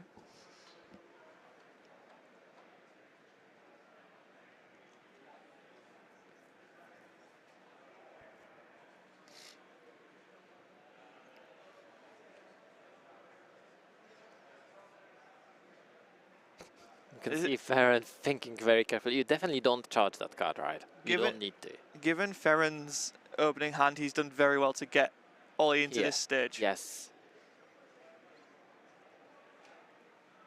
Of course, Ollie can't play any of those cards from his energy. They're stuck there. But that cell can also be played from hand. It doesn't get double strike nor board wipe. No, it gets double strike. Doesn't matter. Doesn't get board wipe. And I think Farron is looking into just going one rush attack after another. But so that's the double. There is and a there's baby, the baby hatch. That's what Oliver was looking for. He was just trying to find that baby hatch. And that's there it. we go, That's guys. It. Oliver is taking blue to the finals of Dragon Ball Super card game. Europe finals. In Europe finals, yeah, something. That was a game. Dumping at us here. Boom. Top 2. Yeah. In the finals. Oliver. We are going to see Ollie from the UK on Gamma. Will he be against Gogeta? Will he be against Sin? But I mean, his whole top cut has been against Sin. Does he really want to fight another Sin? We will find out. At the moment, he just kept on beating Sin after Sin after Sin. First, he defeated Peter Dance, then Giovanni Castaman, both very strong players we have seen on the stream. Now he was playing against Farron. Farron managed to almost climb it back. That game too, Farron had one of the most unfavorable opening hands I've seen, and so I have to give him a huge shout out for keeping in that game so long, taking Ollie to a point where if he didn't have that baby hatch, I don't think Ollie... That's what he was going for the whole time. That's why he drew that additional card with Goku, is just he put himself on those last 2 cards. And then... And hoped. I mean, Farron had an amazing hand there. He could possibly finish it there. And then that baby hatch came and destroyed his dreams there. Yeah, so unfortunate, but I mean, top 4 is an accomplishment in and of itself. Top 4 for the Europe. Yeah, so it's no shame to bow out at this stage, but I think everybody in the room here, you heard some cheers maybe in the background there. We are going to have a red versus blue finals. Let's take a short break and let's see if we can get our winner for the interview here. So we're going to be back with you in just a couple of minutes.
And we are back here with Ollie, your winner of our last feature match. We just had semi-finals. Now going into the finals of the Dragon Ball Supercard game, European finals. Ollie, you're taking Gamma there in a heavily red meta. How do you feel, man? I'm fucking nervous. I mean, I don't blame you. I don't blame you one bit. It's been a long day yesterday. 8 rounds of Swiss. You were going into round 8 undefeated. Unfortunately, did take that loss in that final round, but you did make it into day 2, no problem. And then today, I believe all of your top 16 matches have been Sin. Yeah. So, do you hope you're playing Sin or Gogeta, I guess is the first question. I think I'd definitely rather play Sin. Yeah. Just bring it a little bit closer. My bad. No worries, no worries. They're both matchups, obviously, that I've been prioritizing and testing a lot. But I feel like the Sin matchup is a little bit easier, especially going second. I feel like I figured that out a lot easier with playing the Unison turn 3 instead of turn 2. Yeah. It means that the Unison isn't just going to die to all of their effects, and then you can leave more energy up to negate stuff. Whereas against Gogeta, it can get a little bit more down to the wire. If I don't draw the Dirty Burst, then their 8-drop is going to completely ruin me. Yeah. And so, yeah. I saw you utilise Dirty Burst quite a lot in there, and I think you used it very efficiently, and it was a really nice match to watch unfold. Both you guys, that second game, we saw the starting hand your opponent had, and it was rough, but yeah, to take you down to that wire, it went long, and it was just like, you know, I mean, that is what you get when you're in the top 4. Those nerve-wracking moments is like, can I close this? And you did pull that baby hatch. How did it feel when you finally saw that baby hatch? Because it was eluding you for the longest time. Yeah, I saw it in the top 5 search that I did off the Android 17, and I was like, right, that's great. If I can just draw that, then we're sorted. And then I misplayed. I should have swung with the Unison on my kill swing, not the Android 17, because it would have been extra combat power. But I think the nerves got to me a little bit. I had it in my head that he could minus both the markers off before my auto triggered or something. Right, okay. And just kill the Unison. And I was like, yeah, I just messed that up a little bit. But drew baby hatch, so... Yeah, so in the end, it didn't even matter. You got the baby hatch. And so, yeah, going into this meta, right, like, why did you pick Gamma? It just feels really strong against all of the red decks. It does really well into Sin, does really well into Gogeta. Can struggle quite a bit into Vegeta. I feel like that's fairly close, but it's still a winnable matchup for sure. And then it does pretty well against yellow as well. I feel like the main thing it struggles against is blue, but to be honest, I've just been quite lucky in dodging a lot of the blue matchups. Yeah, I mean, if Diogo won his match, it would have been you versus Beerus, oh, yeah. and that would have been lost that. That would have been a real.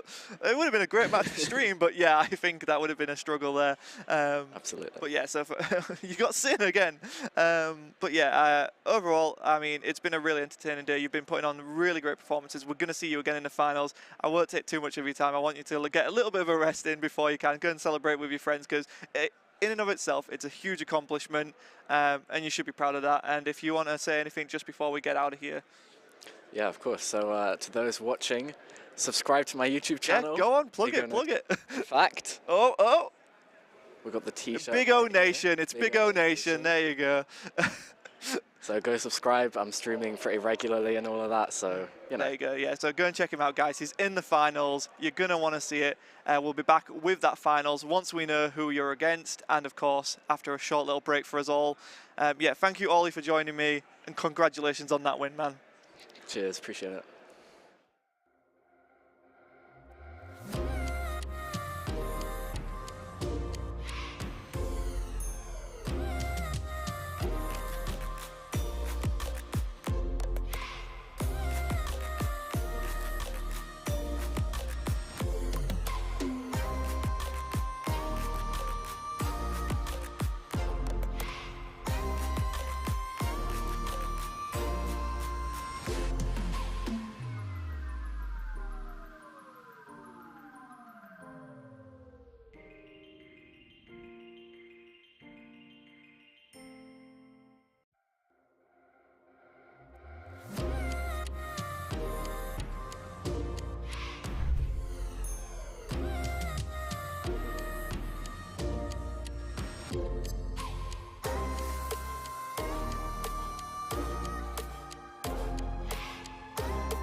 And we are back here for the Dragon Ball Super Card Game European Finals. I am Scott Seven, joined by Loki Smith. We are about to head into our final round, but let's first take a step back. Let's enjoy our Zenkai energy charging up. That was a day, wasn't it? It has been an amazing 2 days. 8-round Swiss yesterday, which was epically fought by all of the Valiant players into a brilliant top 16. We had a nice... Yes, there was a lot of red, but there was a Turtle School in there, there was a Beerus in there, there was a Gamma in there, so there was a bit of fun. There was Launch and Cooler Mill. I would just remind you that by pure accident we got the weirdest match. Yeah, it was an incredible day of Swiss, and then so coming into this top 16, we had a nice little day planned out. We got to see the thematic battle between Gogeta, GT and Sin. We got to see Beerus do Beerus things on stream. We saw a judge of the Judge of Gods, yes. Judge of the Gods take a game, a set 1 rare that like genuinely is so nostalgic for both myself and Loki, and seeing that come to fruition there. I used to loop that card left, right, and center. With Kibito Kai, right? Yep. Yeah, I mean... Yeah, and with Senzu. Remember about Senzu? Got to get the Senzu, yep. So, I mean, it was one of those things, so it was a really nice throwback to see. And in our finals, we do have, obviously... Gamma and Gogeta GT. Which we have it's going to be crazy. Yeah. Let's look at the breakdown to see how we got here. So we can see that even after that top 16 was the only... oh, wow. Yes, even after that top 16, because we had 2 events in top 16, it was the only Gogeta left. And you can see even actually managed to win 2-0 and then 2-1 against the 2 Sin players. And Oliver was doing similar, right? Because Oliver faced against 3 Sin players. Yep. Even had that 1 mirror match in the top 16 against another Gogeta, so he knocked off another fellow Gogeta player. Yeah, which leaves us with the Gogeta GT and, of course, the Gamma Bros, Gamma 1, Gamma 2, the superheroes, the ones with that true fighter's ambition. And yeah, honestly, it's an incredible feat, right? We've got Ivan representing from Spain. We've got Oliver coming from the UK. And it's just a real showcase of the talented players within Europe. And honestly, if you were a betting man... I am a betting man. I was going around the room and taking the bets. And surprisingly, a good amount of players thinks that it's going to be Gamma. I mean... A lot of people bet on Oliver. And I must say, from my point of view, so I'm a very technical person, right? I look at all the possibilities. I know it's going to come down to the players, but from the possibilities of the decks I have seen, I think Gogeta has the edge. You're going to take Gogeta? I'm going to take Gogeta because that 8-drop is just going to do what Sin needs to sacrifice a secret for. I think that's, I mean, betting on Gogeta is not a bad thing, but I have to say I've got to go with the underdog. The heart, like Gamma 2 has etched itself into my soul, and I've got to try and. As much as I want the blue to win, I do want the blue to win. It's still Gogeta has way more chance, and I am a man that's going to take the winning chance. But we do have a couple of short clips to introduce our players, and just to meet our lovely players, we're going to start with Even.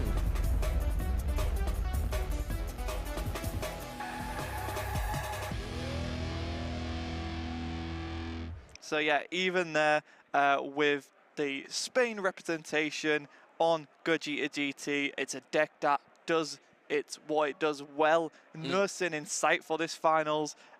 So he has vanquished all of those foes in thematic fashion. I must say, Super Saiyan 4 is probably one of my favorite forms. So seeing Gogeta and Vegeta and the SS4 Goku and Vegeta, it's a really nice deck to look at. Yeah, we've already seen Even today, right? Because he was in his top 8 match, vanquishing a Sin on the stream here with us. And that was his match. But now let's meet Oliver.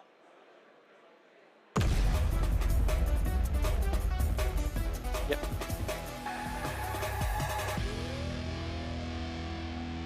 Yep, and that is Oliver from the UK, and of course he also has a YouTube channel, Big O Nation, so if you guys want to go and support your UK finalist, then by all means go ahead and give him a subscribe. And honestly, I am ready for this clash. I am ready for this battle. We are ready. I think the players are ready as well. This match has no time limit. We're going to be sitting here through the match of Gamma versus Gogeta GT, which we have seen Oliver just slowing down the game to a level to the level of just that match against Sin took the game 1 took about 50 minutes to an hour. Yeah, they can play at their own pace. There's no need to rush their players. They can figure it through. Ollie did say in the interview that Gogeta GT is his less preferred matchup, but of course he is prepared for both of these decks. So we will see what happens. We've got the charge there with the blue-green Android 17 and 18. And then immediately ditched the 14 and 15, tried to find another Android, and then getting the 18. He found 19 with the first search, and the second one. So we already have multicolor, right? So what is the card that Ollie needs right now? It's going to be 17. So he is getting ready there. He's probably going to keep that energy open, right? Because he does need to stop that first attack by Goku and Vegeta. Because that's very important. We've seen that from Diogo, that stopping that first attack and stopping that Goku Vegeta from awakening early is very important. Yeah. And there we see the 1-drop come in. And we see a swing into lead. Do we have a negate? Do we want to use a negate? We do want to use a negate. And there is the denial. Like, nope. Because that SS4 Goku that was played is going to be put in a drop at the end of a turn if it's played with that skill. So you do want to stop that attack. Stops them from searching the top 3, stops them from getting the Z energy, and stops them in general from going for that early awaken. Yep, and there we see the Android Unison, so it does allow him to awaken if he wants to, which I think against this deck he probably will. You probably do, because you want to have that 1 energy open, especially if you still have a negate in hand. And here we see that early combo with that Unison as well. And there is the awaken. And very quickly awakening. He got his draw on the attack, he got the combo power on the Unison, and then he doesn't really mind if Even is going to be searching the cards in the top. He found Vegeta out of that Goku, and it even took the damage. I mean, he's going to be taking 2 life when he awakens. Yeah, he goes down to 6, so this damage is incidental, right? I mean, yeah, it's like whether I take it myself or you deal it to me, it doesn't really matter to me, as long as it's not crit. As long as it's not crit, that's an important one. And I'm a bit surprised to see Oliver actually go for this line of play, because we've seen how well it worked for Diogo to not do that. Diogo was sitting on his Beerus leader and not attacking for the first 2 turns, just stopping that Gogeta player from being able to awaken. And then over to Even for his turn. And we see the Vegeta go in, And and then there is the the Gogeta Gogeta. come down. Yeah, there is the Unison. There's a very crucial part of the plan for the deck. There's another Goku, so we assume there's another Vegeta in hand, right? Yeah, there is. And Amazing. So there's +2 to play that 1 drop from hand. and there he is. Whoop, there he is. And swings into Unison. Which is going to activate the auto of the Unison combo card, but of course, Even is going to use that Vegeta in combo so he can awaken himself. Mm-hmm.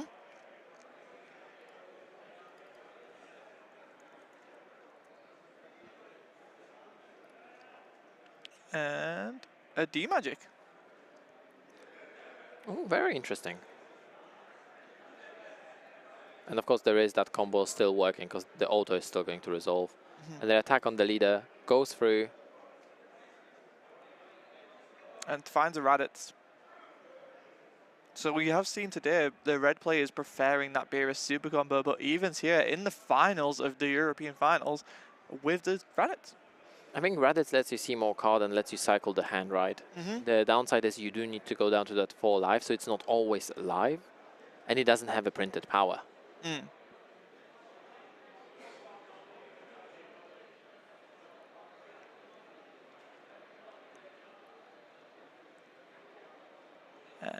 Yes. Ollie is currently at 6. FS is Even, which is currently at 7. Both very resting comfortably on their life. So far so good. I'm surprised to see that Even has not awakened. No. I think he wants to get more value out of his leader here, right? Quite possibly, right. It's a different matchup. It's not just the Sin, the Gogeta. It's like, oh, well, this is something different. This is something I have to maybe change up my playstyle for. Maybe I don't need that 210 to awaken here. I think there was also a lot to be said for the fact that that Gogeta attack has been negated, which means there was no search on the front side and then awaken into another one, right? Yeah.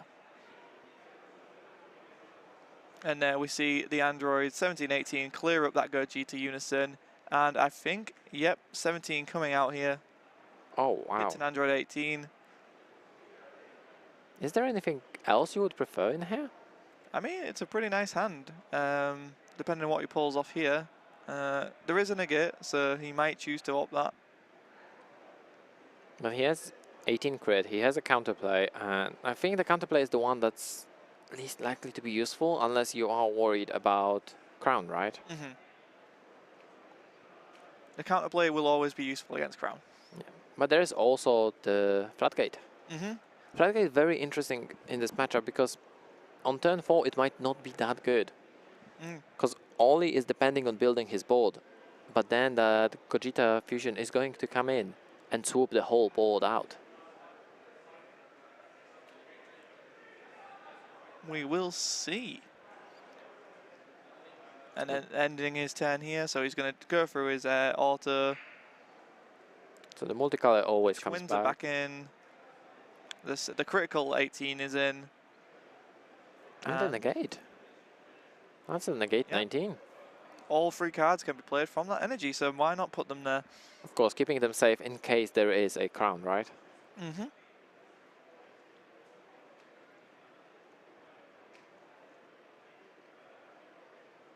And there we see the Goku. Ollie says it's fine. Gets the search. No responses. And But finds a crown. There is the crown. An accepting nod there from Ollie. Oh yeah, I was waiting for it.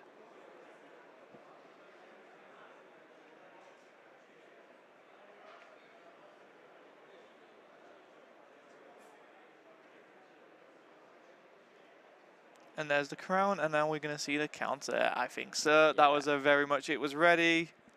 Yeah, it's pretty much what was expected, And back right? on the bottom of the deck you go. Of course, that critical there in the energy is going to be threatening as well.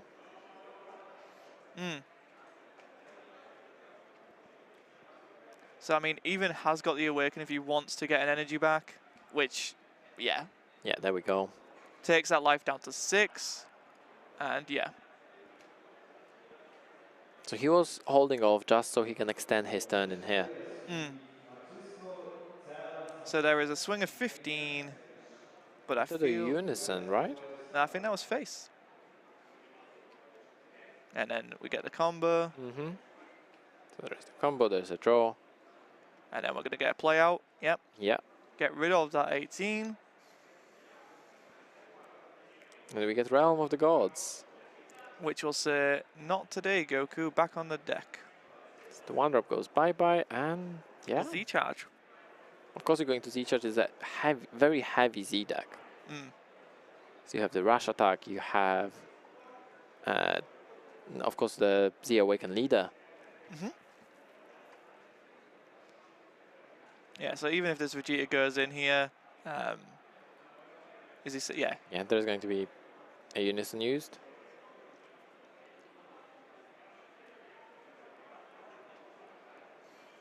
He has the energy.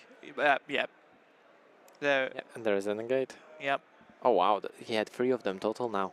Yeah, nothing he can really do about that. He passes turn back to Ollie. That negate is definitely something you prefer to play from hand than from energy, right? Yeah, because if you play it from your energy, not only do you still have to pay that energy cost, but you also have to lose a card from hand as well. Yeah. So you need to sacrifice one of your other cards. But the fact that you can just pick it up from your energy to your hand with the leader is just beautiful. Exactly. It's a really nice synergistic way of playing the deck. It's what Red Ribbon and Gamma does really well. And obviously, we're here in the finals. Ollie made the right meta call here with the deck. Really. And both players taking it nice and simple. Oh, are we going for Cell? Yep. Seeing that crit pressure? Yeah, I can actually get behind that. You keep on the pressure on the crit. He even has a big hand, but you actually didn't use any cards from your hand to build this up because the 2Z energy you got came from your unison. You also get rid of that Vegeta being able to be Z-charged, right? Which also then gets the effects. So yeah, taking the damage there. And then there's the effect of Cell. And then we are seeing the token negate there. So down to 4 life for Ivan, but puts out a blocker. Well, a blocker for a turn, but we see Oliver being very aggressive here. Very different style of play here. Forcing the Bean Goku. Yeah. It's not something we are used to from Oliver, is it? No, and then was just saying, yep. So there is a Z-charge of that Goku. The leader is now 20k. Until the end of the turn. And that is the android, and he finds the droid. Yeah, there's Android 8. Yeah, really good card, and really helping Ollie out throughout the day. And yesterday. Clearly took him far enough.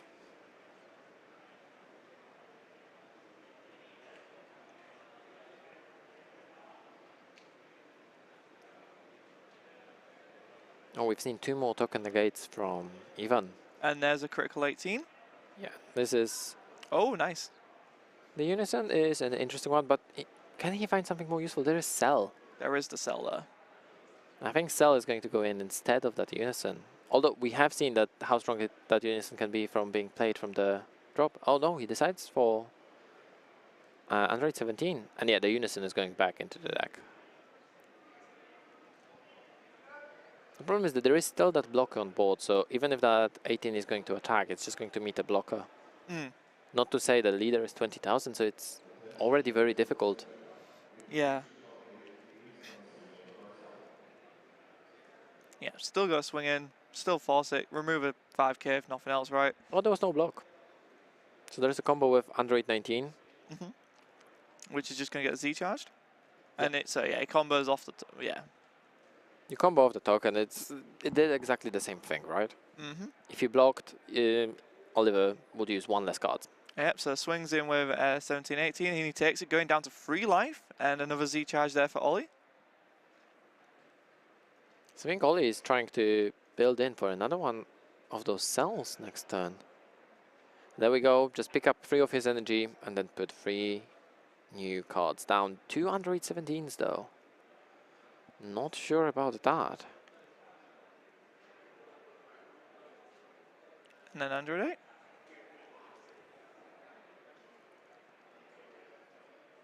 So we are in that turn 4 here for even, where things can start to steamroll. I mean, Ollie has a board that does look very punchable. Yeah, that's kind of what I was talking about, but I don't think we see... Yeah, I don't think we see Gogeta in hand for now.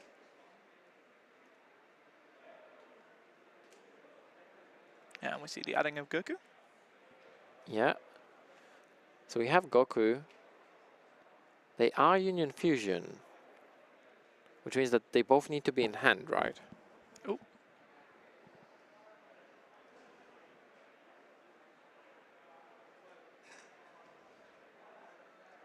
Yep, only has it. He has the SPR version. Ah, there we go. That's a scary one. That's a card you do not want to be staring down. And I think we're seeing a Dirty Burst, and we are seeing a Dirty Burst. You need to do it on the play, because otherwise the card is going to just run rampant over your field. And so getting a swing in here, just remove the crit. And of course, because of the Dirty Burst, that Gogeta is not going to stick around. Nope. There's negate after negate. Oliver doesn't want his battle cards to be removed here at all. Yep, so over to Ollie now, and let's see what he can make of it.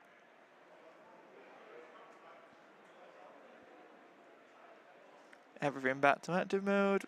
We still have that critical cell on board, which is scary, but of course there is still that blocker Gogeta. Yes. Gogeta is an effective 5k blocker. That only sticks for one turn. And so just thinking this through, and yeah. So we're seeing the 18 go in here, getting the combo because of the unison, gets the marker, and there's the Raditz super combo. Yeah, there's the super combo that we've seen. He lets him, it lets even cycle his hand a bit. I'm surprised he decided to keep the token negates.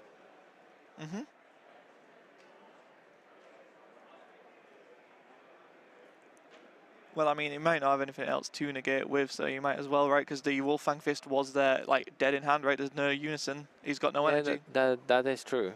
And so now we're seeing the cell go in. So swing with the low one first. You baited out a super combo. Now there's the bigger one, which you have to deal with. I think that's the... Oh, that's interesting. So he decides to not block this one. Because I wanted to say that this is the situation where you would block, right? And there's a combo in the rest mode there, which is what the leader allows. Clearly. I think it's just because of that energy up there, even is just preparing himself for something big that might come. Whereas if he's yeah, very because that energy is still not touched, right? Exactly. But we don't see any cell in there. No, We but do see the twins.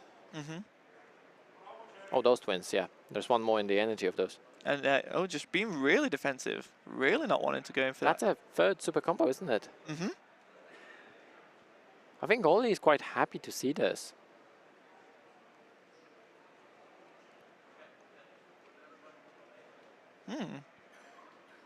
And they take it. He took it. So down to 2 life here for even. And there is a token negate going down to 1. And there's a dual attack on the unison. Yep. Gets There's rid one of blocker. I mean, do you risk it in an attack with 19? I think he's just going to go for another dual attack. Yeah. Oh, there's 18 counterplay there as well, which is always nice to see. So swings in. Oh, wow. No wonder even felt so comfortable going into this turn. Yeah, lots of super combos there. All of the super combos went. You do need to block at some point. And there it is. There is the block. Yeah. Oliver could combo if he wants to, but that Gogeta goes away either way. I mean, he's got if he really wants, he's got that 17 energy he can play out. Yeah, I think that's definitely the next play that's happening, right? Because you baited everything you could. The token negate went. There was 1 additional damage, so there's no more token negates here. There's no sparking negates here. There's no Wolfang Fist because there's no unison. There is no blocker. You literally need to win off the pure power. There is one more defensive option for even. Oh, he's tapping free. He's going into the Z deck. Yep. get that 25k power over the 17. That is fine, but it's not going to be absorbing the Gogeta, right? No. Because it's unaffected. And we keep on forgetting, there is the defensive Z Awaken. There is that, but he's going to force it now if he wants. Yeah, of course. There is Yamcha. No, he's going to be comboing out. So there's 30k. And now with 25. 35. Damn. Force the combo of the... I mean, to be fair, that's probably the best use of it, right? You've already blocked, get it in your Z energy before it just gets removed from the game anyway. Now, Oliver just in the full control of this game. Yep, so and there's the cell for next turn. But there is no multicolor. There's no green. Oh, and there's the There is the realm. Vegeta. So we have Gogeta, SS for Gogeta, and SS for Vegito. And we're seeing the day best. That must... I think Oliver's playing 3 of them in the main deck. And then he's like, yeah, go have a look. There is another 2. even just being like, yeah. There's another Dirty Burst and then Realm of the Gods, yeah. So what do you do here? Yeah, you take the Flatgate. Yeah. But then your secret did nothing because it can attack on the Dirty Burst. Yes, your leader is 25. And that lasts as well, so... Yes, that lasts into the Oliver's turn, But those cells are actually just matching currently. yeah. We can hear here in the background people watching our stream.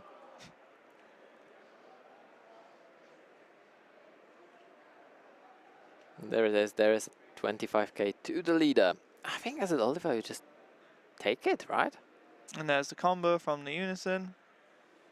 There's a combo to get an extra card.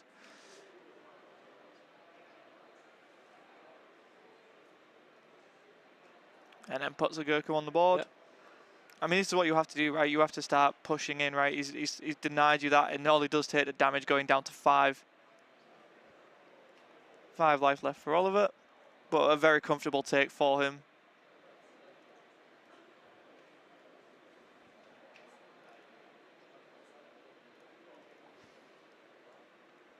And Goku swinging in now? I think you still take it. You need as many cards as you can to... I mean, he knows he's just banned his quad strike. Yes. The quad strike is not a threat anymore. There's only triple strike. And he's gonna, I think he's just going to try and build up that Z energy even more though. Yeah, we have Vegeta that can come down. We have Cell. We've seen that Goku as well, right? Mm-hmm. And then there is that Vegeta trying to find another Goku. And there he does find the Goku.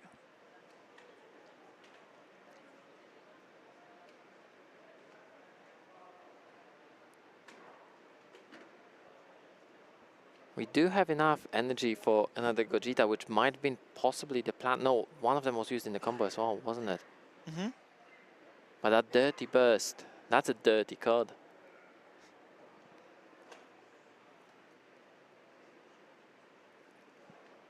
And we're just seeing the Unison come down here for 2. So probably one more attack here with that Unison. Possibly, but I think it's mostly here to try to find some options, right? And he does find a Searcher, right? So you can even then uptick and play that Searcher, which I think is what we will see.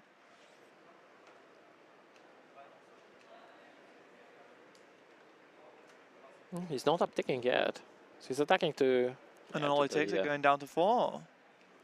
So now Ollie's Android 8 are alive. And there's the Goku. And what do we find? Do we find the Another as well? Goku. Yeah. So I think here's a question that, like, even knows there's another Dirty Burst, so he can't go into another Gogeta. Yeah. Like, he's seen it, he pointed it out, he laughed, he smiled. He maybe cried on the lean side a little bit. I think he cried a bit inside, yeah. But I mean, it's just one of those things, right? You open your hand, you see what you need, you get rid of everything else that you know. You go through your deck as much as you can to find it. You know in this matchup what you need to see. Yeah, And- that's the power of Ollie's deck, right? Yeah, so Just seen everything he needed, and look at that stack that still gets to attack.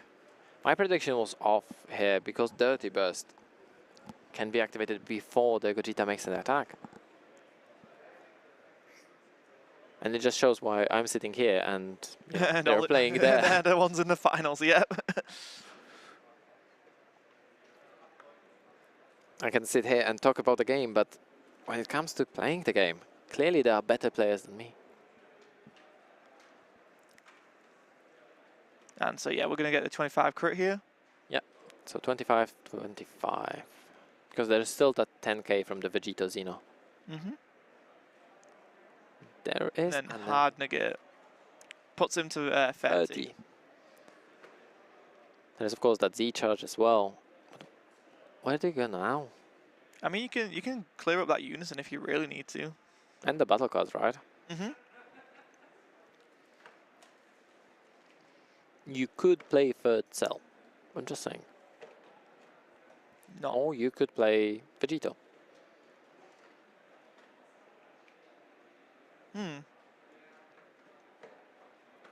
There is options in your Z deck, but I think for now we're just going to see. Going into the Yeah. unison. We're just going to restrict the options that it even has, and I think that's the best thing that's the thing that Gamma is best at, restricting the options your opponent has. And then swinging into to the battle card. Yeah. And it's just going to combo the one in rest mode, and then it's going to restand, and then the other one's going to go into the battle card. Yeah, And no negates, no combos. Yep. So he keeps them in active mode just in case, but of course we know that after even Union Fusions, he can attack battle cards inactive.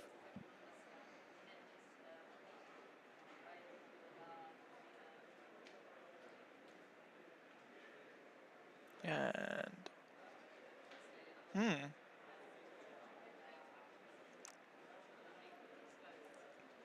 no counters. And there we go. We're going to combo up to try and put in. Forces your opponent to deal with it.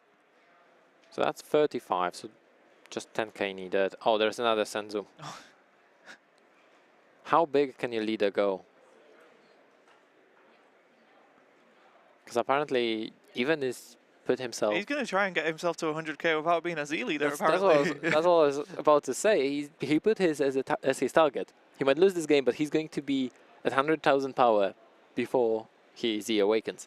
Okay, we're swinging into the Gogeta. We're swinging into the Gogeta. Yeah, we're just removing markers here, and Unison is going to finish. And that's the cleanup. All that energy still up, so there is. I mean, if you want to maximize on it, you still want to play something. We are seeing it. That's going to be Vegito. 5 energy.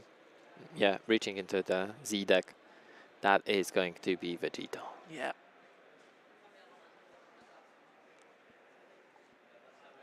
There we go. That very, very scary turn.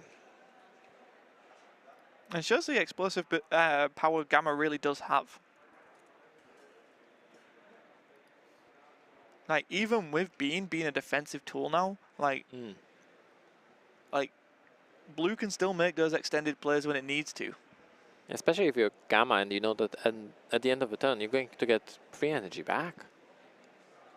So it kind of, it's not a risk reward per se. You can push forward and see how far you get, but then return into a defensive state where you can be happy. So just asking how much Z energy he has, which Oh, 1, 2, 3, 4, 5, 6, 7, 8, 9, 10. A lot. 1, 2, 3, 4, 5, 6, 7, 8, 9. A lot. If you need to go past 7, you have a lot. Yeah. It's enough to threaten with 3 rush attacks. I'll put it this way. And so we're seeing the Vegeta swing here. There's not many cards in Evan's hand though. He's got the Realm of the Gods, which will help him get there.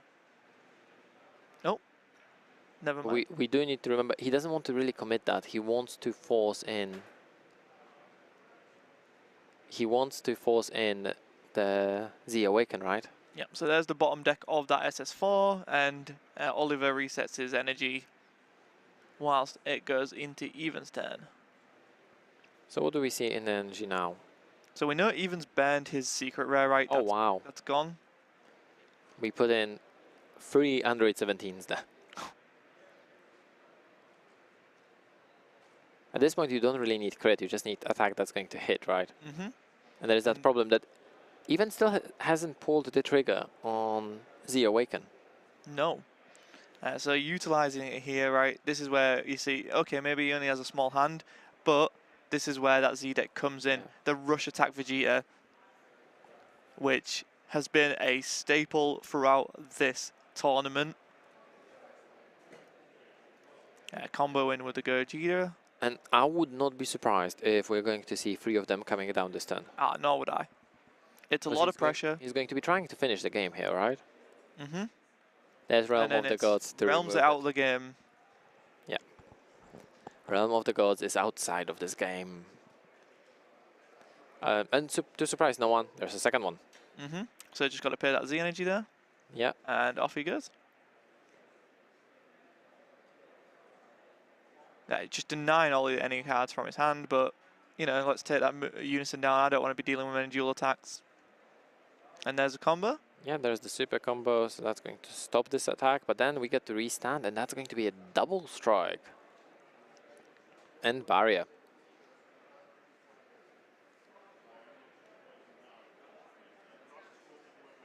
And it's off in. And that's going to be met with a negate. Very much a no. And yet, because you're not worried about Crown at this point, you're going to restand both of those active energy. Well, both of those energy to active. Yeah, and you do know that, yeah, there's another. This is a turn where 3 rush attacks came in. 3 rush attacks came in, and Ollie's been pretty much like, yeah, all right.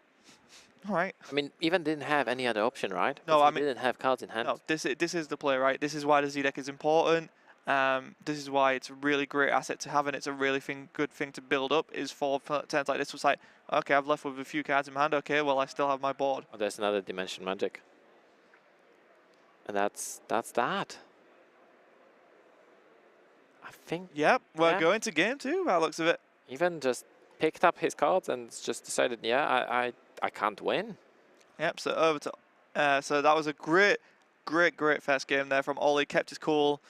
Even tried. I mean, we saw the Uni Infusion. We saw the Gogetas. We saw the secret rare. But we've also seen 3 Dirty Burst Yes. in the hand. Yeah. Even when it's like when he crowned, he saw it. He knew that no matter what he does here, what the play is, I'm gonna run into that, and there's nothing really I can do about it. So it was a tough one, right? I mean, every time he tried to get momentum going with Gogeta GT, it was kind of met with the iron wall of the androids. Yeah, I think that might be a very interesting call that Ollie did end up attacking there and technically allowing even to awaken on that turn too. Even decided not to take it. Mm-hmm. That was an interesting call, and I'm not sure if on either side that has been the correct play. I mean, maybe on Ollie's side because he wanted to find those dirty bursts. Mm-hmm. And I think it might just been going down to the fact that even didn't have any aggressive plays. No, there was no through line where it was really any threatening, because what we did see when even went on the attack was to deal with the board, which in the world sense there, that makes sense, right? Because that is threatening a lot of attacks from the androids. And it's an advantage Sin kind of has with the Vegeta secret rare, because the Vegeta can just clear that board without worrying about attacking into it. Yeah, that is true. At the same time,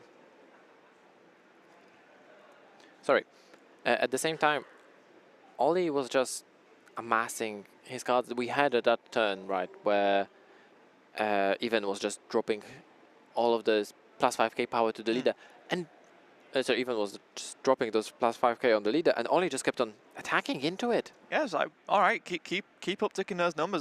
That's not what I'm worried about. And we saw it, both players, right?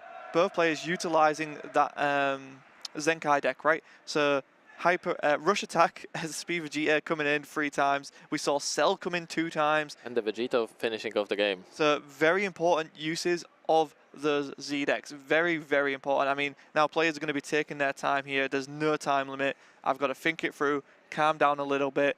Not my favorite outcome there if I'm the Gogeta player. And so, honestly, where are you? Like, if you're a player coming into this now, you're in the finals. There's a lot of pressure on you because you are in that finals. You've just taken game 1 as Ollie and you've just lost game 1 as Even, what do you think their mindsets are? So I think Even definitely needs to think how can his sideboard affect the game enough for it to matter. And I think it's coming down to what cards you want to see early on, right? As an Oliver, you definitely feel confident, and hopefully you're not letting that confidence hit you to your head. No, I feel like the way Ollie's been playing throughout all of yesterday and today, he's a very calm, collected player. Yes, there are nerves there.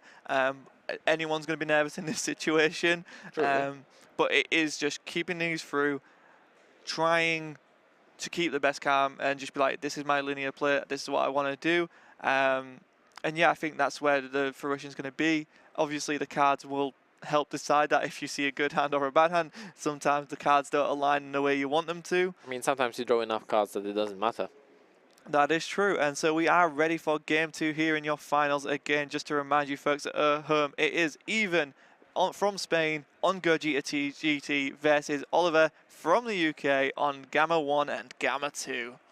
So one thing I want to also mention, that all of the Oliver's opponents were doing very similar thing to him. Is Oliver was keeping them high on life, and then the enemies were using their own resources to bring themselves down. Yeah. That was so helpful to Oliver, because otherwise Oliver very quickly runs out of resources. Yeah. If the opponents would just be able to clear the board and not do anything else, Ollie would be in a lot of trouble. Yep, so we saw there That's 14 and 15 discarded from hand to try and find the Android 8. Yeah. But we already are halfway there with the Awaken for the Vegeta because the Goku is in his energy. Yep. Now can we find Vegeta? Can we find Gogeta? Yeah, we do see the Gogeta on the turn too. Yeah, and we see charge of the Violet Race. And a Broly Crown. And Yeah, nodding approval. Yeah. We see the nod. But of course, Ollie is ready for that crown. He probably has a counterplay. He probably has maybe a Dirty Burst. And so we've seen the Vegeta come in. It's going to get comboed off here.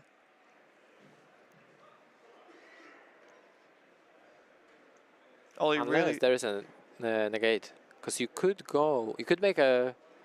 Yeah, there is D-Magic. And D-Magic. There is another negate here. Because if you went 1, you should have a second, right? Yeah, I think so, right? No. Adding the Raditz to hand? No, okay. Yeah, so Ollie took that first damage. Again, as a blue player, he doesn't really mind that much. No. So you can see that he has both of the 17 and 18 in his energy already. And there's another Android 14, 15. Let's see what he adds. So there is a nice, very looking Android 14, 15 there. Yeah. He can't activate it again this turn, but it's good to have it for the next turn. I mean, Ollie makes his deck small on purpose, so he always hits what he needs to hit. Exactly. It's a really good use of thinning that deck out. Deck thinning is deck winning, right? Mm-hmm. Unless you're against Mill. And of course, it puts those battle cards in the drop, which then can be used with the Unison. Which we do see come down here, so there is the Awaken, so you get the swing to get the most out of that unawakened leader. There is the up marker and the combo, and there is the Awaken. So now we are in the Awakened version of Gamma 1 and 2, and Ollie going down to 6 life. And now we're seeing, I believe, the Android 18 with the similar effect to the 14, 15. Yes, that just got discarded to get the search, and he found his super combo in the form of Android 8. So that Android 17, 18, I think was looked down a lot in the past because it was just providing 5k combo, right, and getting the markers. But right now it's a very powerful tool because it charges you 2 Z energy pretty much on 1 rotation. I think that's heavily understated how powerful this effect is. Yeah, so now we'll see what Even does. It's upticking on the Even's turn for the 2 Unison markers, and then plays the 1 drop. And it's going to swing in now. I believe this is going towards leader, which, yeah. Are we seeing another negate? Mm-hmm. So we know there is a crown in hand, so we know that there's exactly only one energy. Yeah, Ollie being very careful not to have those 2 energy actives. And then throwing another card into that Z energy. Now we're seeing a pair 1 here. And is it going to be... Oh, it's going to be the Vegeta. Oh. So not wanting to be playing those games, I think he's going to take his own life here. Well, maybe not because... I mean, why wouldn't you, right? You're at 8. Yeah, but when you awaken, you're going to go down to 6. So... But clearly you can't get the attack in to awaken. Maybe. There we go. That's the attack that even wanted, because Ollie is not going to use a negate on this. That is true. So there it is. There's the 10. In that matter, it doesn't matter if you take that life or not. No. Because you get to awaken either way, right? Exactly. So yeah, it gets that into the Z energy, which now does enable that awaken. You're right. So there's the untap. There's the draw, and we are going to awaken into Son Goku and Vegeta GT, but in their SS4 forms. And of course, we are down to 6 life for even as well. Oh, is that his hand? Because I think I just spotted a secret rare. Which one? the SS4 Vegeta. Okay. Now the question is, how many dirty bursts Oliver has? And there is the actual 19 that says no. No, sir, I would rather not.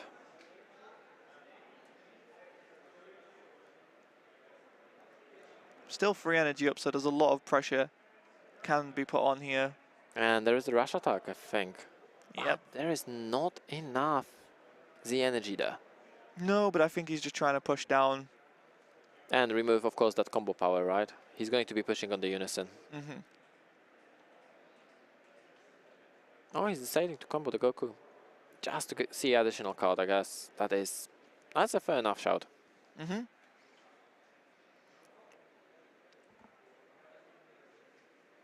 And there's a 1-drop Goku trying to find that red Saiyan from the top 5. There's another crown, so there's 2 crowns coming, and we can see Ollie just being, yeah, you got it, man. Because of course we know what's going to happen when the crown is declared. There's going to be Dirty Burst coming down. Yeah. Oh, there's going to be Android 18. Because there's going to be free energy open, so you can choose which one do you want to go for. Mm-hmm. And so there, in Ollie's turn, what do we see get charged down here? Very confident Android 17 there for Ollie.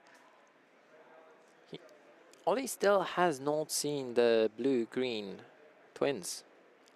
That might be quite problematic, but of course, when he plays one of his cards from the energy, he does get to look at the top 5. Yep, there we go. Cell's coming out, removes the 2 Z battles from the game, and yep, Cell comes down. We could see that even just seeing what happened, and it's going to unison. I mean, yeah. And then, of course, you get the dual attack on the... We saw it last turn. He really wanted to control the unison in his turn, so Ollie making the most of that with the Cell. Yeah. He assumes that his opponent is running Wolfang Fist and Yamcha, right? And you want to shut down those cards. Yeah, really, really smart way of playing it, right? I mean, you could try and punch in there. He is tapped out, so there are things like Unending Awakening that aren't live. But with that, like you said, with that unison there, Wolfang Fist is, and of course, Yamcha is if he wants to play anything. And we can see, even going through his book again, just looking through the cards he has in hand and sorting them out on what's useful and what is not. But that is a hefty looking hand.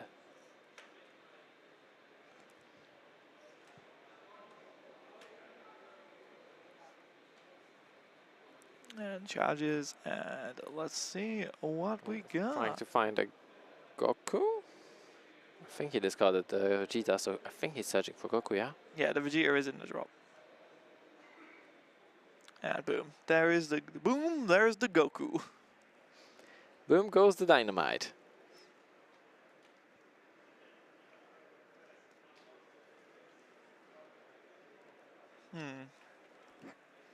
So I mean, we are in that pivotal turn, right? It is the 4 energy.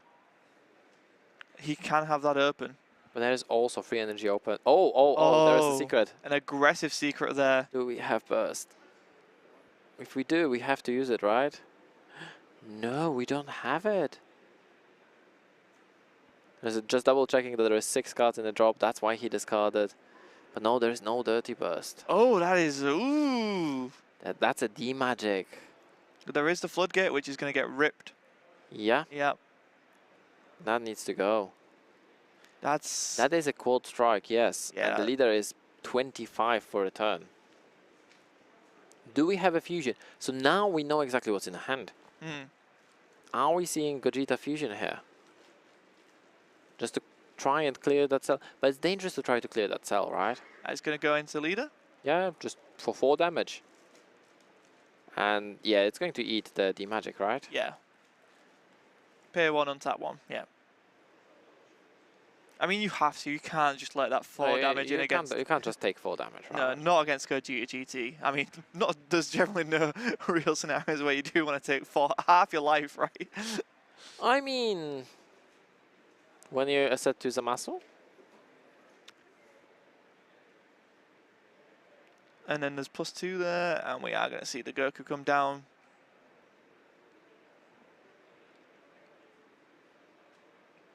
And yeah, going to use the Gogeta with the combo. And yep, there's the Vegeta to minus, and then that should be enough to kill. Unless Ollie really wants to save it, which I don't think he will, and that is removed from the game. You would defend it when the Gogeta 8-drop is attacking into it, because then it doesn't get to restand. But in this situation, you just let it in. Yep, and so there he goes, taking the... Oh, that's a crit attack. That was the Dirty Burst. That was the Dirty Burst. That is unfortunate. But of course, you can't always have the game going your way. No. And then so we're seeing him with 25 here with the leader. Is that to a unison or to a leader? I think you go to a leader here. I think he indicated leader. And there is the combo, so currently at 30. Now for a turn. Ollie's hand is looking tiny. Tiny, and it's not really full of... Yep, so he takes it going down to 4. Okay, so his super combos are live now. With And end of the turn, Vegeta is removed from the game. Yes, even though it's an overwhelm card due to the ultimate keyword, when it's removed from a battle area, it is removed from the game. And so charging a super combo, not the most chaotic thing in the world, because you can easily add it back to your hand. It's an android. It's chosen for a purpose. Oh, and now we see the multis. Okay, so the multi is found. Probably it's going to end up in the energy at the end of the turn, right? I would expect so. But then you still need to contest that Gogeta unison somehow this turn. And so Gamma's swinging in here. There is a combo that goes... The energy, takes down the marker.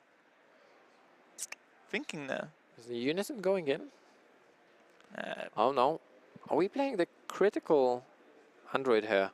Yep. That's interesting. You definitely don't want to go to a leader here, right? No, all of this will be to deal with the unison, I imagine. Yeah. Because the leader is 25 due to the Vegeta secret. So attacks of this caliber would just... You would just be wasting resources, and your opponent, to your one super combo, your opponent could just use any 5k card. Yeah. And on top of that, we have seen a couple of the Senzu Gokus in hand, so you really don't want to be doing that, not against this deck. No, that would be...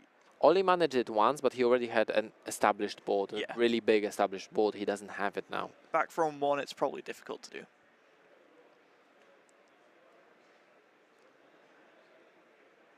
He has 2 Z energy, so...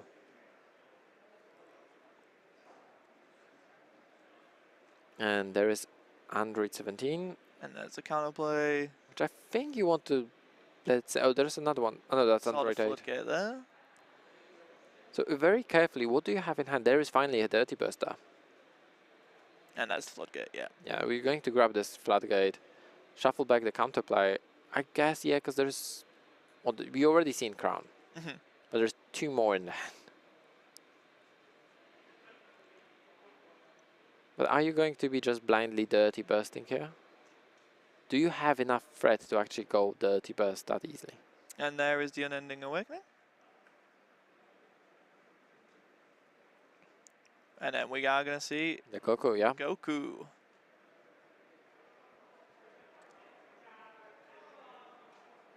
And the Goku's going in there. And just trying. No counters. Yeah, and that's the unison finally gone. Took a lot of attacks from Oli, but not that many resources. And let's see what comes down. Yes, the multi definitely does come down. The Android 17 comes down, and the Android 19 there, just in That case. is interesting. I think it's more of if he has a crown, he doesn't want it to get ripped out. There is a crown, and there is Android 18. Yeah, Yeah, back to the Okay. bottom. there's another crown though. And that's it, yeah. Oh, but is there an answer?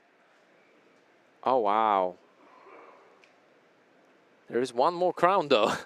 No. There is one more. He had all 4 of his crowns. That's crazy. Only one of them being fancy.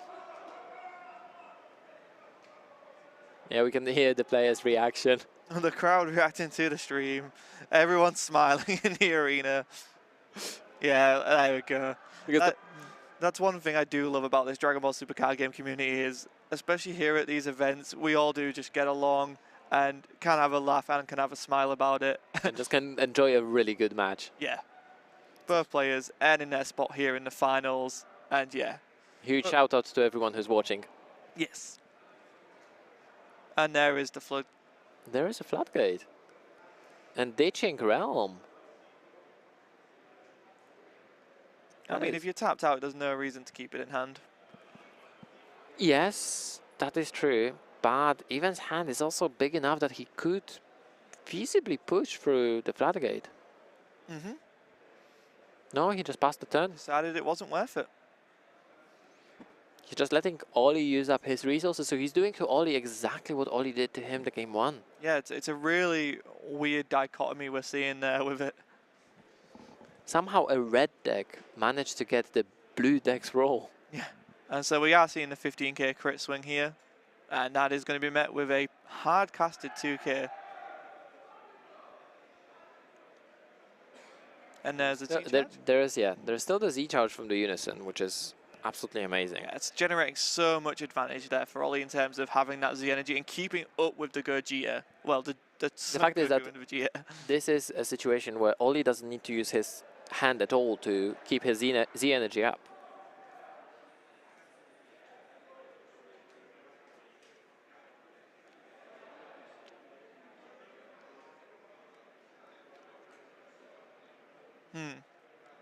Oli is very careful. Again, no pressure on these players for time. Yeah. You can stop, have a pause, think about it. Just Oli is very careful because his hand has about 4 cards, I think. and so we are going to see the swing in here with the Gammas. It's very confident, no negate, and And it's just just going take. to take it. Yeah, pretty much. At this point, why wouldn't you, right? And there's the Goku.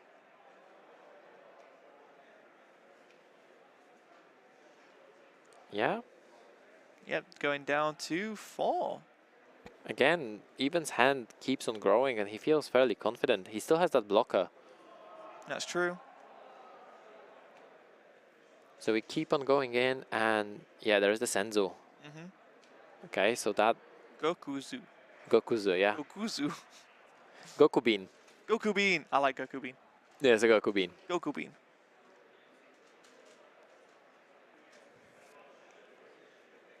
And so now we're getting into it. Yeah, there's the block. There's a block. The blocks needs to come in here because there's a dual attack, so there's a second attack coming in now. And there's the combo. Yeah. Ooh. That's a lot of power because Oh, it That's- takes it going down to yeah. 3. it gets additional power from the minus ability as well.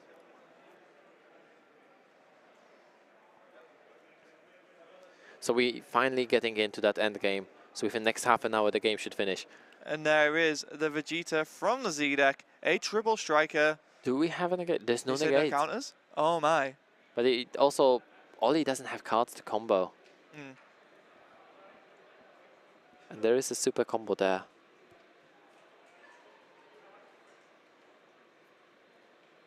Yeah, even sitting very comfortable on a really big hand there. And there's Crowns making its way back to his hand again. And then, yep. And, Oh, yeah. there's Omen of Awakenings as well. Omen of Awakenings is a very difficult card to use in here, right? Because you're getting very, very low. And then now we're seeing the end of Ollie's turn here as he just finishes up. Yeah, Vegeta forcing even to put the card back into the deck.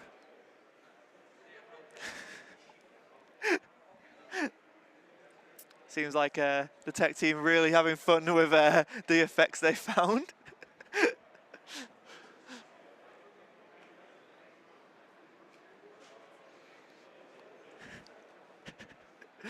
And yeah, there is the Brother Crown.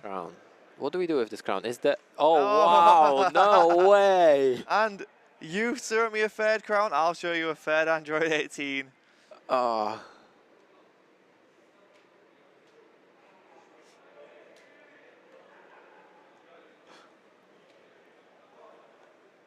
I mean, they're still safely tucked away in the deck, right? They can be used And there again. we go, there is the Union Fusion. But we do know there is a dirty burst in there. Yeah, even. And so does Even, right? Because he's seen that hand already, because one of them already resolved. Yeah. So, had to play into it. It's a really good fusion, but... When you're against, yeah, like blue is the mech. Like, it's like a good counter to it if you're ready for it. If you're main decking 4 dirty bursts.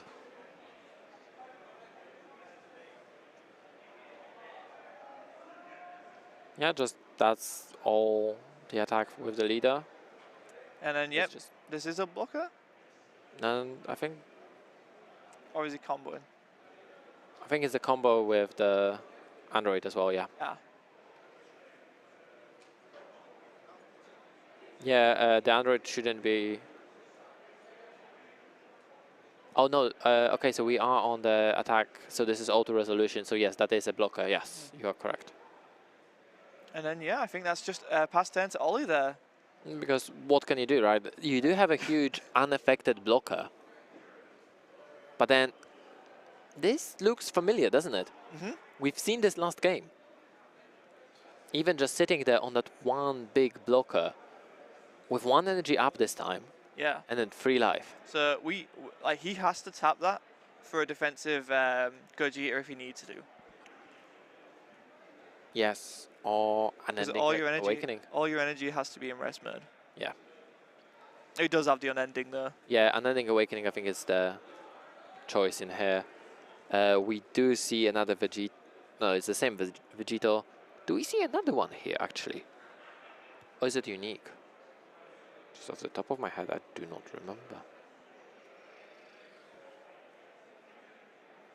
And we're going to get the crit swing first, which will then get the combo off of it. Yeah, of course. So there's 20k. Do we want a block? Oh, he's going to... Nope. No. He's waiting for that Vegeta. I think that's like that's the one I want to hard negate. I mean, beside the negate, there's also that block, right?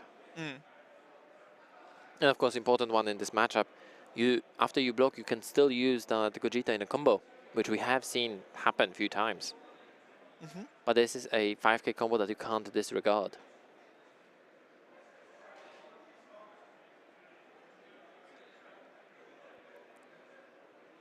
And there is the Gogeta, and I think that's just the block. I will block. Because you don't want to combo on this, because it's going to die either way. So what do you do now? Are you trying to push in? Because there hasn't been any Senzu effects or anything like that, right? So you do want to push in with more attacks. Yeah.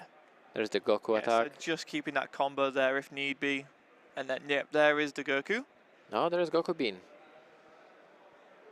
Interesting. He went for Goku Bean rather than Unending Awakening.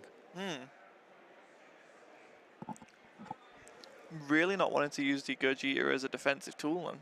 I mean, definitely you don't want to be put in a situation where you have to do that. Yeah.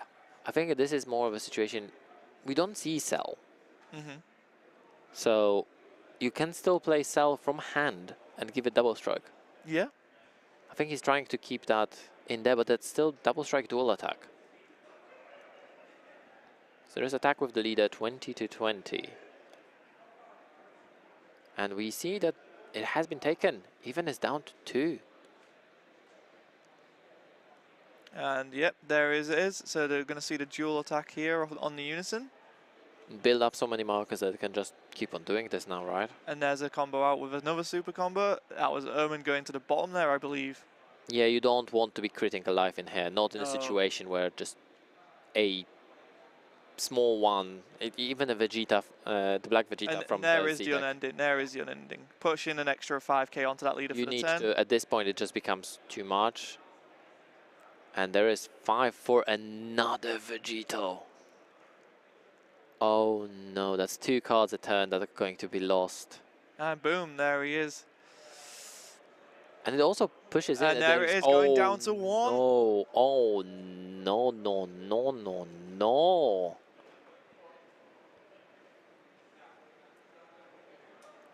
Do you try to push in as Ollie? I don't think you do. You just end your turn and your opponent is going to lose 2 cards from hand.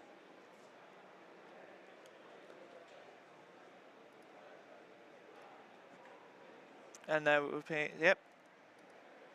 Playing out the 17. And Realm of the Gods goes into energy. Of course, it's its favorite place, isn't it?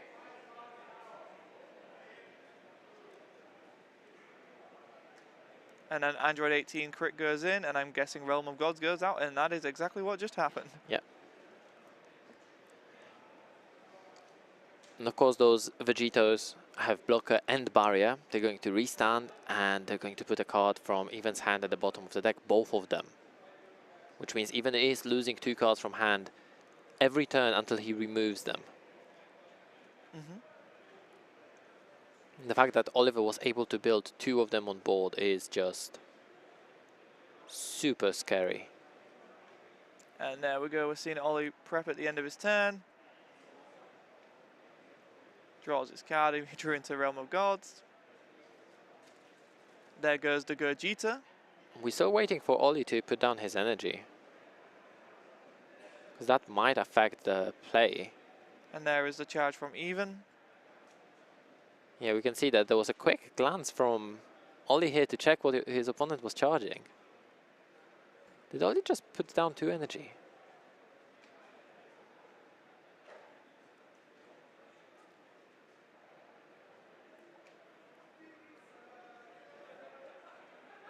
So there is a Goku grabbing that super combo. Very importantly, reshuffling the deck so there is a chance to draw into that crown.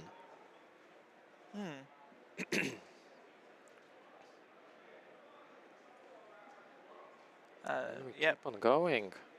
And there is the Goku. There's The Vegeta. Goku. That's a Goku. Yeah, That's that's, a Goku, Vegeta. yeah.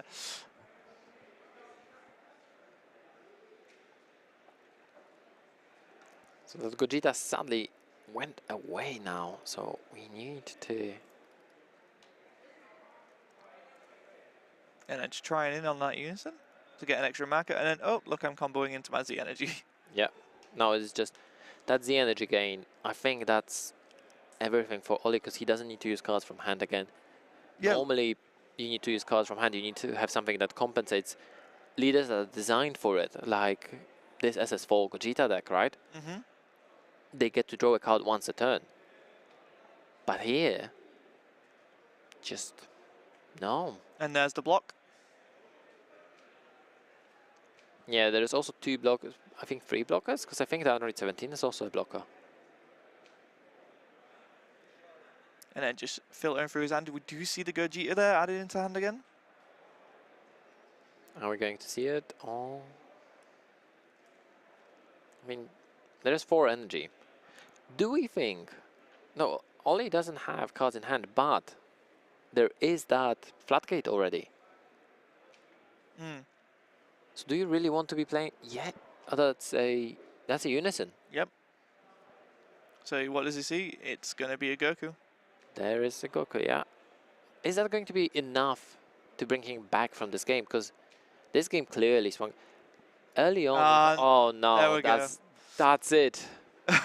Even says it. Yeah, I can't deal with this. This is going to be too much. I'm losing 2 cards a turn, and you're just hitting way too hard at some point. He hasn't seen anything useful, and yeah, that's it. We have a champion. Yep. I mean, congratulations.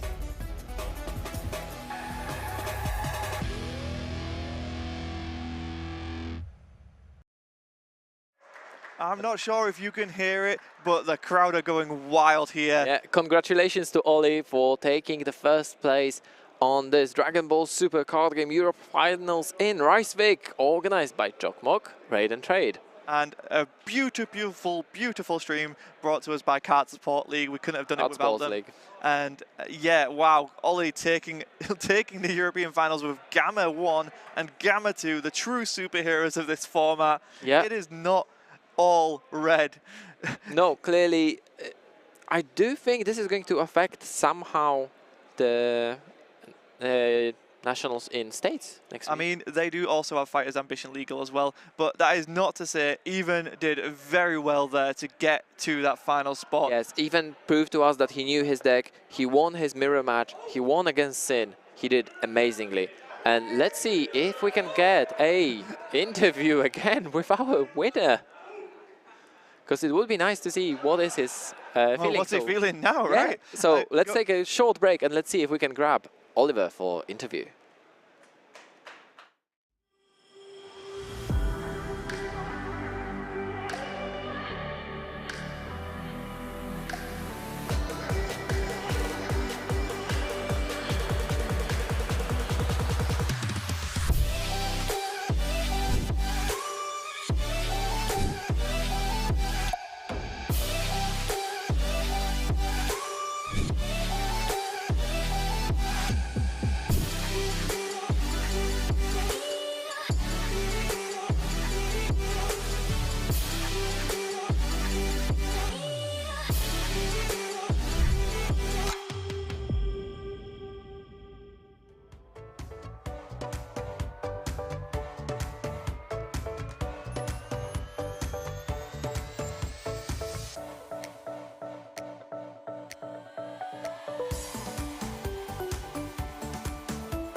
And we are here with our brand new European champion, Oliver Simmons from UK.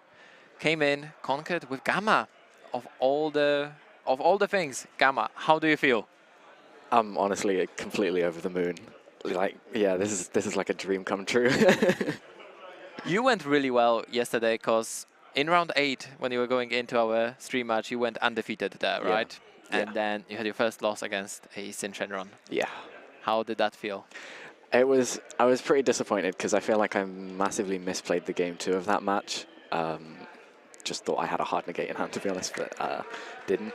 But I was, like, at the end of the day, I was kind of just telling myself that I still made top cut, so it didn't. Yeah, you really made the matter. top cut. It's just bragging rights at the end of the day. At the end of the day.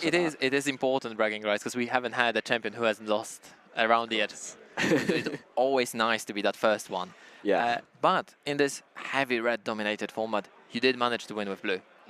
And that's a huge accomplishment. We had 2 blue decks in a top 16. And, well, you came up on top. Yeah. We didn't get to see a blue match off, sadly, as Diogo lost to a Gogeta. Yeah. Yeah, I was really dreading facing against blue Beerus. Yeah. The blue Beerus would be interesting match for you, wouldn't it? It would be an unwinnable one, that's for sure. But then you ended up just having 3 sins in a row, Yeah. and then that Gogeta matchup. Yeah, exactly. And then it's essentially what you were ready for, right? Just playing Yeah. against red and red and red only. Yeah, definitely. So any shout-outs you would like to do? Any mentions? Yeah, absolutely. I have to give a massive shout out to my team, Team -2, best team in the UK, probably best team in Europe, I might say. I mean, they have a representative that shows it, right? Exactly. Yeah, shout out to all the guys I've been testing with, the Lado Association, of course. And other than that, shout out to my YouTube channel. You guys can go subscribe to that, Big O Notation. And the Twitch streams I've already mentioned as well. So Yeah, that's yeah, perfect. that's Fine. pretty much it. Let's just do a quick showcase of your prizing. Yeah, so We have a the trophy and then Yeah, just lift it up. Lift it up. There we go. We need to lift it up a bit to show it's a beautiful looking trophy. Of course, second place and third place also get their own version, but the first place is the important one, right? And then we have the lovely card as well. Again, a gold card for the champion, which is your faithful rival, the SS4 Gogeta leader. yeah. What you just defeated in the final. Well, thank you very much. It was lovely having you here. Thank you very much for having me. Congratulations once again for winning. Thanks. And keep on going. Hopefully, you're going to conquer the world as well. Maybe. Let's see how it goes. And thank you again, everyone, for watching. It was amazing having you here. It was an amazing exercise and an amazing event. It was lovely to be finally with people again on an in-person event and being able to cast this event with Scott, with my lovely friend Scott. And we're going to do probably a short break before we do a final message. Or, yeah, there's going to be a short break before we do a final message. I'm going to say my goodbyes with Scott to everyone watching. So we're going to be back with you in just under a minute. Thank you, guys.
And we are back. For the last time this weekend. Oh man, what an absolute epic event it's been from start to finish, from production, from all of the judges, from all of the staff. The whole organization and the players. I was going to say, and a big thank you to all of the players for bringing their A game, all being such a great community. It's lovely to see it when Europe can get together after being so long apart. Everyone coming together and again, we have to give a huge congratulations to Ollie for not only facing a meta that has highly been read and highly been criticized, but proving it's not just this one way. There are other ways around it, and if you make that meta call, that is correct. And we saw that Gamma you just need to find your way of dealing with that. Yeah. So once again, thank you to our viewers for sticking with us and for watching this. If you watch it on VOD or if you watch it live, thank you. Thank you to the judge team who was working tirelessly. We had a team of 6 judges, which worked really well. A shout out to Anthony for being a head judge. A shout out to our lovely tournament organizers, the Jokmok and Raid and Trade. Amazing people. You can find all of their links and social media down in the description. And of course, Card Sports League, who helped us set up this stream so you guys can watch it. And who absolutely loves to play with the effects on the screen. Who allowed Ali to use this? But yeah. That was Jasper. Oh, Jasper. Oh, you know what? We're allowed to have fun. We're all unleashing the Zenkai energy. Yeah, but a huge thank you to everyone. Huge thank you to Bandai for making this possible. It really is nice to see the European scene reinvigorated. And yeah, guys, thank you for watching, and we'll see you next time.